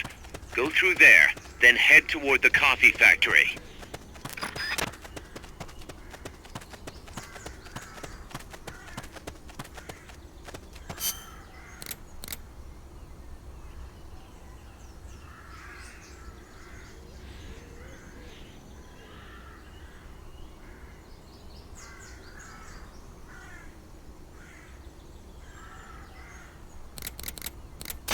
You're doing great, Snake! Peace!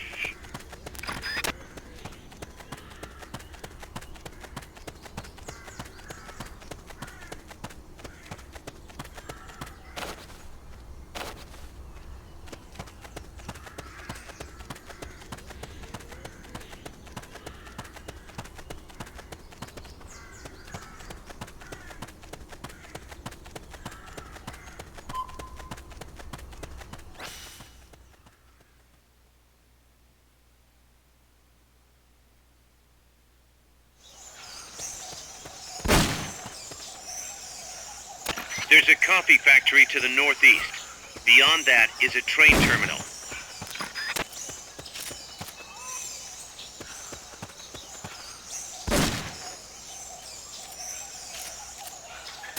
If you had something to stand on, you could probably reach that.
Make your way to the coffee plantation northeast of here.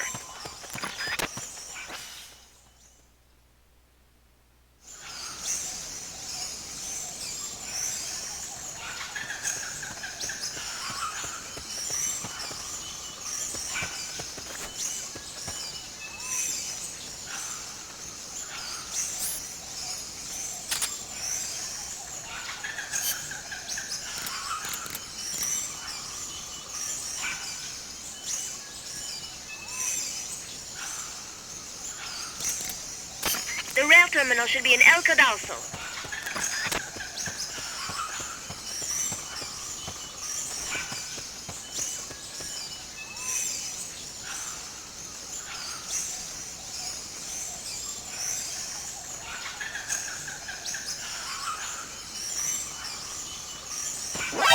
Enemies here!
Fulton recovery helicopter is complete.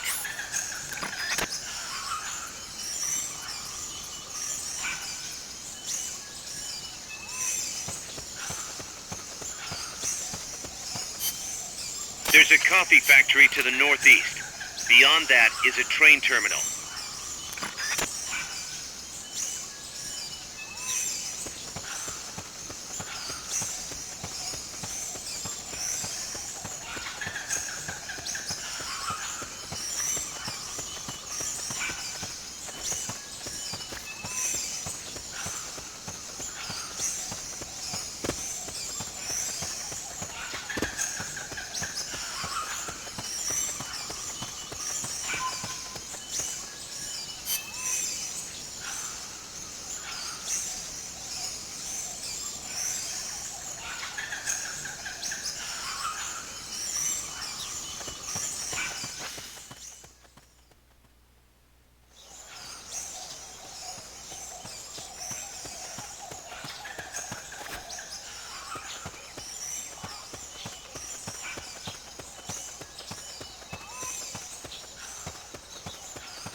I wish there was something I could do. Be strong, Snake.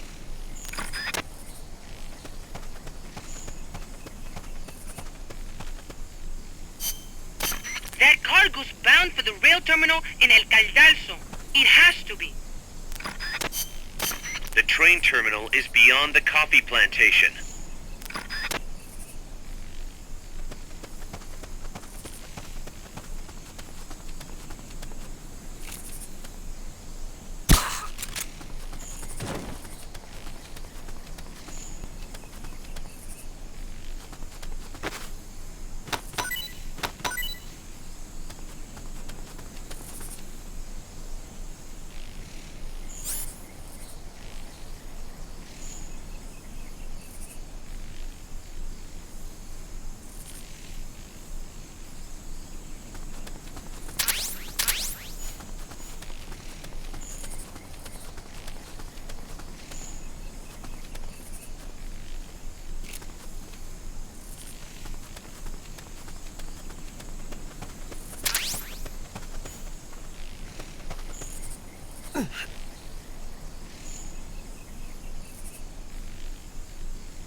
Understood. Dispatching reinforcements now.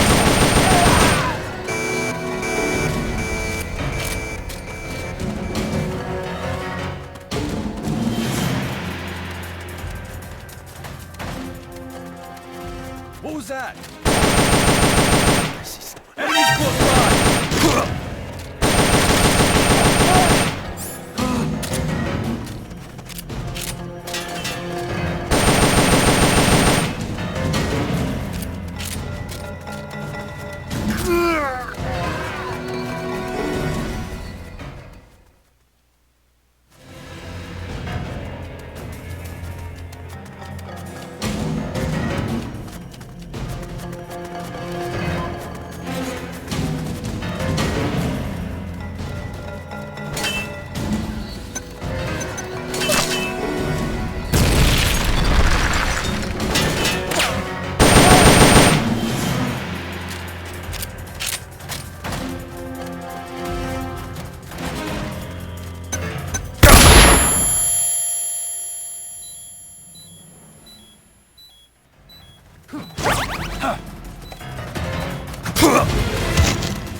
They spotted you. Get out of there. Quick, hide! You've been spotted. Run for it. It's either that or take out every last enemy soldier.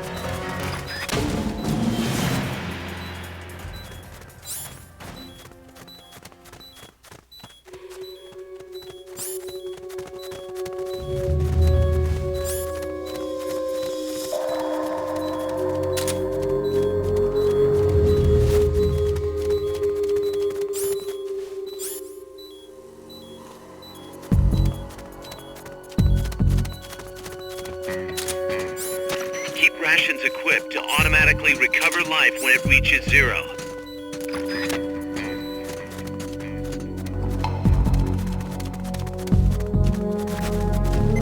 HQ, come in. This is HQ. This is Patrol. All clear. Understood. Return to base.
You killed them? We're counting on you, boss. More of my compas might be in there. Please, please help them.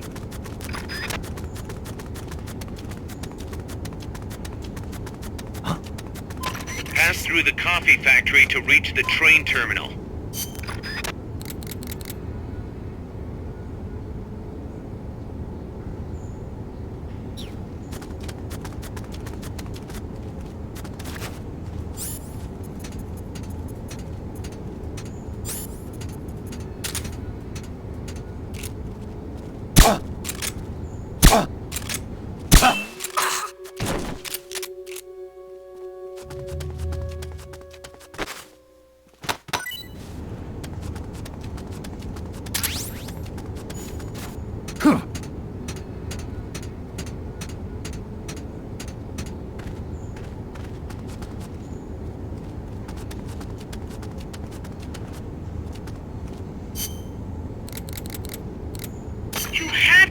compass, please!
Looks like we're just in time.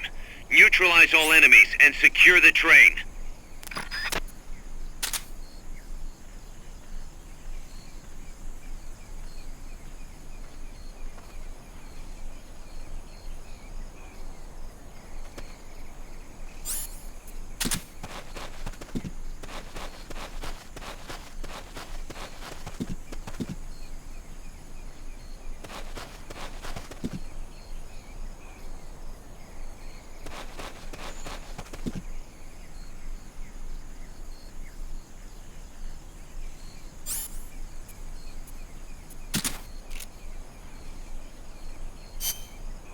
You'll have to neutralize all those guards.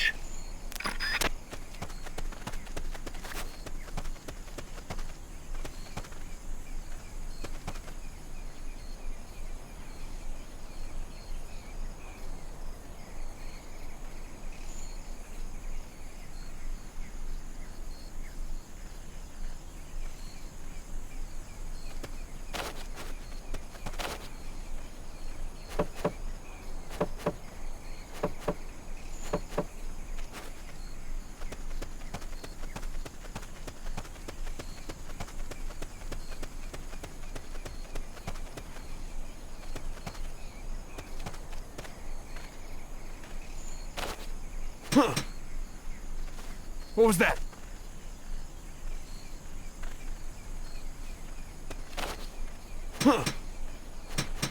What the?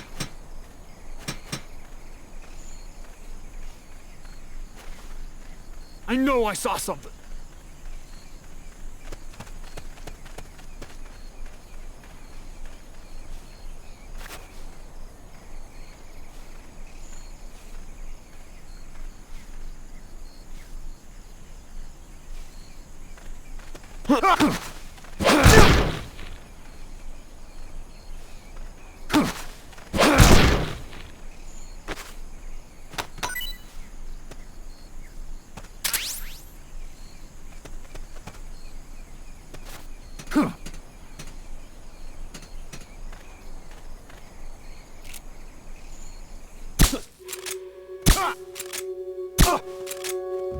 Enemy attack!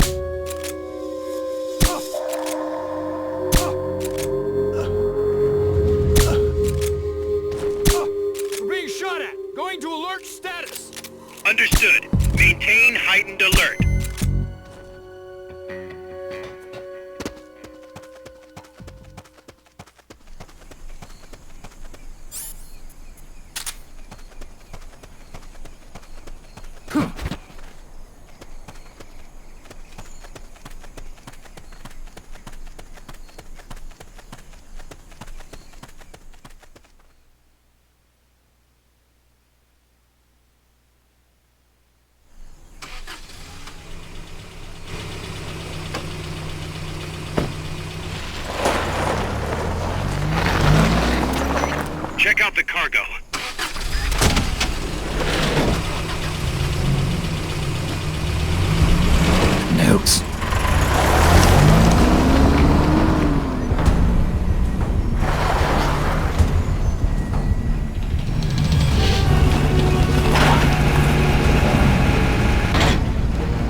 enemy tank unit. Either neutralize the soldiers or destroy the tank. Get them.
An enemy tank. Is there somewhere you can hide, boss? There are train cars, but they won't hold up against a gun like that. Even a freight train? Incredible. But they keep me out of sight. Temporarily. Use them to look for an opportunity to hit its treads or the fuel tank at the back. But don't forget about that gun, huh? Or the soldiers. They may try to flank you. Right. You can also stop it by taking out all the soldiers. You can do it, Snake.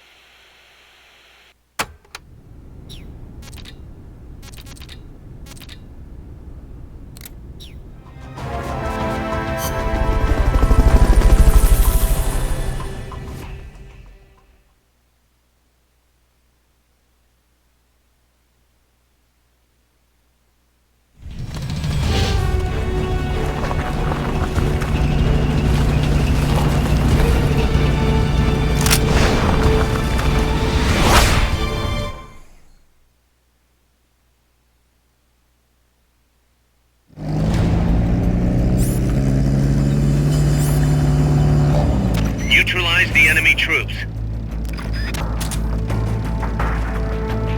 They haven't seen you yet. Perfect. Now's your chance.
the thing directly.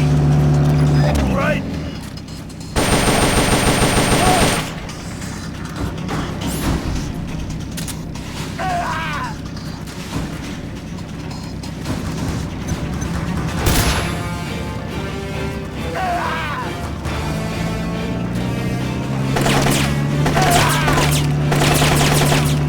Move in!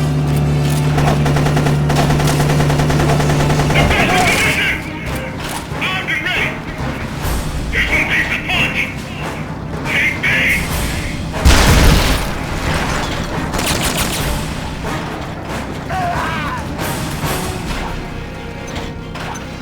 Fire!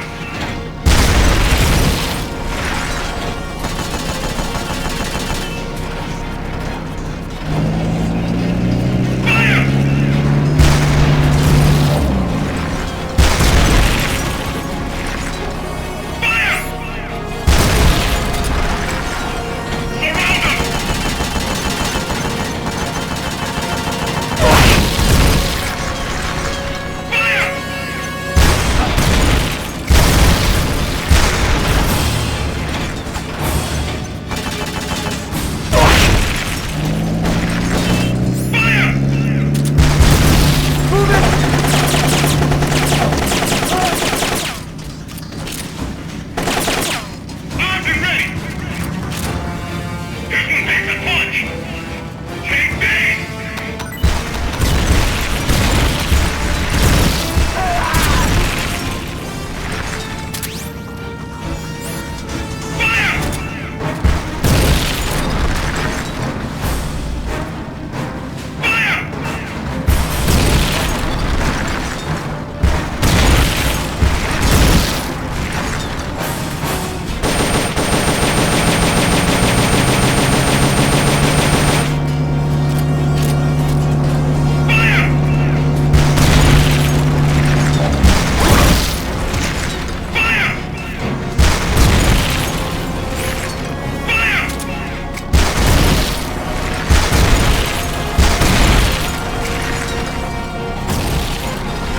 Main cannon ready to fire! Fire!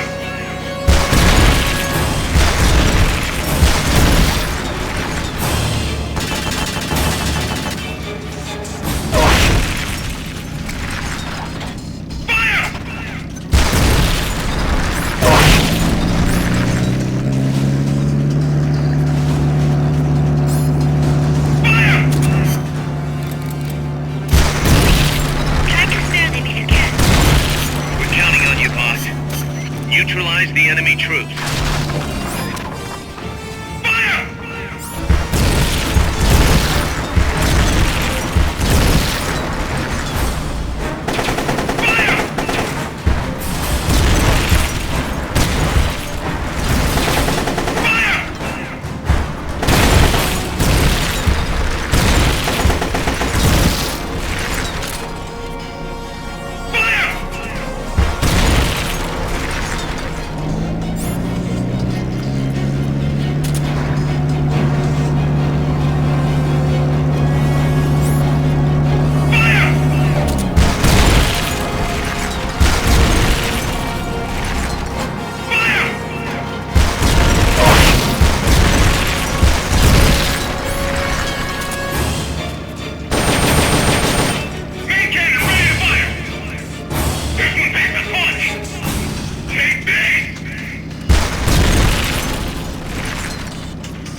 you have enough ammo and items. Send us a support request.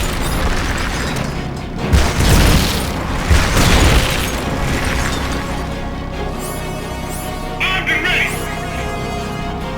There's back to punch! Take bang!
to automatically recover life when it reaches zero.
Snake, the truck is headed up the mountain road past the tunnel.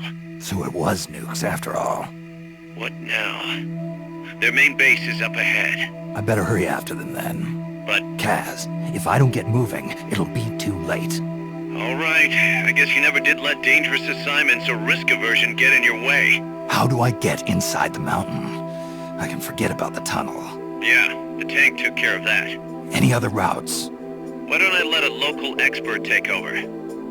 Snake, you need a way into the mountain? Yeah, got one. Let's see. Do you remember that precinct I was in? In the village, right? Right. Go back to the village and head north. There is a bridge that connects to the mountain road. It crosses over a gorge. That's probably the best way. But there is a little problem. The path heading north from the village is barricaded. You might have to break through. Got it. The heart of Irasu. That's where the enemy's base has got to be, Snake.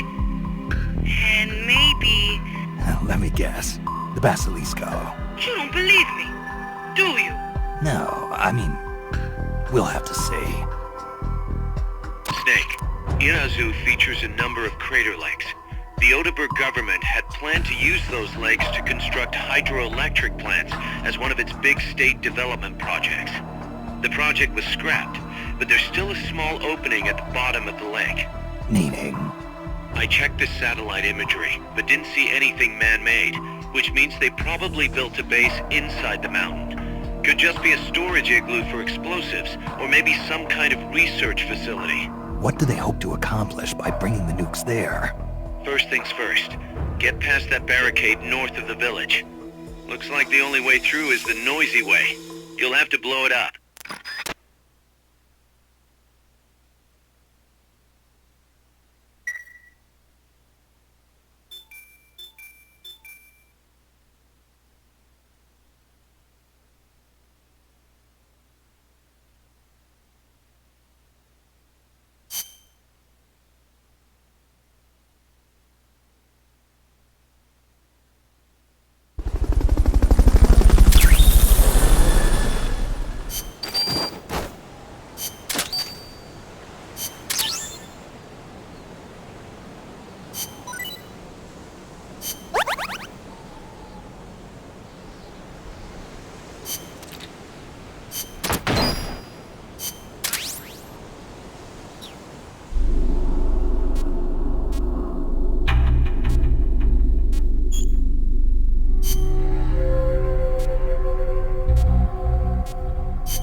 Commence target practice. As a special treat, you can practice freely on any of the targets in the kill house today. Shoot your heart out. When you're done, head over to the exit.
You know that today, Japan is under the American nuclear umbrella. Right. The U.S. vowed to retaliate against any country that launches a nuclear strike against an allied country. That promise deters nuclear attacks against America's allies, hence the term nuclear umbrella. But suppose the Russians nuke Tokyo. Would America really nuke Moscow in return? If they did, the Soviet Union would undoubtedly retaliate. Would Washington really be willing to risk having a bomb dropped on itself in order to avenge Japan? I'm not so sure. Don't tell me you're still worried about Japan. After all these years? It's not that. To be honest, I'm not convinced either. But Moscow faces the same dilemma. Maybe Washington wouldn't retaliate on Japan's behalf. Then again, maybe it would. So you're saying Moscow wouldn't want to risk being attacked either? The whole concept of nuclear deterrence is entirely hypothetical to begin with. When you get down to it, it's all smoke and mirrors.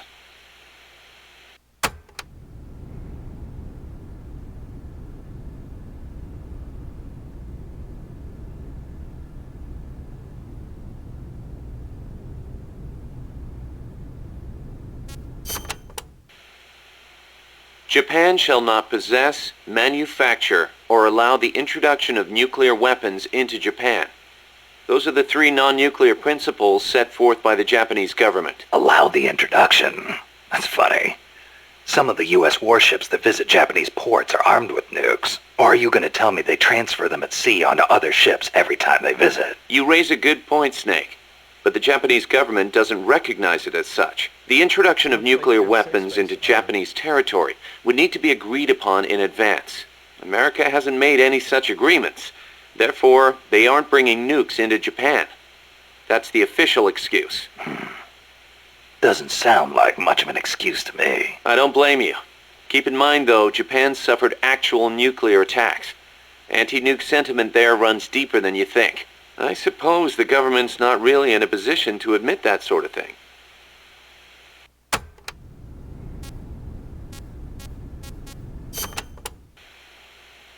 So tell me, Kaz, how's the self-defense force you were in different from an army? The JSDF is set up for national defense. It's not configured for aggression against other countries. It's what you'd call exclusive defense. Exclusive defense? It's the fundamental strategic posture of the JSDF. No preemptive attacks.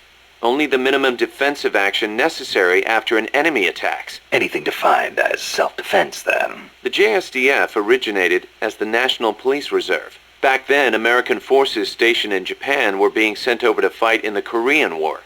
So in a sense, the NPR was filling a gap. Police, huh? Reminds me of the Costa Rican Civil Guard. Yeah, exactly. They're also dispatched to provide disaster relief. The year before I joined, they had a hell of a time trying to rescue some buses that got hit by landslides.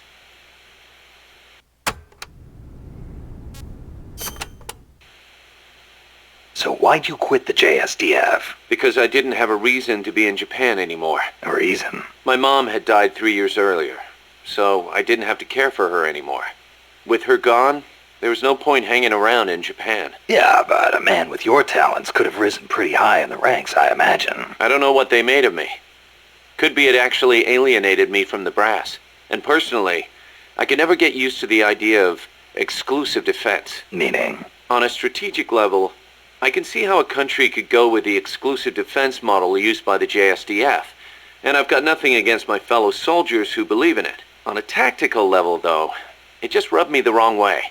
To put it simply, I was itching for a real fight. I figured.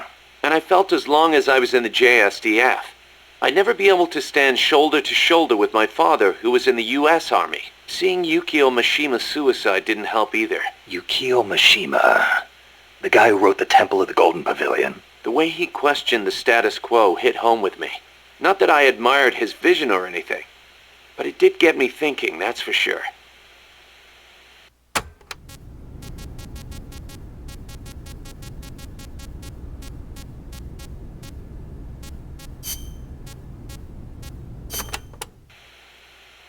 Up to 2 people can fit inside a cardboard box. Tell me how. Move close to a box with a teammate inside, and an icon will appear. Then press the action button. You'll stay inside as long as the action button is pressed. So, same as snake formation, huh? Exactly the same. In fact, when you put on a cardboard box when snake in, both of you can climb inside. Ah, a box big enough to hold me and my buddy. These are fine times we live in, hey, Kaz? Yeah, sure, boss.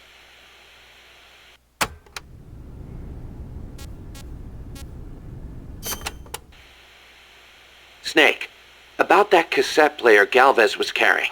What about it? That was no Russian imitation. It was the real deal. A prototype developed by a Japanese company. Get out of here. It's true. It had the Sony logo on it. The product name is Walkman.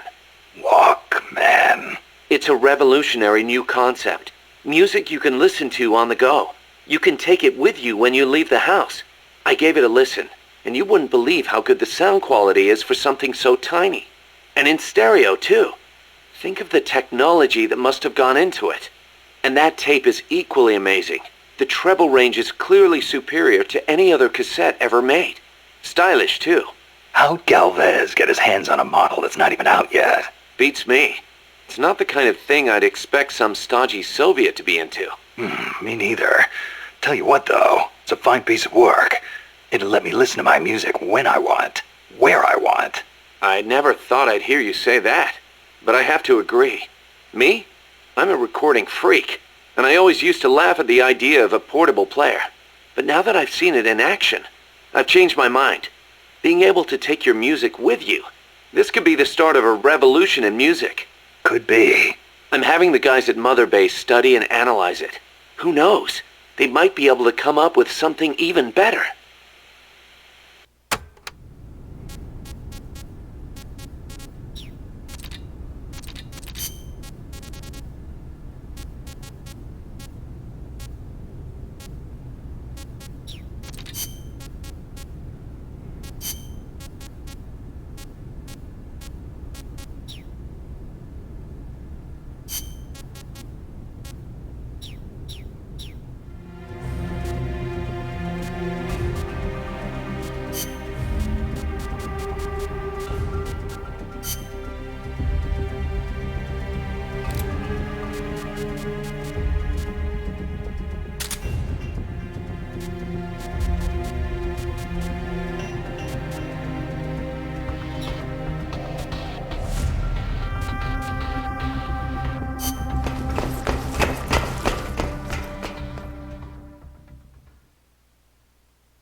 This is a kill house. It's a good place to test fire new weapons. You can also try your hand at time attack. How about it?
Exercise complete.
Here's a rundown of your mission. This one's perfect for a warm-up. Nice and easy. Don't let yourself get lazy, though.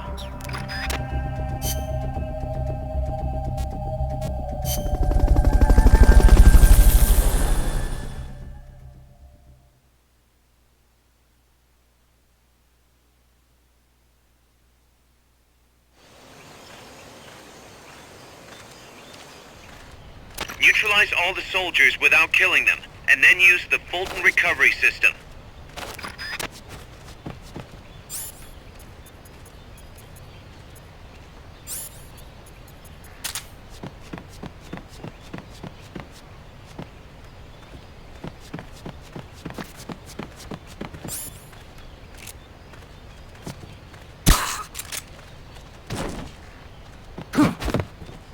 What was that?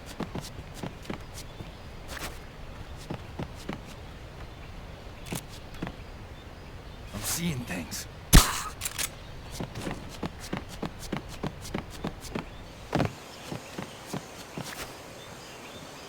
What was that?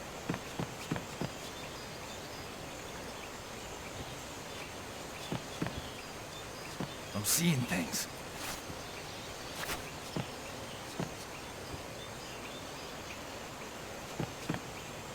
What was that?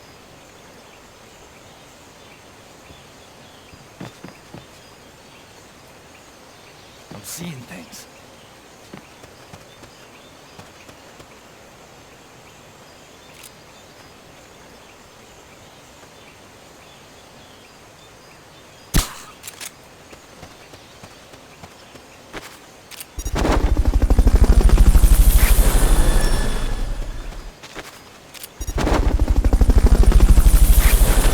Fulton recovery helicopter is complete.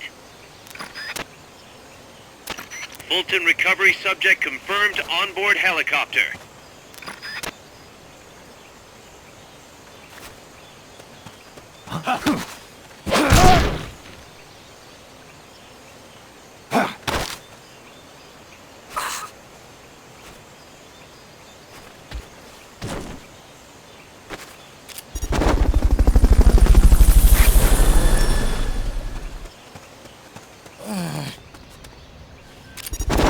Fulton recovery helicopter is complete.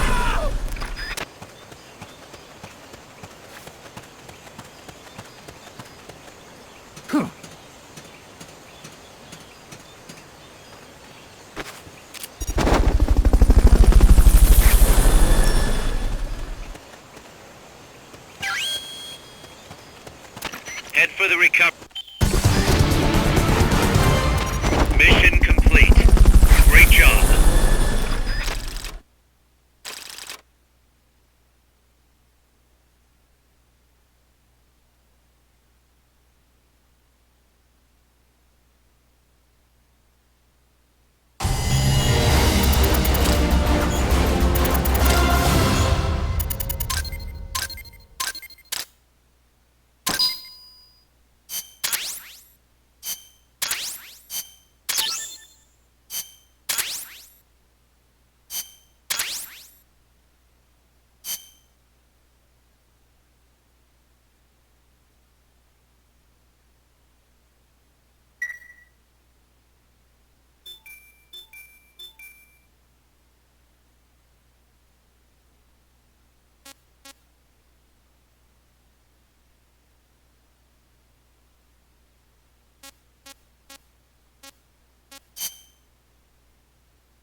Practice commences now.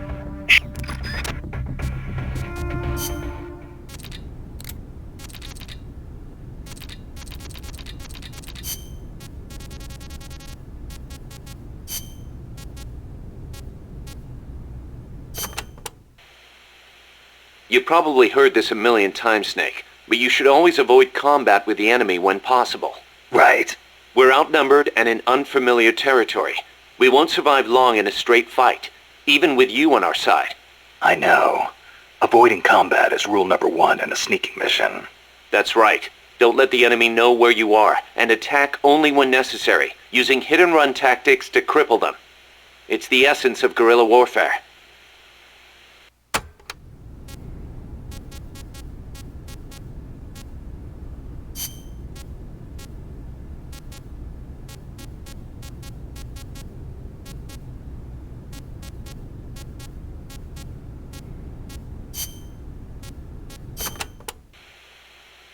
Amanda and her crew tell me they've managed to identify several different categories of mercenaries employed by the CIA. Give me a rundown. Sounds like info I could use.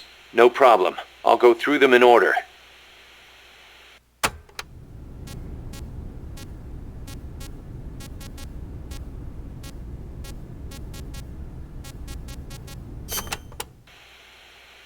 The type of enemy you'll be seeing most is the type that patrols and guards a specific operational area.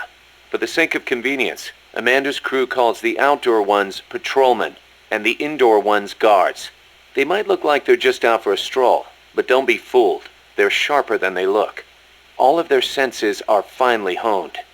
Normally, they'll patrol along fixed routes, but when the alert level is raised, they'll assume a more efficient alert posture and focus on defending specific points. That's bad for you.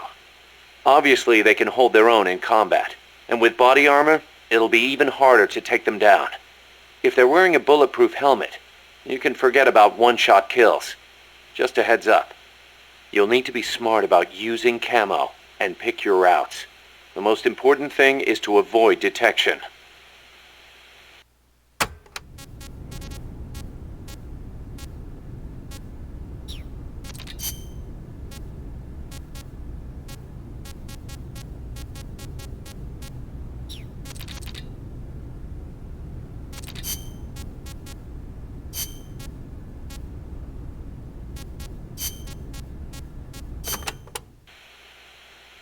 I'm sorry to hear about your dad.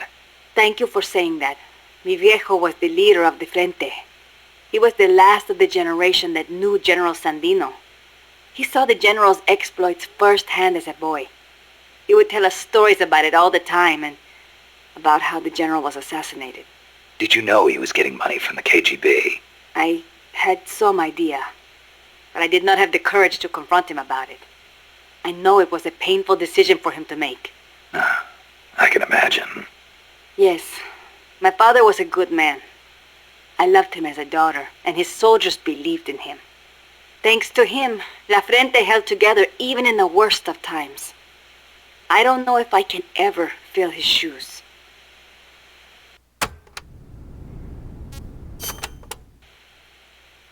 Chico's 12, right? Right. Isn't he a little short for his age? Malnourishment.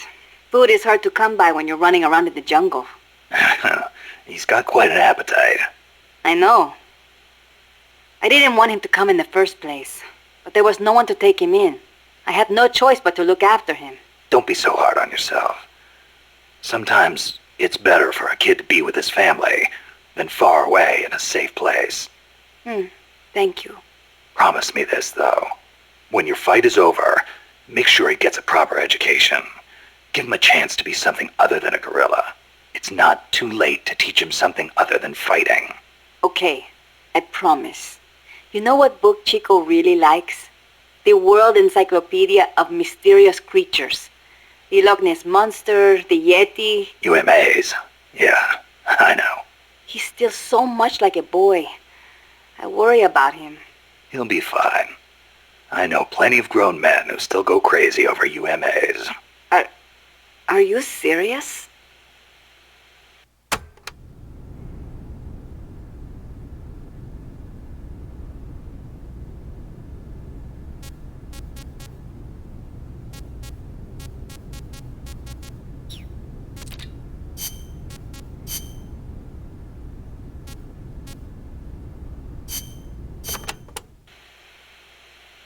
Snake, legend has it, a place called Isla del Monstruo is near Costa Rica. Isla del Monstruo. It was discovered in the 18th century by Caribbean pirates sailing over to the Pacific. And the island in Treasure Island is based on one near Costa Rica, too. Ah, Treasure Island. I remember reading that. You've read it, too? Ah, that makes things easier. In Nicaragua, we too have a story about a group of pirates that encountered a flying monster out at sea. Some even say they landed on this monster island, though we still don't know exactly where it is. That's the reason I've always wanted to come to Costa Rica. Ha! I see. Ooh, I heard another story about a talking cat that lives somewhere in Costa Rica. They say it'll take you to this place. Oh, interesting stuff. Want to know more about the island? Maybe later. If I'm headed that way, you can fill me in. Okay, just let me know.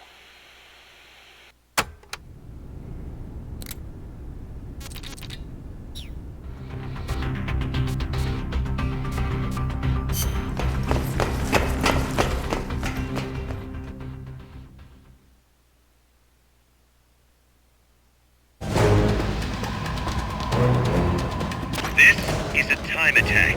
Hit the targets and keep moving. Hit the last target before time runs out to complete the mission.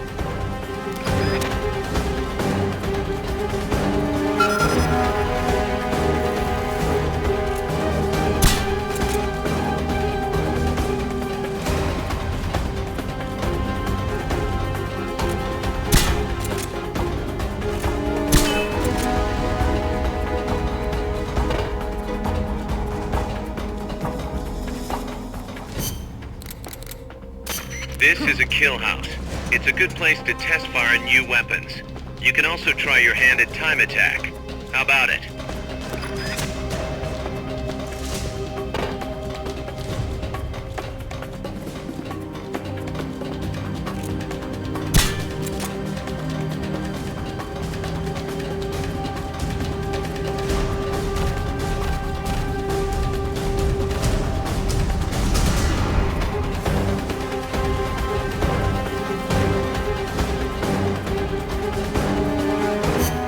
I prepared some pop-up style targets for you to practice on.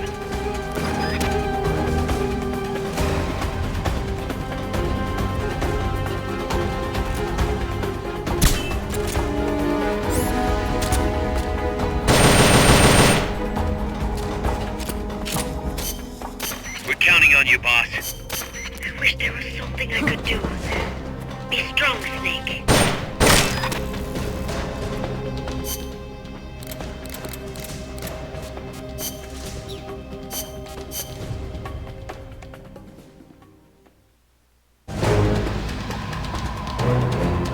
This is a time attack. Hit the targets and keep moving. Hit the last target before time runs out to complete the mission.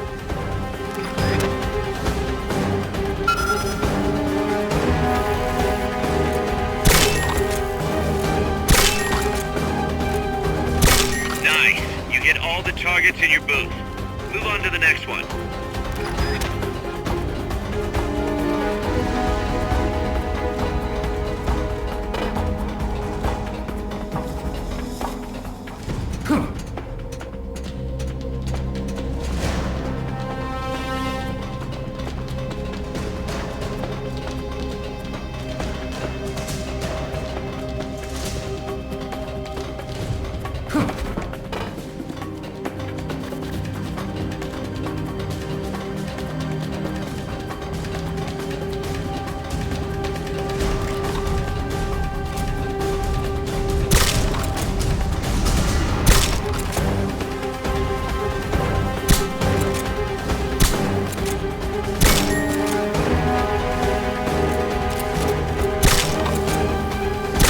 Nice. You hit all the targets in your booth. Move on to the next one.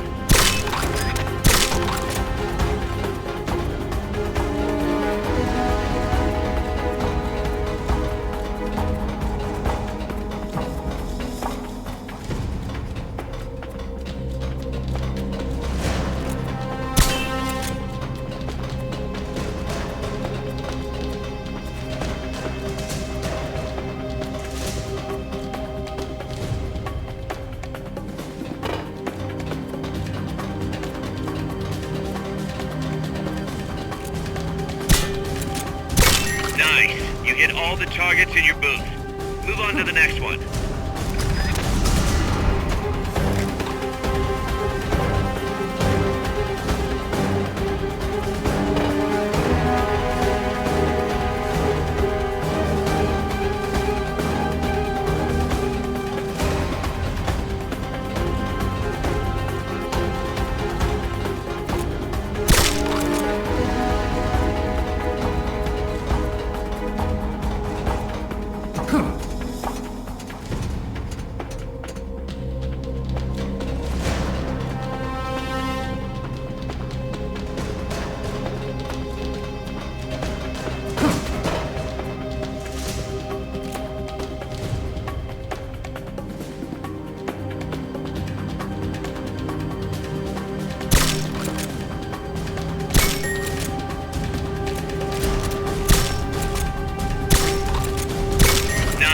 You hit all the targets in your booth. Move on to the next one.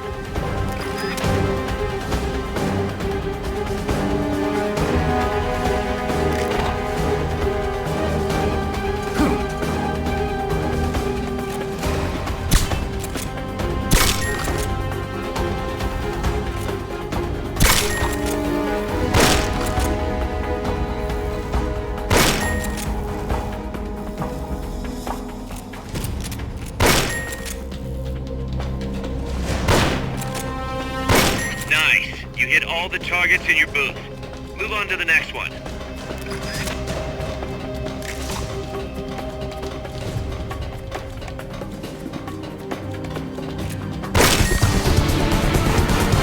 Training exercise complete.